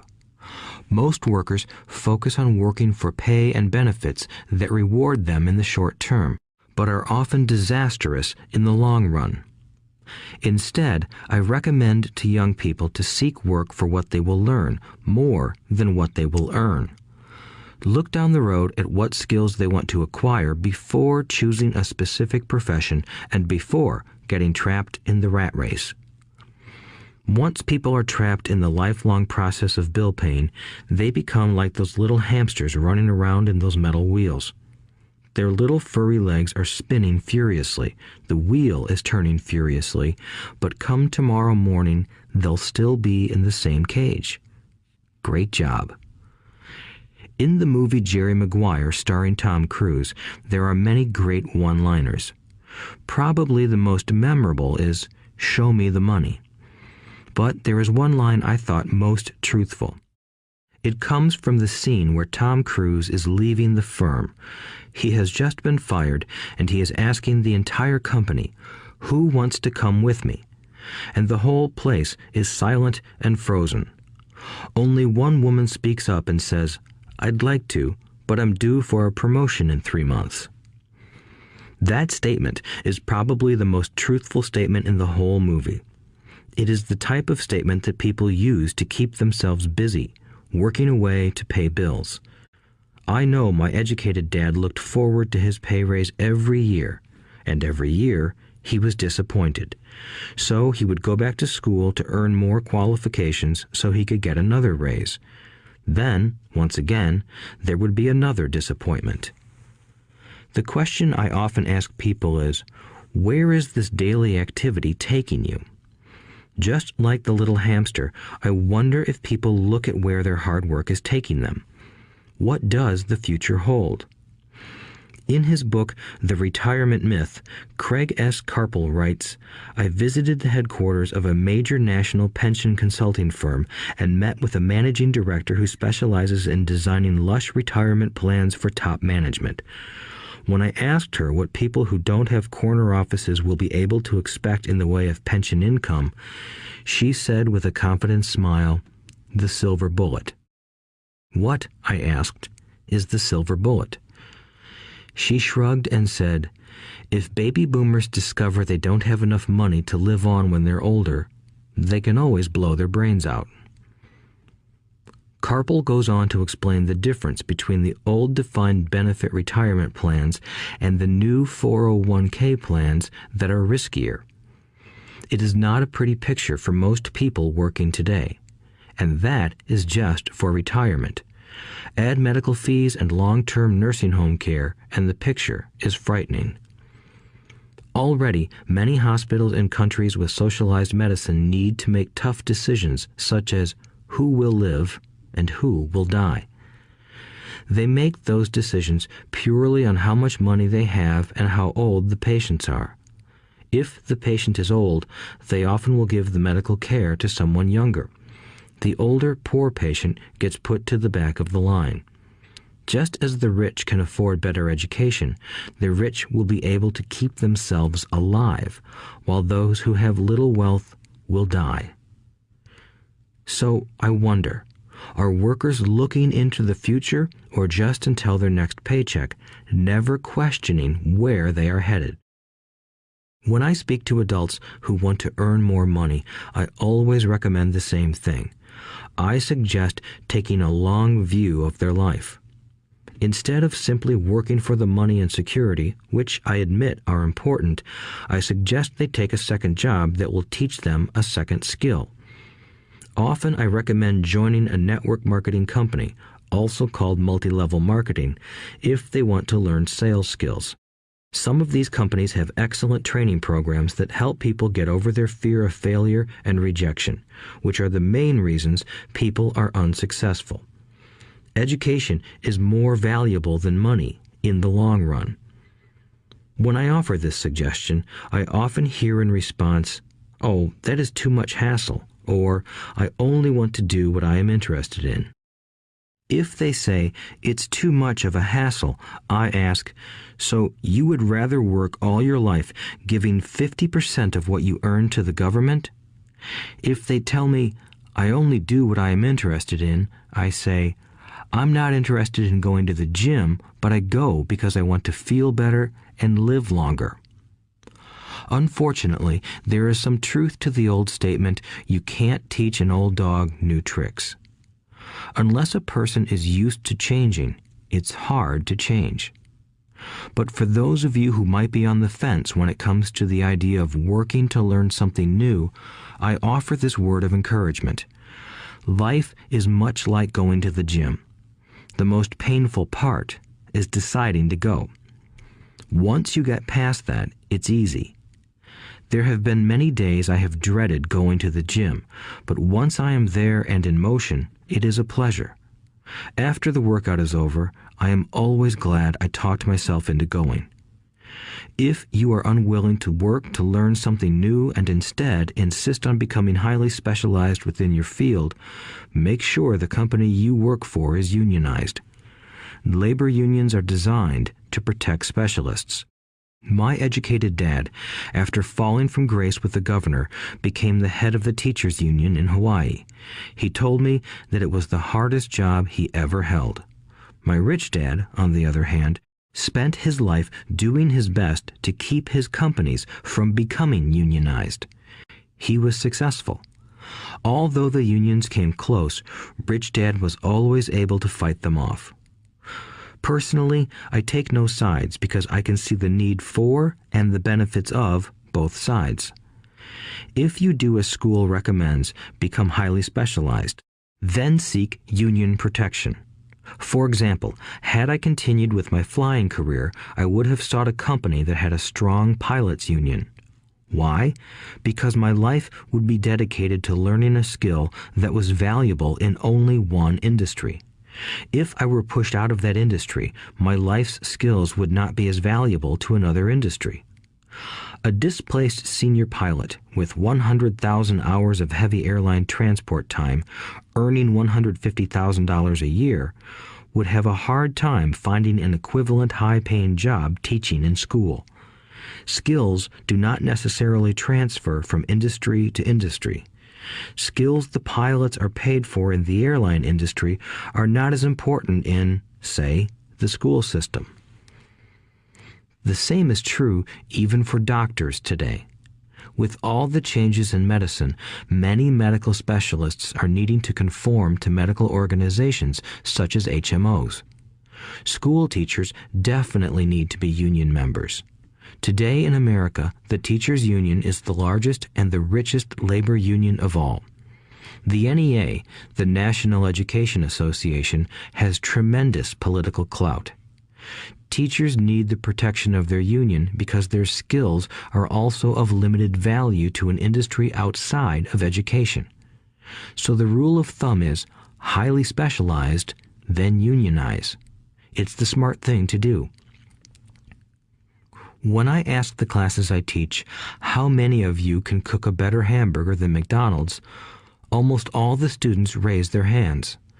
I then ask, so if most of you can cook a better hamburger, how come McDonald's makes more money than you? The answer is obvious. McDonald's is excellent at business systems. The reason so many talented people are poor is because they focus on building a better hamburger and know little to nothing about business systems. A friend of mine in Hawaii is a great artist. He makes a sizable amount of money. One day, his mother's attorney called to tell him that she had left him $35,000. That is what was left of her estate after the attorney and the government took their shares. Immediately, he saw an opportunity to increase his business by using some of this money to advertise. 2 months later, his first 4-color full-page ad appeared in an expensive magazine that targeted the very rich. The ad ran for 3 months. He received no replies from the ad, and all of his inheritance is now gone. He now wants to sue the magazine for misrepresentation. This is a common case of someone who can build a beautiful hamburger but knows little about business. When I asked him what he learned, his only reply was, "Advertising salespeople are crooks." I then asked him if he would be willing to take a course in sales and a course in direct marketing. His reply, "I don't have the time, and I don't want to waste my money." The world is filled with talented poor people. All too often, they're poor or struggle financially or earn less than they are capable of, not because of what they know, but because of what they do not know. They focus on perfecting their skills at building a better hamburger rather than the skills of selling and delivering the hamburger. Maybe McDonald's does not make the best hamburger, but they are the best at selling and delivering a basic average burger. Poor Dad wanted me to specialize. That was his view on how to be paid more. Even after being told by the governor of Hawaii that he could no longer work in state government, my educated dad continued to encourage me to get specialized. Educated Dad then took up the cause of the teachers' union, campaigning for further protection and benefits for these highly skilled and educated professionals. We argued often, but I know he never agreed that over-specialization is what caused the need for union protection. He never understood that the more specialized you become, the more you are trapped and dependent on that specialty. Rich Dad advised that Mike and I groom ourselves. Many corporations do the same thing. They find a young, bright student just out of business school and begin grooming that person to someday take over the company. So these bright young employees do not specialize in one department. They are moved from department to department to learn all the aspects of business systems. The rich often groom their children or the children of others. By doing so, their children gain an overall knowledge of the operations of the business and how the various departments interrelate. For the World War II generation, it was considered bad to skip from company to company. Today, it is considered smart. Since people will skip from company to company rather than seek greater specialization in skills, why not seek to learn more than to earn? In the short term, it may earn you less, but it will pay dividends in the long term. The main management skills needed for success are 1. Management of cash flow, 2. Management of systems, 3. Management of people. The most important specialized skills are sales and marketing. The ability to sell, to communicate to another human being, be it a customer, employee, boss, spouse, or child, is the base skill of personal success. Communication skills such as writing, speaking, and negotiating are crucial to a life of success. These are skills I work on constantly, attending courses or buying educational resources to expand my knowledge. As I have mentioned, my educated dad worked harder and harder the more competent he became. He also became more trapped the more specialized he got. Although his salary went up, his choices diminished. Soon after he was locked out of government work, he found out how vulnerable he really was professionally. It is like professional athletes who suddenly are injured or are too old to play. Their once high-paying position is gone, and they have limited skills to fall back on. I think that is why my educated dad sided so much with the unions after that. He realized how much a union would have benefited him. Rich Dad encouraged Mike and me to know a little about a lot. He encouraged us to work with people smarter than we were and to bring smart people together to work as a team. Today, it would be called a synergy of professional specialties. Today, I meet ex-school teachers earning hundreds of thousands of dollars a year. They earn that much because they have specialized skills in their field as well as other skills. They can teach as well as sell and market. I know of no other skills to be more important than selling and marketing. The skills of selling and marketing are difficult for most people, primarily due to their fear of rejection. The better you are at communicating, negotiating, and handling your fear of rejection, the easier life is. Just as I advise that newspaper writer who wanted to become a best-selling author, I advise anyone else today. Being technically specialized has its strengths as well as its weaknesses. I have friends who are geniuses, but they cannot communicate effectively with other human beings, and, as a result, their earnings are pitiful. I advise them to just spend a year learning to sell. Even if they earn nothing, their communication skills will improve, and that is priceless. In addition to being good learners, sellers, and marketers, we need to be good teachers as well as good students. To be truly rich, we need to be able to give as well as to receive. In cases of financial or professional struggle, there is often a lack of giving and receiving. I know many people who are poor because they are neither good students nor good teachers. Both of my dads were generous men. Both made it a practice to give first. Teaching was one of their ways of giving. The more they gave, the more they received. One glaring difference was in the giving of money. My rich dad gave lots of money away. He gave to his church, to charities, and to his foundation. He knew that to receive money, you had to give money. Giving money is the secret to most great wealthy families. That is why there are organizations like the Rockefeller Foundation and the Ford Foundation. These are organizations designed to take their wealth and increase it, as well as give it away in perpetuity. My educated dad always said, "When I have some extra money, I'll give it." The problem was that there was never any extra. So he worked harder to draw more money in rather than focus on the most important law of money. Give and you shall receive. Instead, he believed in receive and then you give. In conclusion, I became both dads. One part of me is a hardcore capitalist who loves the game of money making money. The other part is a socially responsible teacher who is deeply concerned with this ever-widening gap between the haves and have-nots. I personally hold the archaic educational system primarily responsible for this growing gap. Chapter 7. Overcoming Obstacles. The primary difference between a rich person and a poor person is how they manage fear. Once people have studied and become financially literate, they may still face roadblocks to becoming financially independent. There are 5 main reasons why financially literate people may still not develop abundant asset columns that could produce a large cash flow. The 5 reasons are: 1. Fear.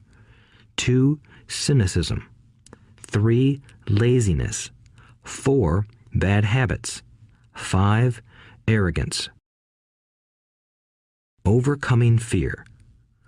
I have never met anyone who really likes losing money. And in all my years, I have never met a rich person who has never lost money. But I have met a lot of poor people who have never lost a dime. Investing, that is.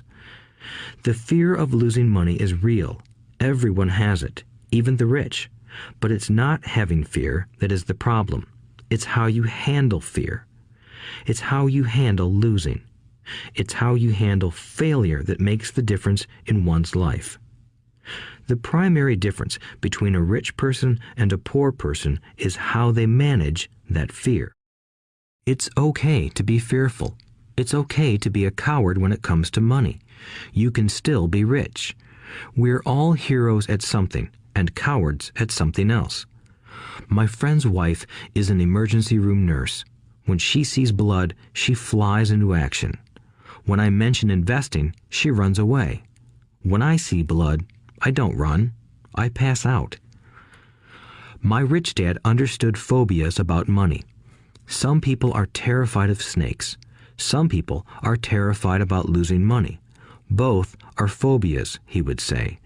So his solution to the phobia of losing money was this little rhyme. If you hate risk and worry, start early. If you start young, it's easier to be rich. I won't go into it here, but there is a staggering difference between a person who starts investing at age 20 versus age 30. The purchase of Manhattan Island is said to be one of the greatest bargains of all time. New York was purchased for $24 in trinkets and beads.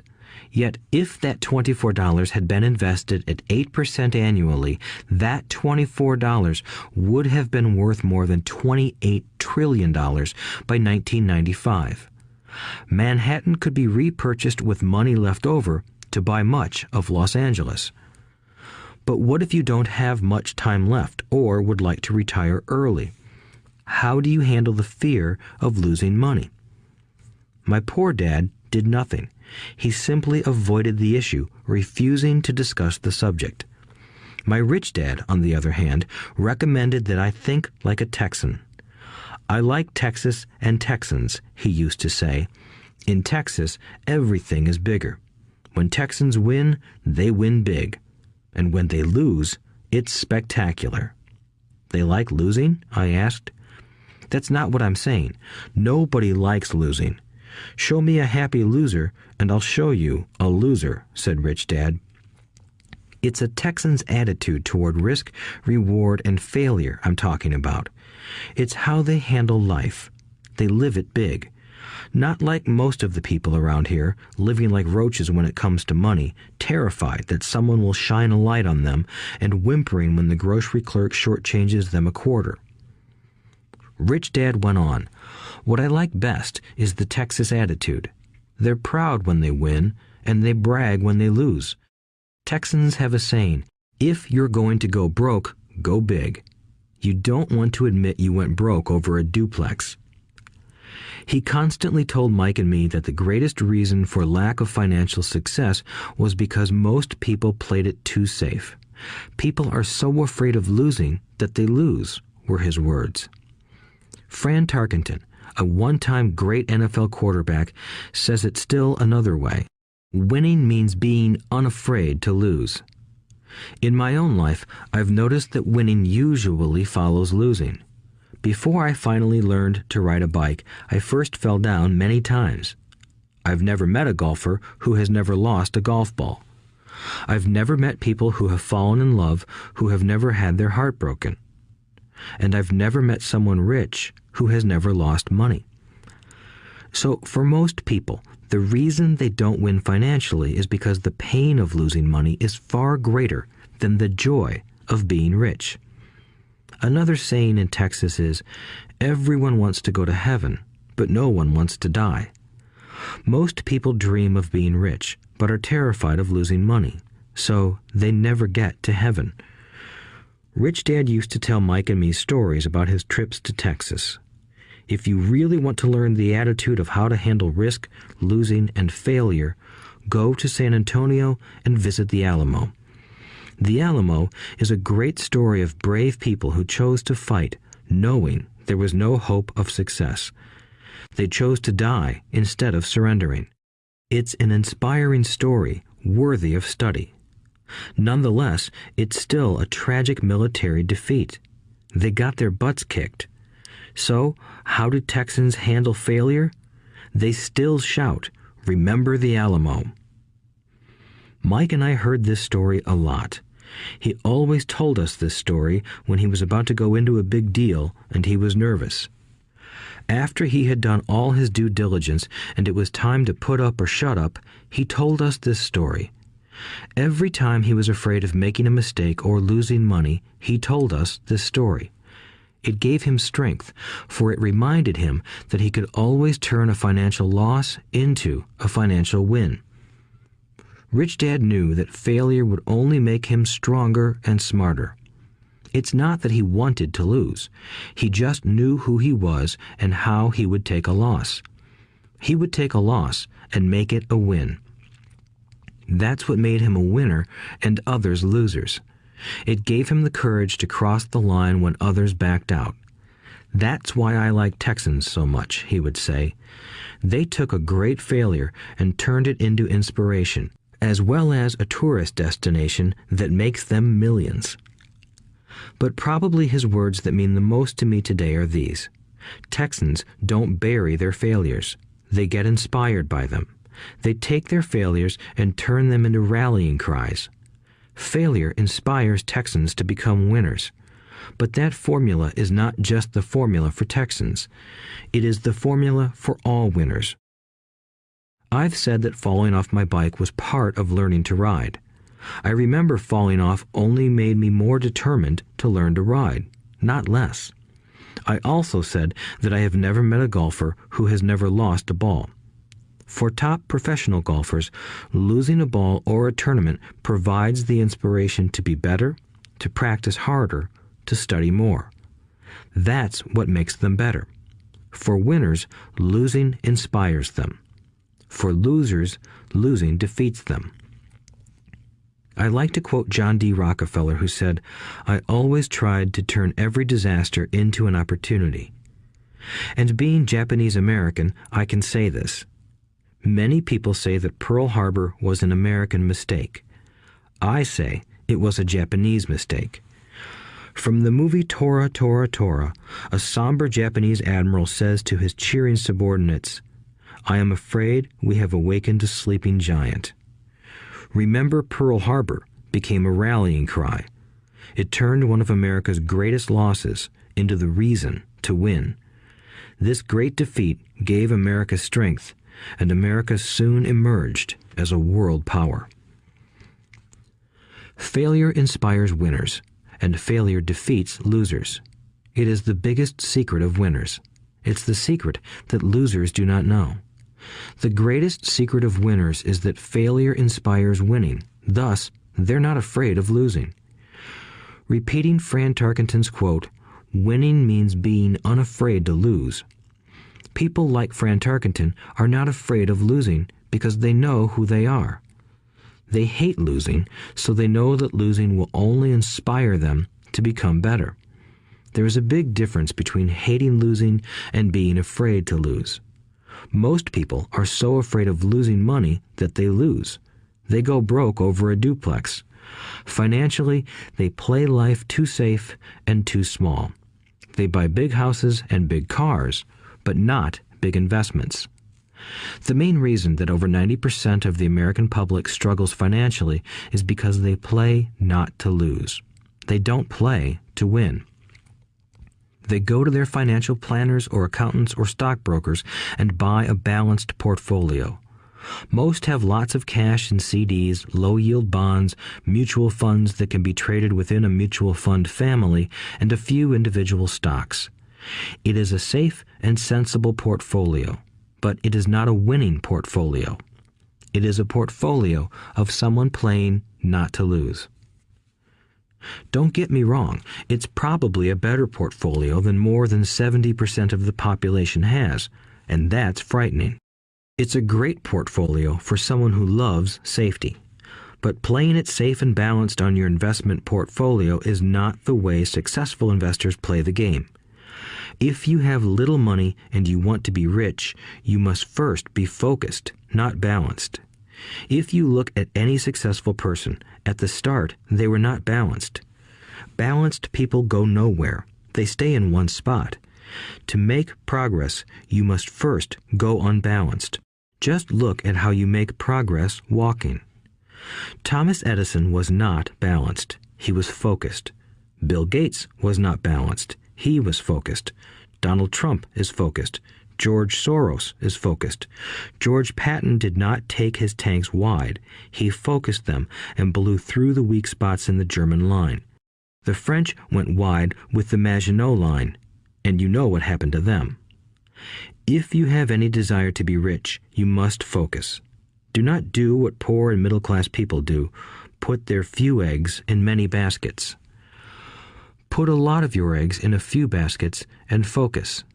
Follow one course until successful. If you hate losing, play it safe. If losing makes you weak, play it safe. Go with balanced investments. If you're over 25 years old and are terrified of taking risks, don't change. Play it safe, but start early. Start accumulating your nest egg early because it will take time. But if you have dreams of freedom, of getting out of the rat race, the first question to ask yourself is, how do I respond to failure? If failure inspires you to win, maybe you should go for it, but only maybe. If failure makes you weak or causes you to throw temper tantrums, like spoiled brats who call attorneys to file lawsuits every time something doesn't go their way, then play it safe. Keep your daytime job, or buy bonds or mutual funds. But remember, there is risk in those financial instruments also, even though they may appear safe. I say all this, mentioning Texas and Fran Tarkenton, because stacking the asset column is easy. It's really a low-aptitude game. It doesn't take much education. Fifth-grade math will do. But building your asset column is a game in which attitude plays a major role. It takes guts, patience, and a great attitude toward failure. Losers avoid failing, and failure turns losers into winners. Just remember the Alamo. Overcoming cynicism. The sky is falling. The sky is falling. Most of us know the story of Chicken Little, who ran around warning the barnyard of impending doom. We all know people who are that way. There's a Chicken Little inside each of us. As I stated earlier, the cynic is really a little chicken. We all get a little chicken when fear and doubt cloud our thoughts. All of us have doubts. I'm not smart. I'm not good enough. So-and-so is better than me. Our doubts often paralyze us. We play the what-if game. What if the economy crashes right after I invest? What if I lose control and I can't pay the money back? What if things don't go as I planned? Or we have friends or loved ones who will remind us of our shortcomings. They often say, "What makes you think you can do that? If it's such a good idea, how come someone else hasn't done it? That will never work. You don't know what you're talking about." These words of doubt often get so loud that we fail to act. A horrible feeling builds in our stomach. Sometimes we can't sleep. We fail to move forward. So we stay with what is safe, and opportunities pass us by. We watch life passing by as we sit immobilized with a cold knot in our body. We have all felt this at one time in our lives, some more than others. Peter Lynch of Fidelity Magellan Mutual Fund fame refers to warnings about the sky falling as noise, and we all hear it. Noise is either created inside our heads or comes from outside, often from friends, family, co-workers, and the media. Lynch recalls the time during the 1950s when the threat of nuclear war was so prevalent in the news that people began building fallout shelters and storing food and water. If they had invested that money wisely in the market, instead of building a fallout shelter, they'd probably be financially independent today. When violence breaks out in a city, gun sales go up all over the country. A person dies from rare hamburger meat in the state of Washington, and the Arizona Health Department orders restaurants to have all beef cooked well done. A drug company runs a TV commercial in February showing people catching the flu. Colds go up as well as sales of cold medicine.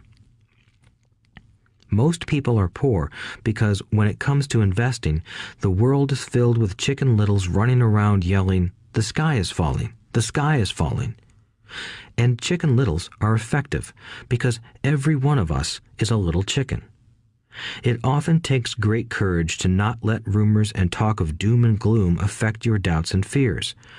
But a savvy investor knows that the seemingly worst of times is actually the best of times to make money. When everyone else is too afraid to act, they pull the trigger and are rewarded. Some time ago, a friend named Richard came from Boston to visit Kim and me in Phoenix. He was impressed with what we had done through stocks and real estate. The Phoenix real estate prices were depressed. We spent 2 days showing him what we thought were excellent opportunities for cash flow and capital appreciation. Kim and I are not real estate agents. We are strictly investors. After identifying a unit in a resort community, we called an agent who sold it to him that afternoon. The price was a mere $42,000 for a 2-bedroom townhome. Similar units were going for $65,000. He had found a bargain. Excited, he bought it and returned to Boston. 2 weeks later, the agent called to say that our friend had backed out. I called immediately to find out why. All he said was that he talked to his neighbor, and his neighbor told him it was a bad deal. He was paying too much. I asked Richard if his neighbor was an investor. Richard said he was not. When I asked why he listened to him, Richard got defensive and simply said he wanted to keep looking. The real estate market in Phoenix turned, and a few years later, that little unit was renting for $1,000 a month, $2,500 in the peak winter months. The unit was worth $95,000. All Richard had to put down was $5,000, and he would have had a start at getting out of the rat race. Today, he still has done nothing. Richard's backing out did not surprise me. It's called buyer's remorse, and it affects all of us. The little chicken won, and a chance at freedom was lost. In another example, I hold a small portion of my assets in tax lien certificates instead of CDs. I earn 16% per year on my money, which certainly beats the interest rates banks offer on CDs. The certificates are secured by real estate and enforced by state law, which is also better than most banks. The formula they're bought on makes them safe. They just lack liquidity. So I look at them as 2 to 7 year CDs.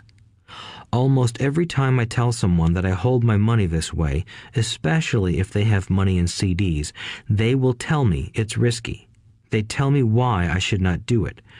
When I ask them where they get their information, they say from a friend or an investment magazine. They've never done it, and they're telling someone who's doing it why they shouldn't. The lowest yield I look for is 16%, but people who are filled with doubt are willing to accept a far lower return. Doubt is expensive. My point is that it's those doubts and cynicism that keep most people poor and playing it safe. The real world is simply waiting for you to get rich. Only a person's doubts keep them poor. As I said, getting out of the rat race is technically easy. It doesn't take much education, but those doubts are cripplers for most people. Cynics never win, said Rich Dad. Unchecked doubt and fear creates a cynic. Cynics criticize and winners analyze was another of his favorite sayings. Rich Dad explained that criticism blinded while analysis opened eyes. Analysis allowed winners to see that critics were blind and to see opportunities that everyone else missed. And finding what people miss is key to any success. Real estate is a powerful investment tool for anyone seeking financial independence or freedom. It is a unique investment tool.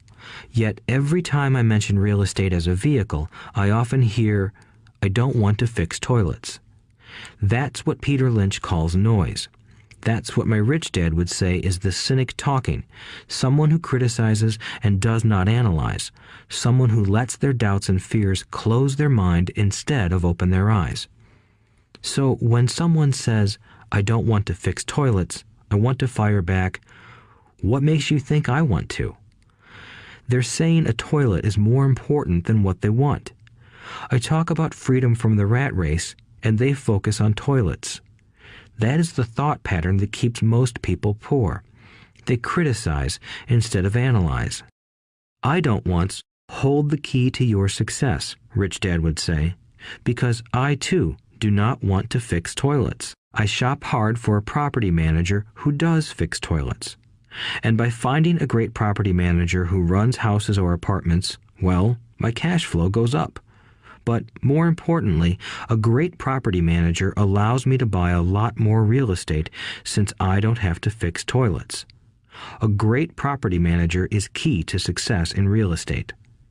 Finding a good manager is more important to me than the real estate.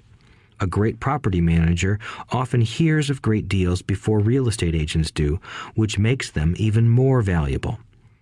That is what Rich Dad meant by, I don't once hold the key to your success. Because I do not want to fix toilets either, I figured out how to buy more real estate and expedite my getting out of the rat race. The people who continue to say, I don't want to fix toilets, often deny themselves the use of this powerful investment vehicle. Toilets are more important than their freedom. In the stock market, I often hear people say, I don't want to lose money. Well, what makes them think I or anyone else likes losing money? They don't make money because they choose to not lose money. Instead of analyzing, they close their minds to another powerful investment vehicle, the stock market. I was riding with a friend past our neighborhood gas station. He looked up and saw that the price of gas was going up and thus the price of oil. My friend is a worrywart, or a Chicken Little. To him, the sky is always going to fall, and it usually does, on him. When we got home, he showed me all the stats as to why the price of oil was going to go up over the next few years, statistics I had never seen before, even though I already owned substantial shares of an existing oil company. With that information, I immediately began looking for and found a new undervalued oil company that was about to find some oil deposits. My broker was excited about this new company, and I bought 15,000 shares for 65 cents per share. 3 months later, this same friend and I drove by the same gas station, and sure enough, the price per gallon had gone up nearly 15%. Again, the Chicken Little worried and complained. I smiled, because a month earlier, that little oil company hit oil, and those 15,000 shares went up to more than $3 per share since he had first given me the tip. And the price of gas will continue to go up if what my friend says is true. If most people understood how a stop worked in stock market investing, there would be more people investing to win instead of investing not to lose. A stop is simply a computer command that sells your stock automatically if the price begins to drop, helping to minimize your losses and maximize some gains. It's a great tool for those who are terrified of losing. So whenever I hear people focusing on their I don't wants rather than what they do want, I know the noise in their head must be loud. Chicken Little has taken over their brain and is yelling, the sky is falling and toilets are breaking. So they avoid their don't wants, but they pay a huge price. They may never get what they want in life. Instead of analyzing, their inner Chicken Little closes their mind. Rich Dad gave me a way of looking at Chicken Little. Just do what Colonel Sanders did. At the age of 66, he lost his business and began to live on his Social Security check. It wasn't enough. He went around the country selling his recipe for fried chicken. He was turned down 1,009 times before someone said yes, and he went on to become a multimillionaire at an age when most people are quitting. He was a brave and tenacious man, Rich Dad said of Harlan Sanders. So when you're in doubt and feeling a little afraid, just do what Colonel Sanders did to his little chicken. He fried it. Overcoming laziness. Busy people are often the most lazy. We have all heard stories of a businessman who works hard to earn money. He works hard to be a good provider for his wife and children. He spends long hours at the office and brings work home on weekends. One day he comes home to an empty house. His wife has left with the kids. He knew he and his wife had problems, but rather than work to make the relationship strong, he stayed busy at work. Dismayed, his performance at work slips and he loses his job. Today, I often meet people who are too busy to take care of their wealth, and there are people too busy to take care of their health. The cause is the same. They're busy, and they stay busy as a way of avoiding something they do not want to face. Nobody has to tell them. Deep down, they know. In fact, if you remind them, they often respond with anger or irritation. If they aren't busy at work or with the kids, they're often busy watching TV, fishing, playing golf, or shopping. Yet deep down, they know they are avoiding something important. That's the most common form of laziness. Laziness by staying busy. So, what is the cure for laziness? The answer is a little greed. For many of us, we were raised thinking of greed or desire as bad. Greedy people are bad people, my mom used to say, yet we all have inside of us this yearning to have nice, new, or exciting things. So to keep that emotion of desire under control, often parents find ways of suppressing that desire with guilt. You only think about yourself. Don't you know you have brothers and sisters? Was one of my mom's favorites. You want me to buy you what? Was a favorite of my dad. Do you think we're made of money? Do you think money grows on trees? We're not rich people, you know. It wasn't so much the words, but the angry guilt trip that went with the words that got to me. Or the reverse guilt trip was the I'm sacrificing my life to buy this for you. I'm buying this for you because I never had this advantage when I was a kid. I have a neighbor who is stone broke but can't park his car in his garage. The garage is filled with toys for his kids.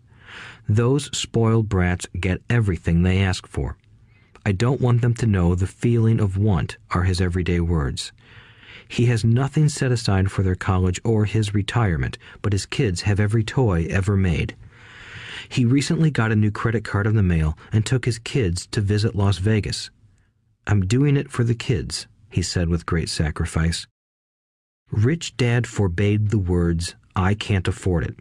In my real home, that's all I heard. Instead, Rich Dad required his children to say, how can I afford it? He believed that the words, I can't afford it, shut down your brain. It didn't have to think anymore.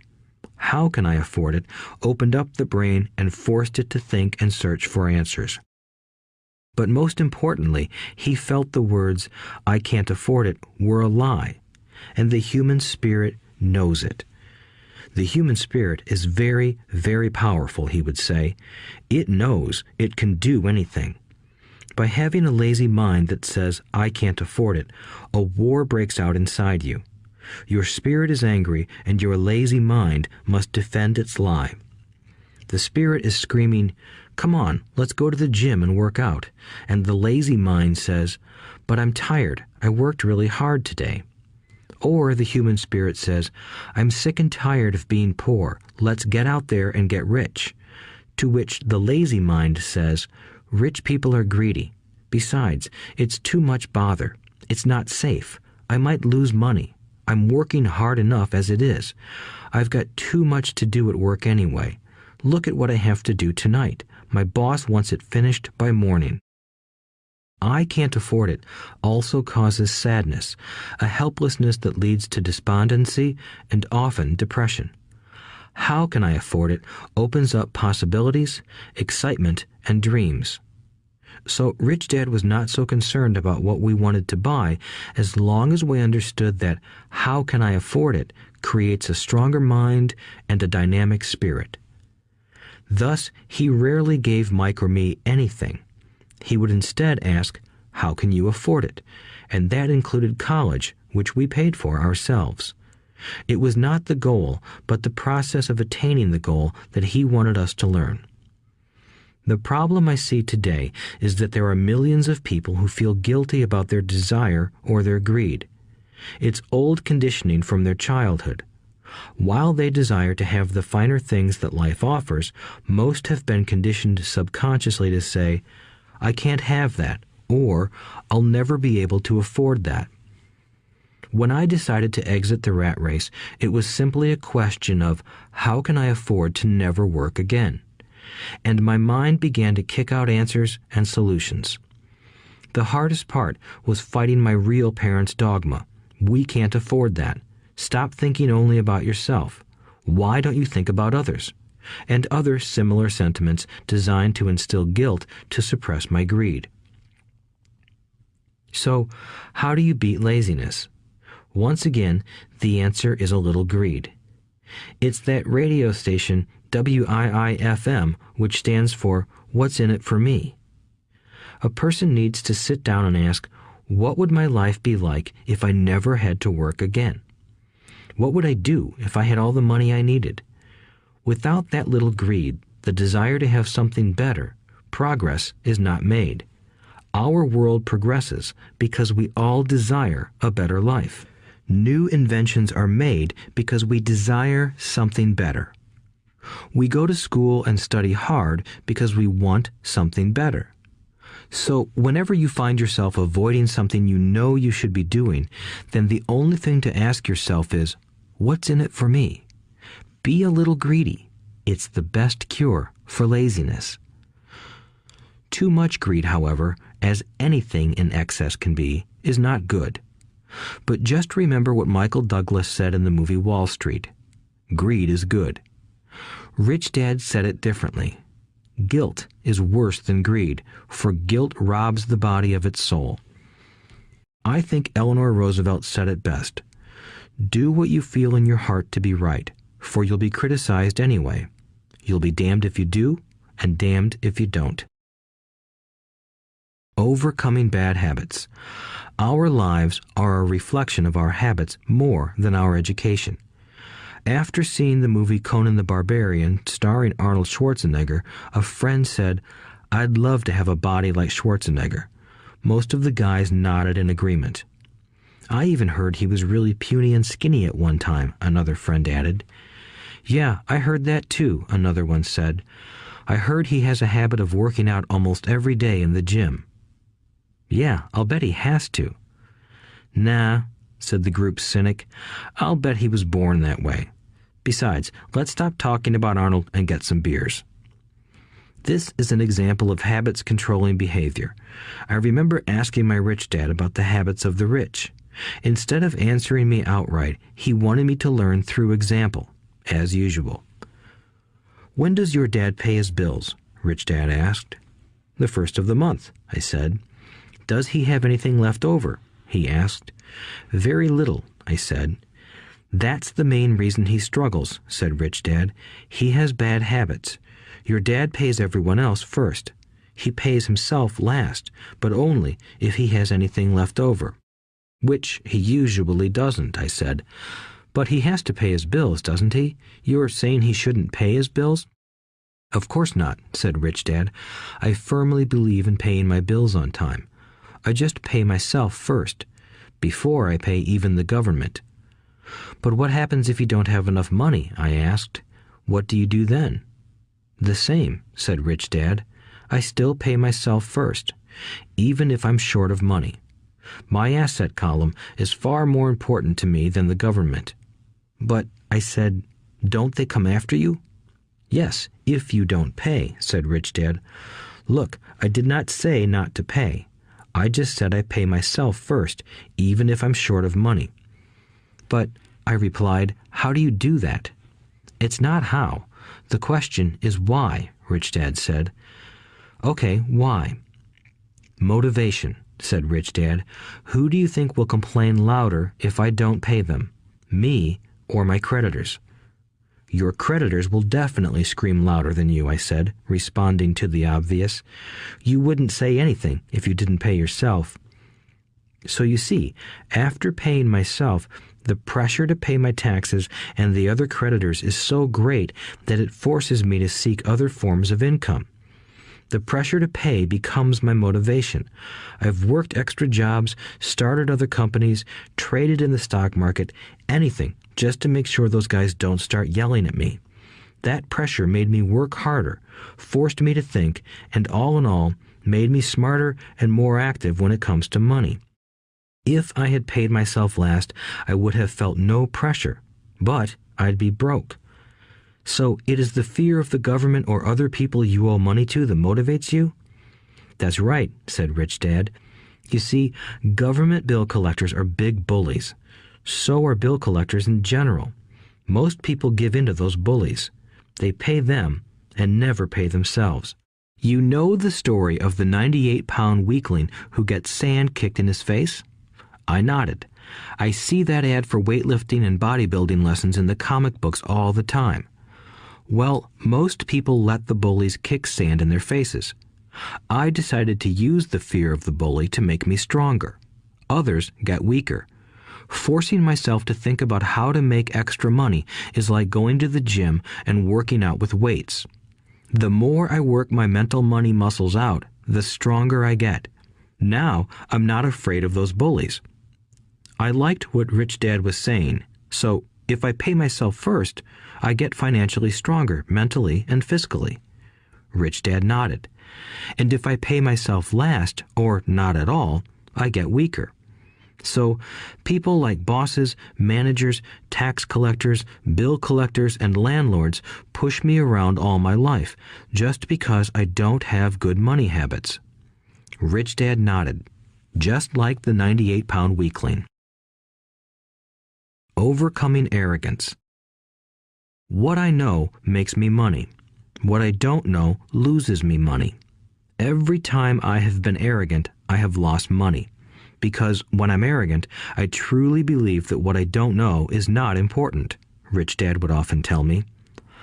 I have found that many people use arrogance to try to hide their own ignorance. It often happens when I am discussing financial statements with accountants or even other investors. They try to bluster their way through the discussion. It is clear to me that they don't know what they're talking about. They're not lying, but they are not telling the truth. There are many people in the world of money, finances, and investments who have absolutely no idea what they're talking about. Most people in the money industry are just spouting off sales pitches like used car salesmen. When you know you are ignorant in a subject, start educating yourself by finding an expert in the field or a book on the subject. Chapter 8. Getting Started. There is gold everywhere. Most people are not trained to see it. I wish I could say acquiring wealth was easy for me, but it wasn't. So in response to the question, how do I start, I offer the thought process I go through on a day-to-day basis. It really is easy to find great deals. I promise you that. It's just like riding a bike. After a little wobbling, it's a piece of cake. But when it comes to money, it takes determination to get through the wobbling. That's a personal thing. To find million-dollar deals of a lifetime requires us to call on our financial genius. I believe that each of us has a financial genius within us. The problem is that our financial genius lies asleep, waiting to be called upon. It lies asleep because our culture has educated us into believing that the love of money is the root of all evil. It has encouraged us to learn a profession so we can work for money, but failed to teach us how to have money work for us. It taught us not to worry about our financial future because our company or the government would take care of us when our working days are over. However, it is our children, educated in the same school system, who will end up paying for this absence of financial education. The message is still to work hard, earn money, and spend it. And when we run short, we can always borrow more. Unfortunately, 90% of the Western world subscribes to the above dogma, simply because it's easier to find a job and work for money. If you are not one of the masses, I offer you the following 10 steps to awaken your financial genius. I simply offer you the steps I have personally followed. If you want to follow some of them, great. If you don't, make up your own. Your financial genius is smart enough to develop its own list. While in Peru, I asked a gold miner of 45 years how he was so confident about finding a gold mine. He replied, "There is gold everywhere.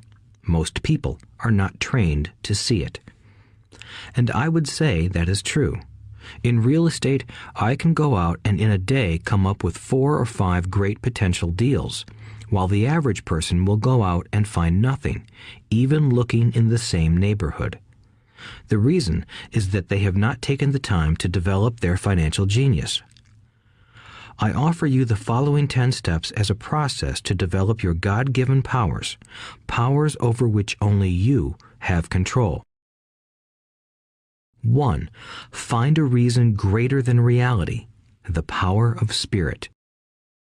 If you ask most people if they would like to be rich or financially free, they would say yes.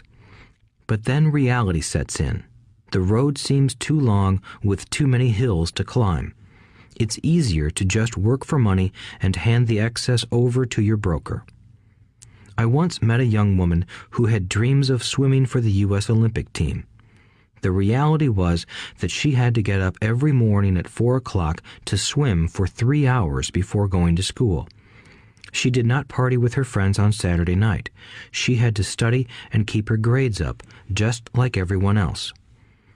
When I asked her what fueled her superhuman ambition and sacrifice, she simply said, "I do it for myself and the people I love. It's love that gets me over the hurdles and sacrifices." A reason or a purpose is a combination of wants and don't wants. When people ask me what my reason for wanting to be rich is, I tell them that it is a combination of deep emotional wants and don't wants. I will list a few. First, the don't wants, for they create the wants. I don't want to work all my life. I don't want what my parents aspired for, which was job security and a house in the suburbs. I don't like being an employee. I hated that my dad always missed my football games because he was so busy working on his career. I hated it when my dad worked hard all his life and the government took most of what he worked for at his death. He could not even pass on what he worked so hard for when he died. The rich don't do that. They work hard and pass it on to their children. Now, the wants. I want to be free to travel the world and live in the lifestyle I love. I want to be young when I do this. I want to simply be free. I want control over my time and my life. I want money to work for me. Those are my deep-seated emotional reasons. What are yours? If they are not strong enough, then the reality of the road ahead may be greater than your reasons. I have lost money and been set back many times, but it was the deep emotional reasons that kept me standing up and going forward. I wanted to be free by age 40, but it took me until I was 47, with many learning experiences along the way. As I said, I wish I could say it was easy. It wasn't, but it wasn't that hard either.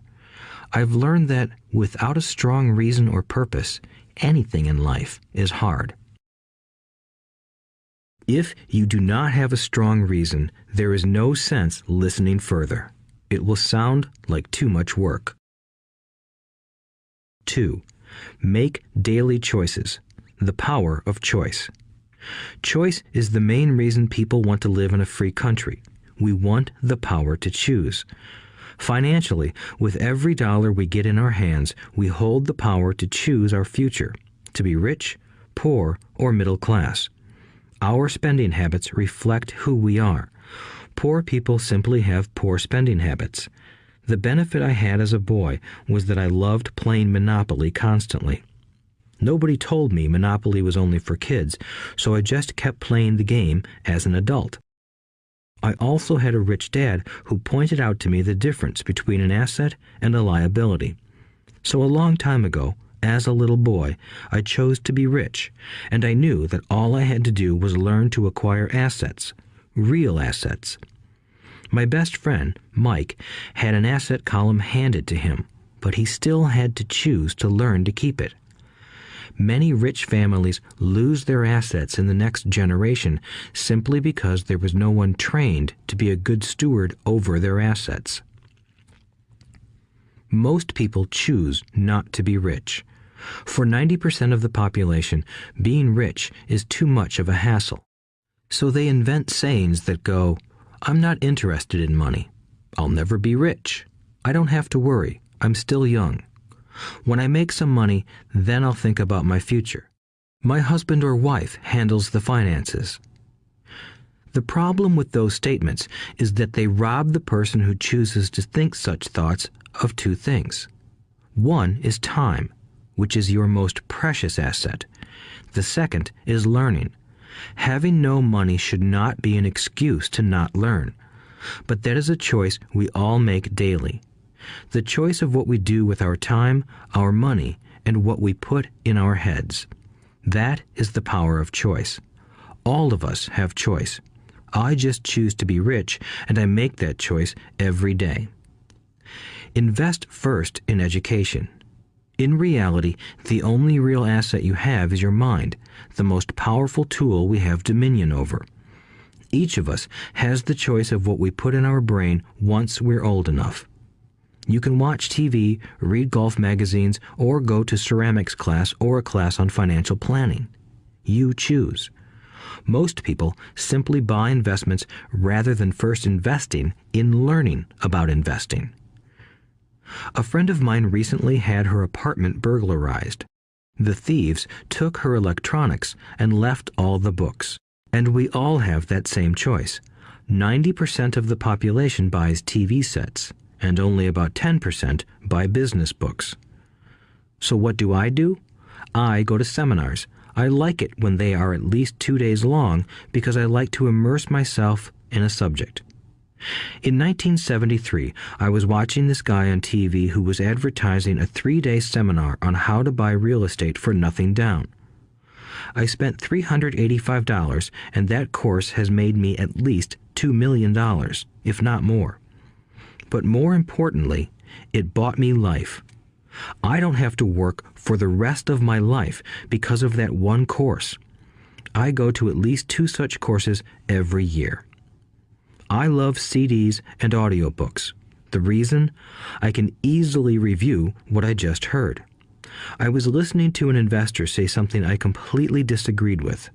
Instead of becoming arrogant and critical, I simply listened to that 5-minute stretch at least 20 times, maybe more. But suddenly, by keeping my mind open, I understood why he said what he said. It was like magic. I felt like I had a window into the mind of one of the greatest investors of our time. I gained tremendous insight into the vast resources of his education and experience. The net result? I still have the old way I used to think, and I now have a new way of looking at the same problem or situation.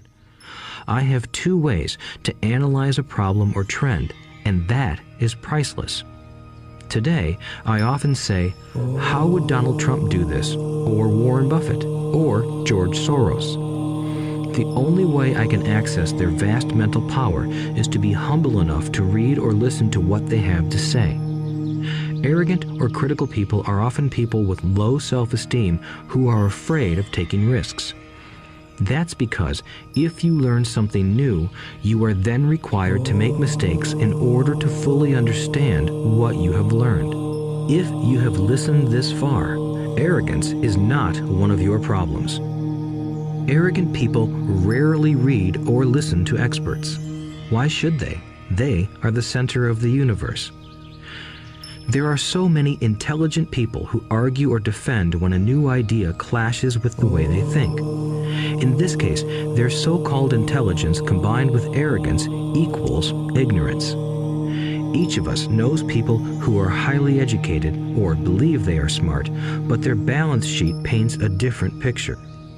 A truly intelligent person welcomes new ideas, for new ideas can add to the synergy of other accumulated ideas. Listening is more important than talking. If that were not true, God would not have given us 2 ears and only 1 mouth. Too many people think with their mouth instead of listening in order to absorb new ideas and possibilities.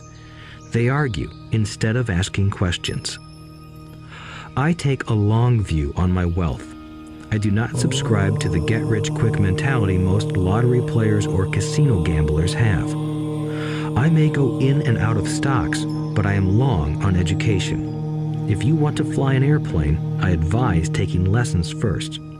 I am always shocked at people who buy stocks or real estate but never invest in their greatest asset, their mind. Just because you bought a house or two does not make you an expert at real estate. 3. Choose friends carefully. The power of association. First of all, I do not choose my friends by their financial statements.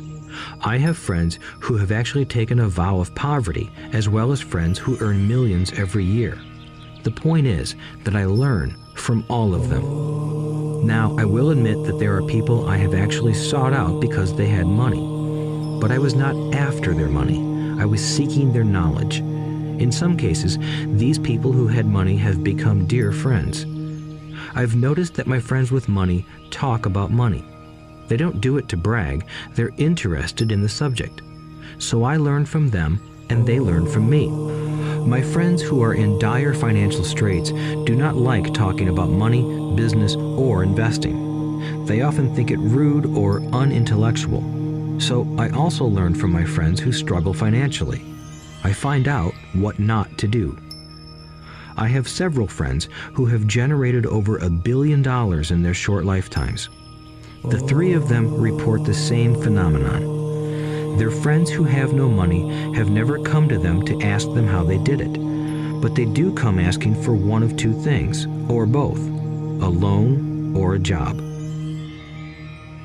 Warning: don't listen to poor or frightened people.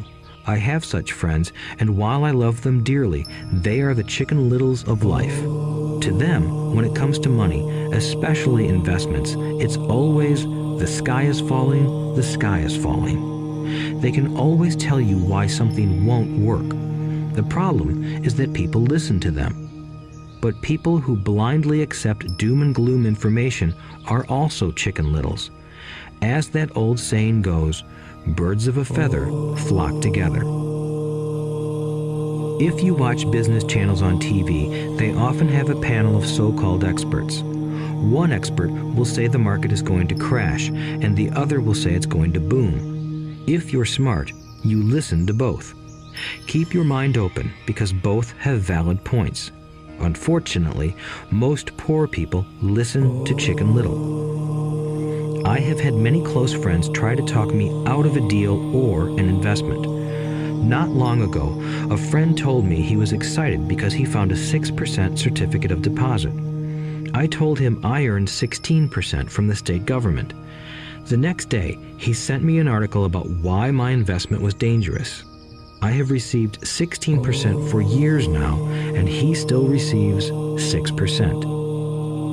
I would say that one of the hardest things about wealth building is to be true to yourself and to be willing to not go along with the crowd. This is because, in the market, it is usually the crowd that shows up late that is slaughtered. If a great deal is on the front page, it's too late in most instances. Look for a new deal. As we used to say as surfers, there is always another wave. People who hurry and catch a wave late usually are the ones who wipe out. Smart investors don't time the markets. If they miss a wave, they search for the next one and get themselves in position. This is hard for most investors because buying what is not popular is frightening. Timid investors are like sheep going along with the crowd. Or their greed gets them in when wise investors have already taken their profits and moved on. Wise investors buy an investment when it's not popular. They know their profits are made when they buy, not when they sell. They wait patiently. As I said, they do not time the market. Just like a surfer, they get in position for the next big swell. It's all insider trading. There are forms of insider trading that are illegal, and there are forms of insider trading that are legal. But either way, it's insider trading. The only distinction is, how far away from the inside are you? The reason you want to have rich friends is because that is where the money is made. It's made on information. You want to hear about the next boom, get in and get out before the next bust. I'm not saying do it illegally, but the sooner you know, the better your chances are for profits with minimal risk. That is what friends are for, and that is financial intelligence. 4. Master a formula and then learn a new one. The power of learning quickly. In order to make bread, every baker follows a recipe, even if it's only held in their head. The same is true for making money. Most of us have heard the saying, "You are what you eat." I have a different slant. I say, "You become what you study." In other words, be careful what you learn, because your mind is so powerful that you become what you put in your head. For example, if you study cooking, you then tend to cook. If you don't want to be a cook anymore, then you need to study something else. When it comes to money, the masses generally have one basic formula they learned in school, and it's this: work for money. The predominant formula I see in the world is that every day millions of people get up, go to work, earn money, pay bills, balance checkbooks, buy some mutual funds, and go back to work. That is the basic formula, or recipe. If you're tired of what you're doing, or you're not making enough, it's simply a case of changing the formula via which you make money. Years ago, when I was 26, I took a weekend class called How to Buy Real Estate Foreclosures. I learned a formula. The next trick was to have the discipline to actually put into action what I had learned. That is where most people stop. For 3 years, while working for Xerox, I spent my spare time learning to master the art of buying foreclosures. I've made several $million using that formula. So after I mastered that formula, I went in search of other formulas. For many of the classes, I did not directly use the information I learned, but I always learned something new. I have attended classes designed for derivative traders, commodity option traders, and chaologists. I was way out of my league, being in a room full of people with doctorates in nuclear physics and space science. Yet, I learned a lot that made my stock and real estate investing more meaningful and lucrative. Most junior colleges and community colleges have classes on financial planning and buying traditional investments. They are good places to start, but I always search for a faster formula. That is why, on a fairly regular basis, I make more in a day than many people will make in their lifetime. Another side note, in today's fast-changing world, it's not so much what you know anymore that counts, because often what you know is old. It is how fast you learn. That skill is priceless. It's priceless in finding faster formulas, recipes, if you will, for making dough. Working hard for money is an old formula born in the day of cavemen. 5. Pay yourself first. The power of self-discipline. If you cannot get control of yourself, do not try to get rich. It makes no sense to invest, make money, and blow it. It is the lack of self-discipline that causes most lottery winners to go broke soon after winning millions. It is the lack of self-discipline that causes people who get a raise to immediately go out and buy a new car or take a cruise. It is difficult to say which of the 10 steps is the most important, but of all the steps, this step is probably the most difficult to master if it is not already a part of your makeup. I would venture to say that personal self-discipline is the #1 delineating factor between the rich, the poor, and the middle class. Simply put, people who have low self-esteem and low tolerance for financial pressure can never be rich. As I have said, a lesson learned from my rich dad was that the world will push you around. The world pushes people around, not because other people are bullies, but because the individual lacks internal control and discipline. People who lack internal fortitude often become victims of those who have self-discipline. In the entrepreneur classes I teach, I constantly remind people to not focus on their product, service, or widget, but to focus on developing management skills. The 3 most important management skills necessary to start your own business are management of 1. Cash flow, 2. people. 3, personal time. I would say the skills to manage these 3 apply to anything, not just entrepreneurs. The 3 matter in the way you live your life as an individual or as part of a family, a business, a charitable organization, a city, or a nation. Each of these skills is enhanced by the mastery of self-discipline. I do not take the saying, "pay yourself first," lightly. The statement, "pay yourself first," comes from George Clayson's book, The Richest Man in Babylon. Millions of copies have been sold. But while millions of people freely repeat that powerful statement, few follow the advice. As I said, financial literacy allows one to read numbers, and numbers tell the story. By looking at a person's income statement and balance sheet, I can readily see if people who spout the words, "pay yourself first," actually practice what they preach. In reality, each month, many allocate money to their asset column before they pay their monthly expenses. Although millions of people have read Clayson's book and understand the words, "pay yourself first," in reality, they pay themselves last. Now, I can hear the howls from those of you who sincerely believe in paying your bills first, and I can hear all the responsible people who pay their bills on time. I am not saying be irresponsible and not pay your bills. All I am saying is do what the book says, which is pay yourself first.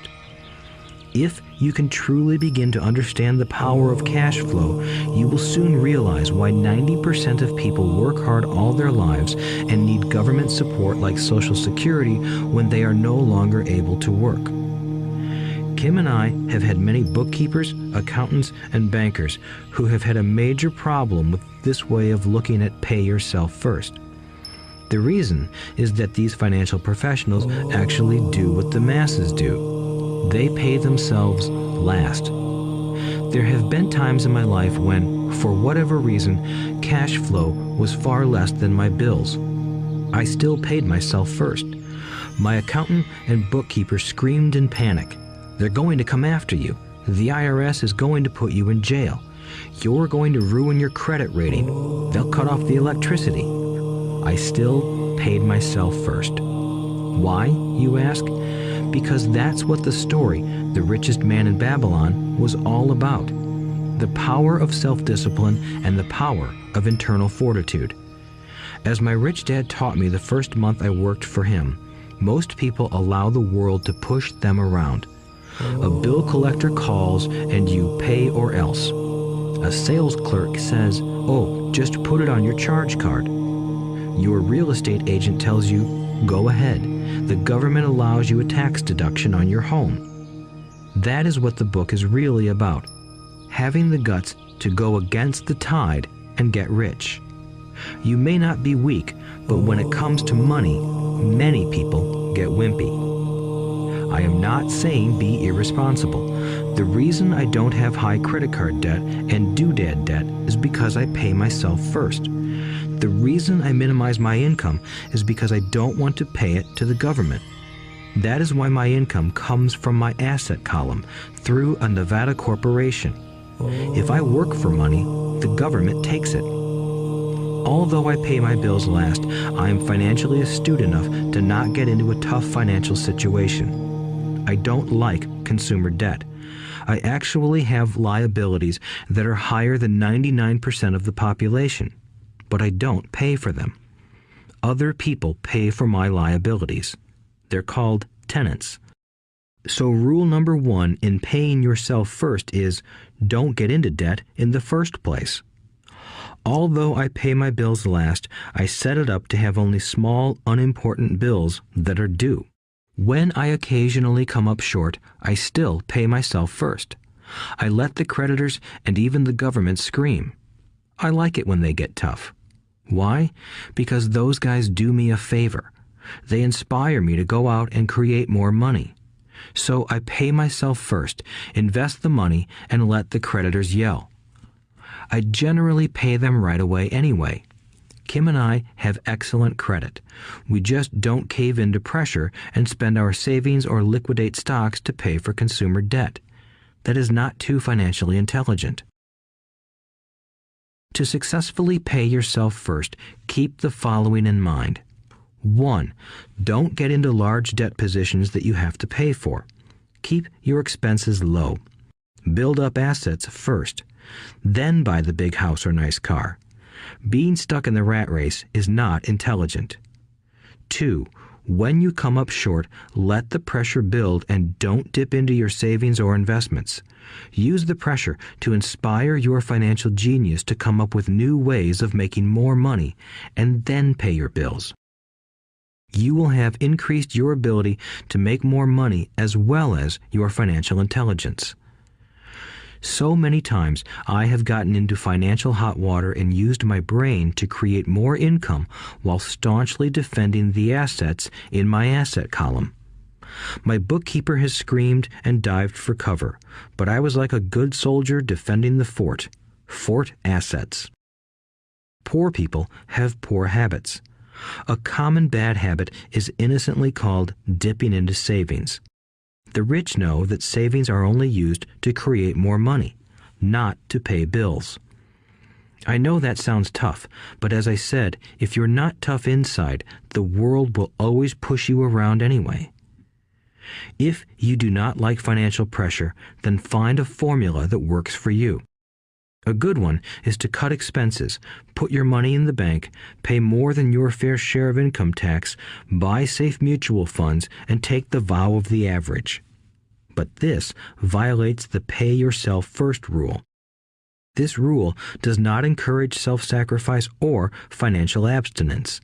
It doesn't mean pay yourself first and starve. Life was meant to be enjoyed. If you call on your financial genius, you can have all the goodies of life, get rich, and pay bills. And that is financial intelligence. 6. Pay your brokers well. The power of good advice. Sometimes I see people posting a sign in front of their house that says, "For sale by owner." Or I see people on TV claiming to be discount brokers. My rich dad taught me to take the opposite approach. He believed in paying professionals well, and I have adopted that policy also. Today, I have expensive attorneys, accountants, real estate brokers, and stockbrokers. Why? Because if, and I do mean if, the people are professionals, their services should make you money. And the more money they make, the more money I make. We live in the information age. Information is priceless. A good broker should provide you with information as well as take the time to educate you. I have several brokers who do that for me. Some taught me when I had little or no money, and I am still with them today. What I pay a broker is tiny in comparison with what kind of money I can make because of the information they provide. I love it when my real estate broker or stockbroker makes a lot of money because that usually means I made a lot of money. A good broker saves me time in addition to making me money. Like when I bought the vacant land for $9,000 and sold it immediately for over $25,000 so I could buy my Porsche quicker. A broker is my eyes and ears in the market. They're there every day, so I do not have to be. I'd rather play golf. People who sell their house on their own must not value their time much. Why would I want to save a few bucks when I could use that time to make more money or spend it with those I love?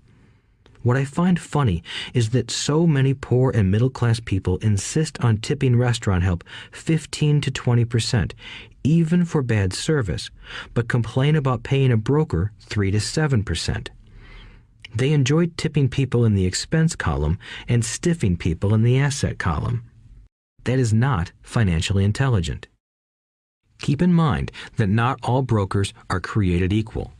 Unfortunately, most brokers are only salespeople. They sell, but they themselves own little or no real estate. There is a tremendous difference between a broker who sells houses and a broker who sells investments. The same is true for stock, bond, mutual fund, and insurance, brokers who call themselves financial planners. When I interview any paid professional, I first find out how much property or stocks they personally own and what percentage they pay in taxes. And that applies to my tax attorney as well as my accountant. I have an accountant who minds his own business. His profession is accounting, but his business is real estate. I used to have an accountant who was a small business accountant, but he had no real estate. I switched because we did not love the same business. Find a broker who has your best interests at heart. Many brokers will spend the time educating you, and they could be the best asset you find. Just be fair, and most of them will be fair to you. If all you can think about is cutting their commissions, then why should they want to help you? It's just simple logic. As I said earlier, one of the management skills is the management of people. Many people only manage people they feel smarter than and they have power over. Many middle managers remain middle managers, failing to get promoted because they know how to work with people below them, but not with people above them. The real skill is to manage and reward the people who are smarter than you in some technical area. That is why companies have a board of directors. You should have one too. That is financial intelligence. 7. Be an Indian giver. The power of getting something for nothing. When the first European settlers came to America, they were taken aback by a cultural practice some American Indians had. For example, if a settler was cold, the Indian would give the person a blanket. Mistaking it for a gift, the settler was often offended when the Indian asked for it back. The Indians also got upset when they realized that settlers did not want to give it back. That is where the term Indian giver came from, a simple cultural misunderstanding. In the world of the asset column, being an Indian giver is vital to wealth. The sophisticated investor's first question is, how fast do I get my money back? They also want to know what they get for free, also called a piece of the action. That is why the ROI, or return on investment, is so important. For example, I found a small condominium that was in foreclosure a few blocks from where I lived. The bank wanted $60,000 and I submitted a bid for $50,000, which they took simply because, along with my bid, was a cashier's check for $50,000. They realized I was serious. Most investors would say, "Aren't you tying up a lot of cash? Would it not be better to get a loan on it?" The answer is, not in this case. My investment company uses this condominium as a vacation rental in the winter months when the snowbirds come to Arizona. It rents for $2,500 a month for 4 months out of the year. For rental during the off-season, it rents for only $1,000 a month. I had my money back in about 3 years.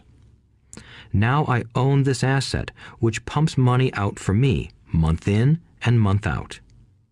The same is done with stocks. Frequently, my broker calls and recommends I move a sizable amount of money into the stock of a company that he feels is just about to make a move that will add value to the stock, like announcing a new product. I will move my money in for a week to a month while the stock moves up. Then I pull my initial dollar amount out and stop worrying about the fluctuations of the market because my initial money is back and ready to work on another asset. So my money goes in, and then it comes out, and I own an asset that was technically free. True, I have lost money on many occasions, but I only play with money I can afford to lose. I would say, on an average 10 investments, I hit home runs on 2 or 3, while 5 or 6 do nothing, and I lose on 2 or 3. But I limit my losses to only the money I have in at that time. People who hate risk put their money in the bank. In the long run, safe savings are better than no savings. But it takes a long time to get your money back, and, in most instances, you don't get anything for free with it. On every one of my investments, there must be an upside, something for free, like a condominium, a mini storage, a piece of free land, a house, stock shares, or an office building. and there must be limited risk or a low-risk idea. There are books devoted entirely to this subject, so I will not talk about it here. Ray Kroc of McDonald's fame sold hamburger franchises, not because he loved hamburgers, but because he wanted the real estate under the franchise for free. So wise investors must look at more than ROI. They look at the assets they get for free once they get their money back. That is financial intelligence. 8. Use assets to buy luxuries. The power of focus. A friend's child has been developing a nasty habit of burning a hole in his pocket. Just 16, he wanted his own car. The excuse? All his friends' parents gave their kids cars. The child wanted to go into his savings and use it for a down payment. That was when his father called me and then came to see me. Do you think I should let him do it, or should I just buy him a car? I answered, it might relieve the pressure in the short term, but what have you taught him in the long term? Can you use this desire to own a car and inspire your son to learn something? Suddenly, the lights went on and he hurried home. 2 months later, I ran into my friend again. Does your son have his new car? I asked. No, he doesn't, but I gave him $3,000 for the car. I told him to use my money instead of his college money. Well, that's generous of you, I said. Not really. The money came with a hitch. So what was the hitch? I asked. Well, first we played your cash flow game. We then had a long discussion about the wise use of money. After that, I gave him a subscription to the Wall Street Journal and a few books on the stock market. Then what? I asked. What was the catch? I told him that $3,000 was his, but he could not directly buy a car with it. He could use it to find a stockbroker and buy and sell stocks. Once he had made $6,000 with the $3,000, the money would be his for the car, and the $3,000 would go into his college fund. And what are the results? I asked. Well, he got lucky early in his trading, but lost everything a few days later. Then he really got interested. Today, I would say he is down $2,000, but his interest is up. He has read all the books I bought him, and he's gone to the library to get more. He reads the Wall Street Journal voraciously, watching for indicators. He's only got $1,000 left, but his interest and learning are sky high. He knows that if he loses that money, he walks for 2 more years. But he does not seem to care. He even seems uninterested in getting a car because he's found a game that is more fun. What happens if he loses all the money? I asked. We'll cross that bridge when we get to it. I'd rather have him lose everything now than wait till he's our age to risk losing everything. And besides, that is the best $3,000 I've ever spent on his education. What he is learning will serve him for life, and he seems to have gained a new respect for the power of money. As I said earlier, if a person cannot master the power of self-discipline, it is best not to try to get rich. I say this because although the process of developing cash flow from an asset column is easy in theory, what's hard is the mental fortitude to direct money to the correct use. Due to external temptations, it is much easier in today's consumer world to simply blow money out the expense column. With weak mental fortitude, that money flows into the paths of least resistance. That is the cause of poverty and financial struggle. The following example illustrates the financial intelligence needed to direct money to make more money. If we give 100 people $10,000 at the start of the year, I believe that at the end of the year, 80 would have nothing left. In fact, many would have created greater debt by making a down payment on a new car, refrigerator, electronics, or a holiday. 16 would have increased that $10,000 by 5 to 10%. 4 would have increased it to $20,000 or into the millions. We go to school to learn a profession so we can work for money. It is my opinion that it's just as important to learn how to have money work for you.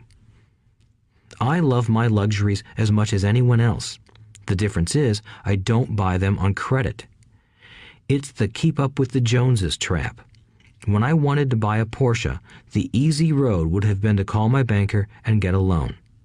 Instead of choosing to focus in the liability column, I chose to focus in the asset column.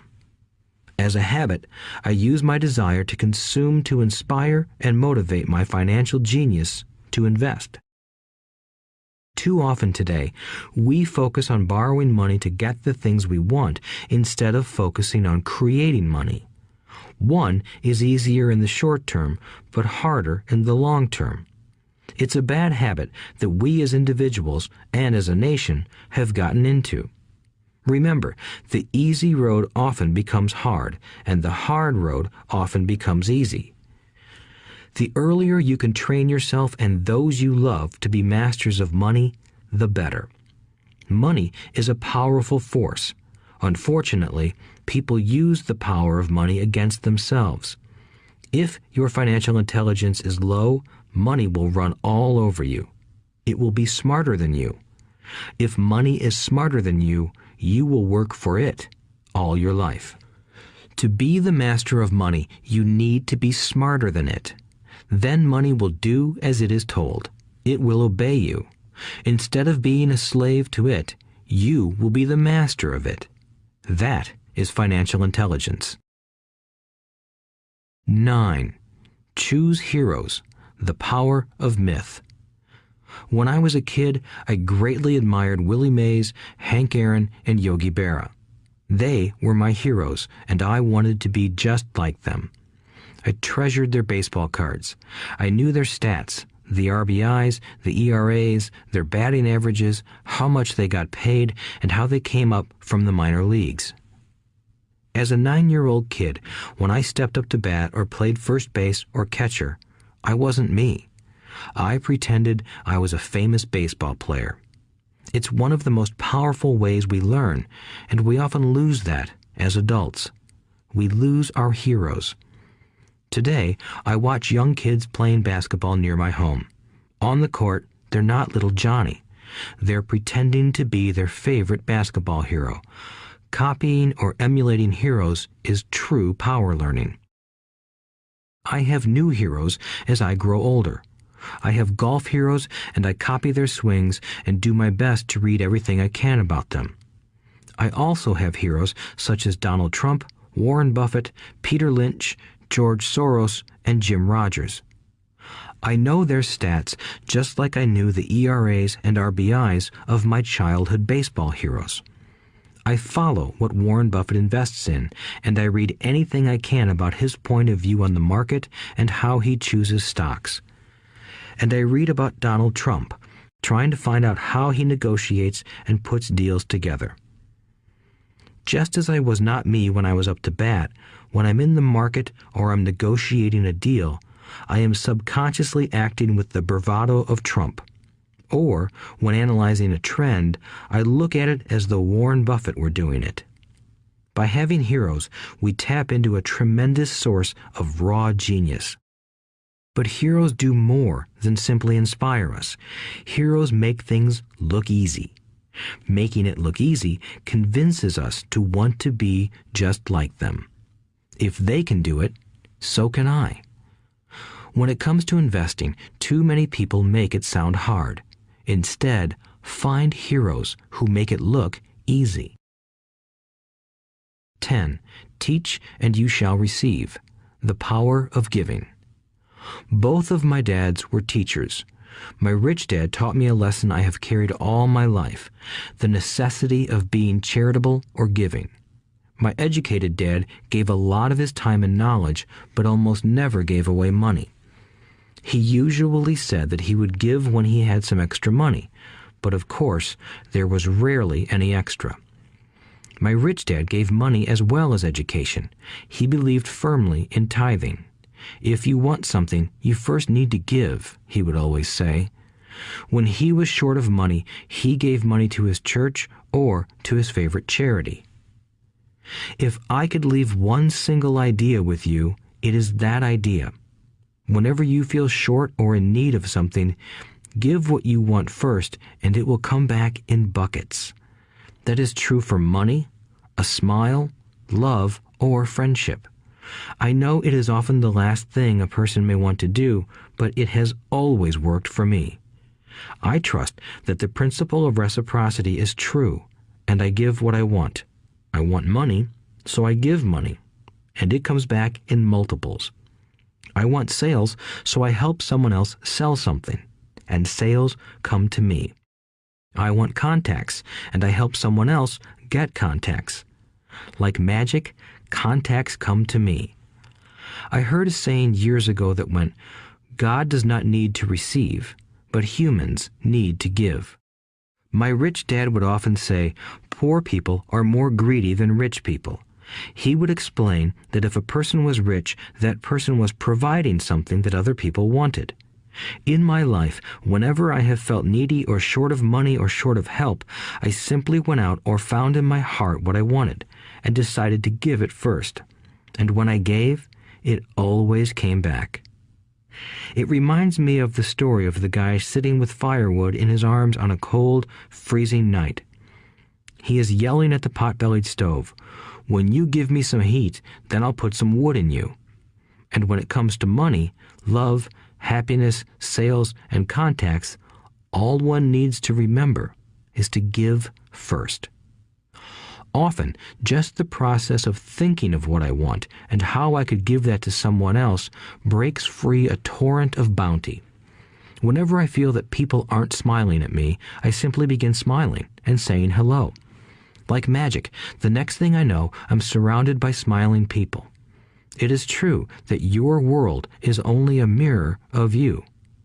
So that's why I say, teach and you shall receive. I have found that the more I teach those who want to learn, the more I learn. If you want to learn about money, teach it to someone else. A torrent of new ideas and finer distinctions will come in. There are times when I have given and nothing has come back, or what I have received is not what I wanted. But upon closer inspection and soul-searching, I was often giving to receive in those instances, instead of giving for the joy that giving itself brings. My dad taught teachers, and he became a master teacher. My rich dad always taught young people his way of doing business. In retrospect, it was their generosity with what they knew that made them smarter. There are powers in this world that are much smarter than we are. You can get there on your own, but it's easier with the help of the powers that be. You only need to be generous with what you have. Chapter 9. Still want more? Here are some to-dos. Many people may not be satisfied with my 10 steps. They see them more as philosophies than actions. I think understanding the philosophy is just as important as the action. There are many people who want to do instead of think, and then there are people who think but do not do. I would say that I am both. I love new ideas, and I love action. So for those who want a to-do list on how to get started, I will share with you some of the things I do in abbreviated form. Stop doing what you're doing. In other words, take a break and assess what is working and what is not working. The definition of insanity is doing the same thing over and over and expecting a different result. Stop doing what is not working and look for something new. Look for new ideas. For new investing ideas, I go to bookstores and search for books on different and unique subjects. I call them formulas. I buy how-to books on formulas I know nothing about. For example, in the bookstore I found the book The 16% Solution by Joel Moskowitz. I bought the book and read it, and the next Thursday I did exactly as the book said. Most people do not take action, or they let someone talk them out of whatever new formula they are studying. My neighbor told me why 16% would not work. I did not listen to him because he's never done it. Find someone who has done what you want to do. take them to lunch, and ask them for tips and tricks of the trade. As for 16% tax lien certificates, I went to the county tax office and found the government employee who worked in that office. I found out that she, too, invested in the tax liens. Immediately, I invited her to lunch. She was thrilled to tell me everything she knew and how to do it. After lunch, she spent all afternoon showing me everything. By the next day, I found 2 great properties with her help that have been accruing interest at 16% ever since. It took a day to read the book, a day to take action, an hour for lunch, and a day to acquire 2 great deals. Take classes, read, and attend seminars. I search newspapers and the internet for new and interesting classes, many of which are free or inexpensive. I also attend and pay for expensive seminars on what I want to learn. I am wealthy and free from needing a job simply because of the courses I took. I have friends who did not take those classes who told me I was wasting my money, and yet they're still at the same job. Make lots of offers.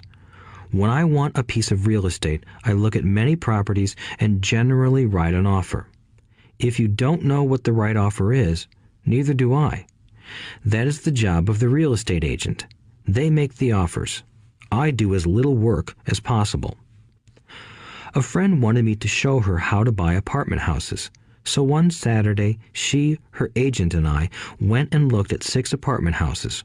4 were dogs, but 2 were good. I said to write offers on all 6, offering half of what the owners asked for. She and the agent nearly had heart attacks. They thought it was rude and would offend the sellers, but I really don't think the agent wanted to work that hard. So they did nothing and went on looking for a better deal. No offers were ever made, and that person is still looking for the right deal at the right price. Well, you don't know what the right price is until you have a second party who wants to deal. Most sellers ask too much. It is rare that a seller asks a price that is less than something is worth.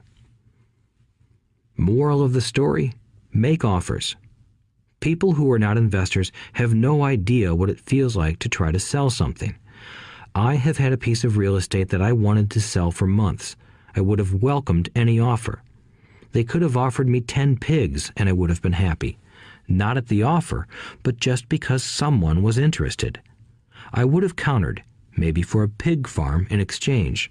But that's how the game works. The game of buying and selling is fun. Keep that in mind. It's fun and only a game. Make offers. Someone might say yes. I always make offers with escape clauses.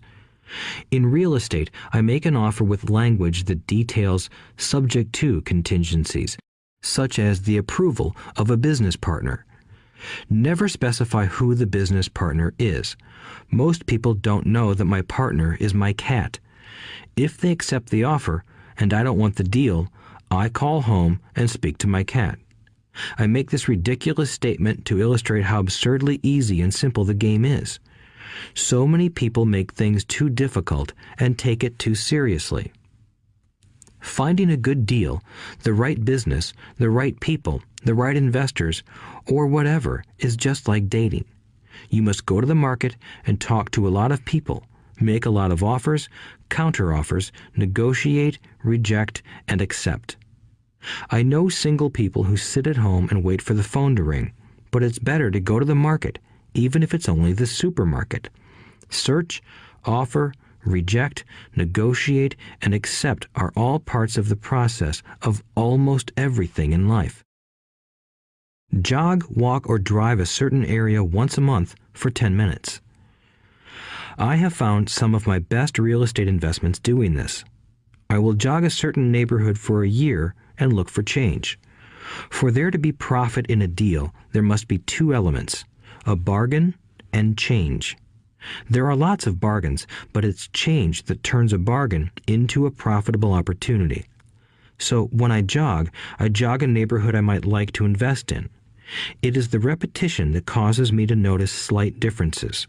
I notice real estate signs that are up for a long time. That means the seller might be more agreeable to deal. I watch for moving trucks going in or out. I stop and talk to the drivers. I talk to the postal carriers. It's amazing how much information they acquire about an area. I find a bad area, especially an area that the news has scared everyone away from. I drive it for sometimes a year, waiting for signs of something changing for the better. I talk to retailers, especially new ones, and find out why they're moving in. It takes only a few minutes a month, and I do it while doing something else, like exercising or going to and from the store. Shop for bargains in all markets. Consumers will always be poor. When the supermarket has a sale, say on toilet paper, the consumer runs in and stocks up. But when the housing or stock market has a sale, most often called a crash or correction, the same consumer often runs away from it. When the supermarket raises its prices, the consumer shops somewhere else. But when housing or the stock market raises their prices, the same consumer often rushes in and starts buying. Always remember, profits are made in the buying, not in the selling. Look in the right places. A neighbor bought a condominium for $100,000. I bought the identical condo next door for $50,000. He told me he's waiting for the price to go up. I told him that profit is made when you buy, not when you sell. He shopped with a real estate broker who owns no property of her own. I shopped at the foreclosure auction. I paid $500 for a class on how to do this. My neighbor thought that the $500 for a real estate investment class was too expensive. He said he could not afford the money or the time. So he waits for the prices to go up. Look for people who want to buy first, then look for someone who wants to sell. A friend was looking for a certain piece of land. He had the money, but did not have the time. I found a large piece of land, larger than what my friend wanted to buy, tied it up with an option, called my friend, and he said he wanted a piece of it. So I sold the piece to him and then bought the land. I kept the remaining land as mine for free. Moral of the story: buy the pie and cut it in pieces. Most people look for what they can afford, so they look too small. They buy only a piece of the pie, so they end up paying more for less.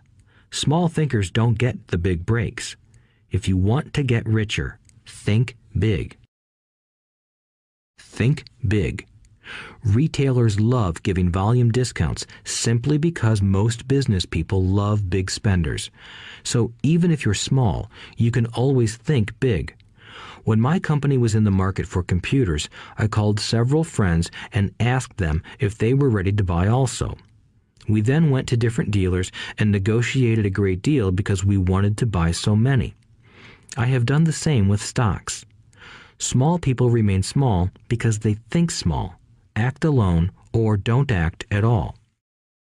Learn from history. All the big companies on the stock exchange started out as small companies. Colonel Sanders did not get rich until after he lost everything in his 60s. Bill Gates was one of the richest men in the world before he was 30. Action always beats inaction. These are just a few of the things I have done and continue to do to recognize opportunities. The important words are have done and do. As repeated many times throughout this audiobook, you must take action before you can receive the financial rewards. Act now. Final thoughts. I would like to share some final thoughts with you. The main reason I wrote this book, and the reason it has remained a bestseller since 2000, was to share insights into how increased financial intelligence can be used to solve many of life's common problems. Without financial training, we all too often use the standard formulas to get through life. Work hard, save, borrow, and pay excessive taxes. Today, more than ever, we need better information. I use the following story as an example of a financial problem that confronts many young families today. How do you afford a good education for your children and provide for your own retirement? It requires using financial intelligence instead of hard work. A friend of mine was griping one day about how hard it was to save money for his 4 children's college educations. He was putting $300 away in a college fund each month and had so far accumulated only about $12,000. He had about 12 more years to save for college since his oldest child was then 6 years old. At the time, the real estate market in Phoenix was terrible. People were giving houses away. I suggested to my friend that he buy a house with some of the money in his college fund. The idea intrigued him, and we began to discuss the possibility. His primary concern was that he did not have credit with the bank to buy another house since he was so overextended. I assured him that there were other ways to finance a property rather than through the bank. We looked for a house for 2 weeks, a house that would fit all our criteria. There were plenty to choose from, so shopping was fun. Finally, we found a 3-bedroom, 2-bath home in a prime neighborhood. The owner had been downsized and needed to sell that day because he and his family were moving to California where another job waited.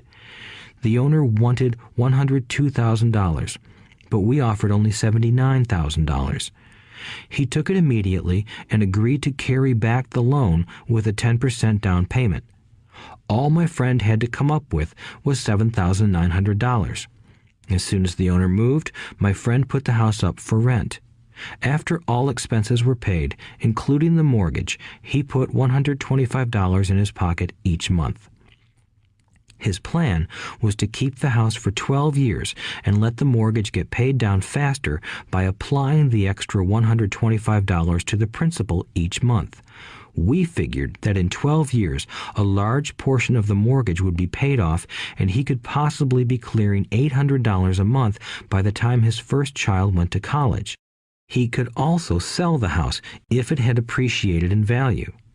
3 years later, the real estate market greatly improved in Phoenix, and he was offered $156,000 for the same house by the tenant who lived in it. Again, he asked me what I thought.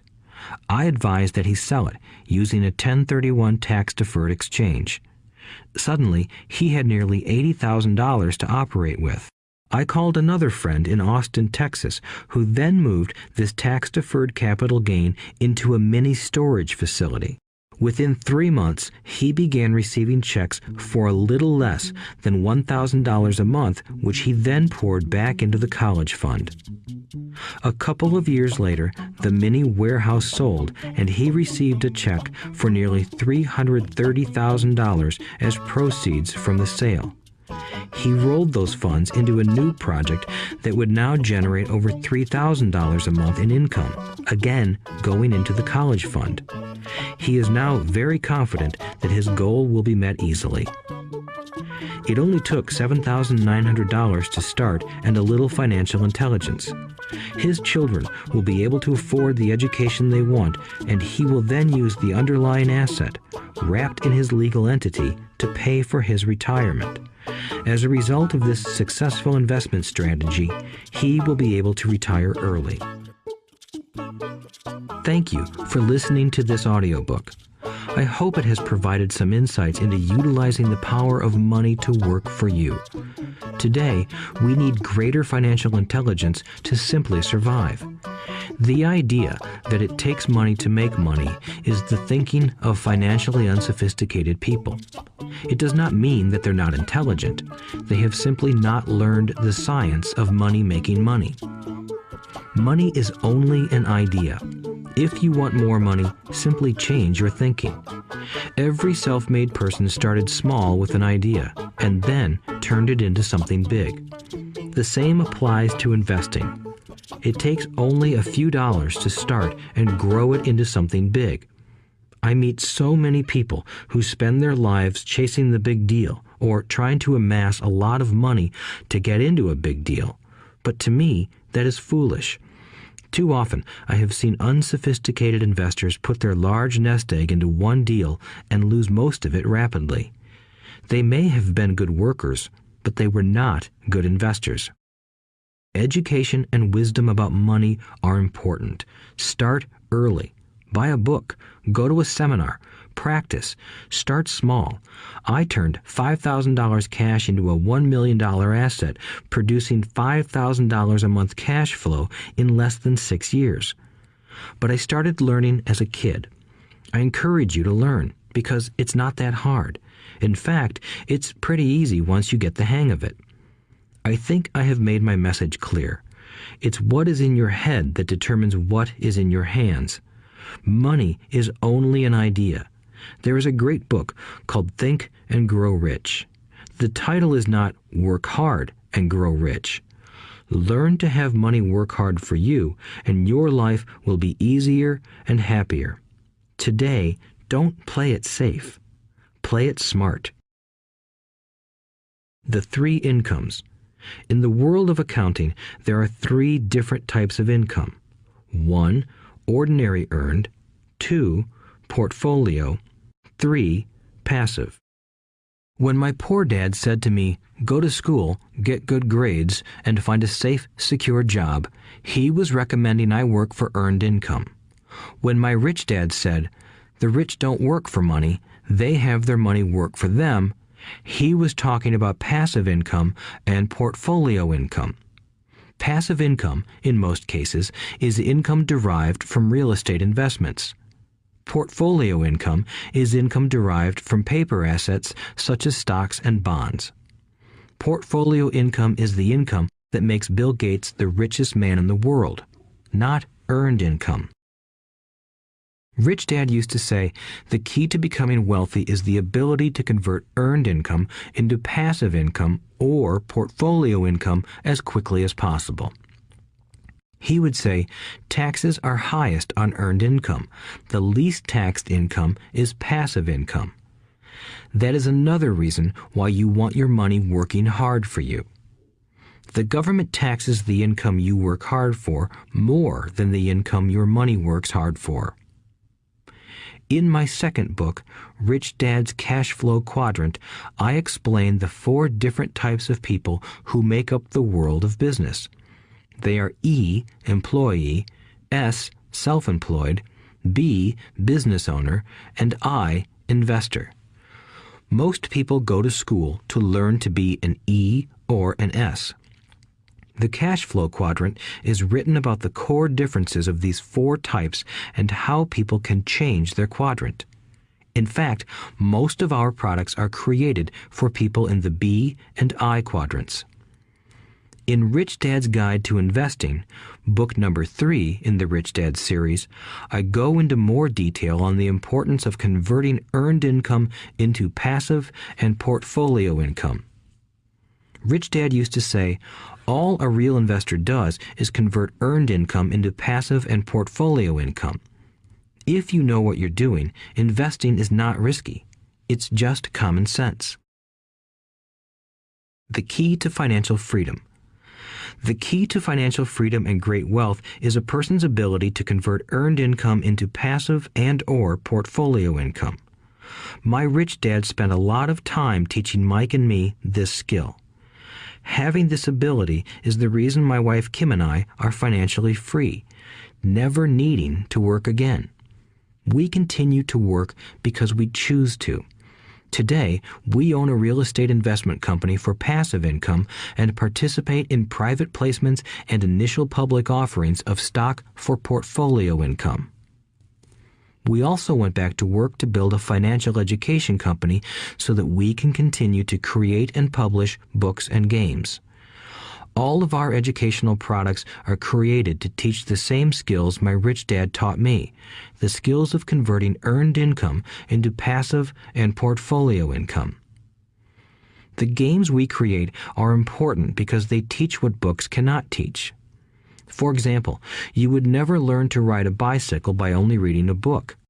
Our cash flow games for adults and cash flow for kids game are designed to teach players the basic investment skills of converting earned income into passive and portfolio income. They also teach the principles of accounting and financial literacy. These games are the only educational products in the world that teach people all of these skills simultaneously. Cash Flow 202 is the advanced version of Cash Flow 101 and requires the game board from 101 as well as a full understanding of 101 before it can be played. Cash Flow 101 and Cash Flow for Kids teach the principles of fundamental investing. Cash Flow 202 teaches the principles of technical investing. Technical investing involves advanced trading techniques such as short selling, call options, put options, and straddles. A person who understands these advanced techniques is able to make money when the market goes up, as well as when the market comes down. As my rich dad would say, a real investor makes money in an up market and a down market. That is why they make so much money. One of the reasons they make more money is simply because they have more self-confidence. Rich Dad would say they have more self-confidence because they are less afraid of losing. In other words, the average investor does not make as much money because they are so afraid of losing money. The average investor does not know how to protect themselves from losses, and that is what Cash Flow 202 teaches. Average investors think investing is risky because they have not been formally trained to be professional investors. As Warren Buffett, America's richest investor, says, risk comes from not knowing what you're doing. My board games teach the simple basics of fundamental investing and technical investing while people are having fun. I occasionally hear someone say, your educational games are expensive, which poses the question of ROI, the return on investment, or the value returned for the price paid. I nod my head and reply, yes, they may be expensive, especially when compared to entertainment board games. But my games are not as expensive as a college education, working hard all your life for earned income, paying excessive taxes, and then living in terror of losing all of your money in the investment markets. When someone walks away mumbling about the price, I can hear my rich dad saying, if you want to be rich, you must know what kind of income to work hard for, how to keep it, and how to protect it from loss. That is the key to great wealth. Rich Dad would also say, if you do not understand the differences in those three incomes and do not learn the skills on how to acquire and protect those incomes, you will probably spend your life earning less than you could and working harder than you should. My poor dad thought a good education, a good job, and years of hard work were all you needed to be successful. My rich dad also thought a good education was important. But to him, it was also important that Mike and I know the differences in the three incomes and what kind of income to work hard for. To him, that was basic financial education. Knowing the differences in the three incomes and learning the investment skills of how to acquire the different incomes is basic education for anyone who strives to acquire great wealth and achieve financial freedom, a special kind of freedom that only a few will ever know. As Rich Dad states in lesson number 1, the rich do not work for money. They know how to have money work hard for them.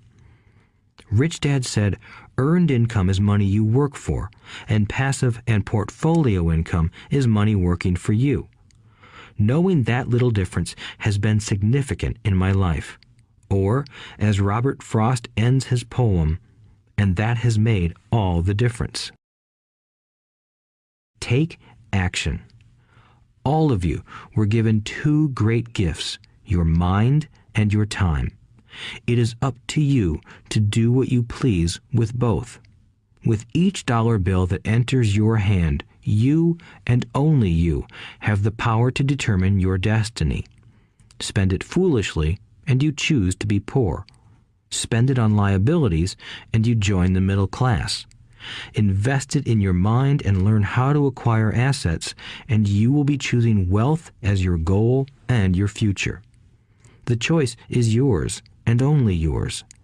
Every day, with every dollar, you decide to be rich, poor, or middle class. Choose to share this knowledge with your children, and you choose to prepare them for the world that awaits. No one else will. You and your children's future will be determined by choices you make today, not tomorrow. I wish you great wealth and much happiness with this fabulous gift called life. Robert Kiyosaki.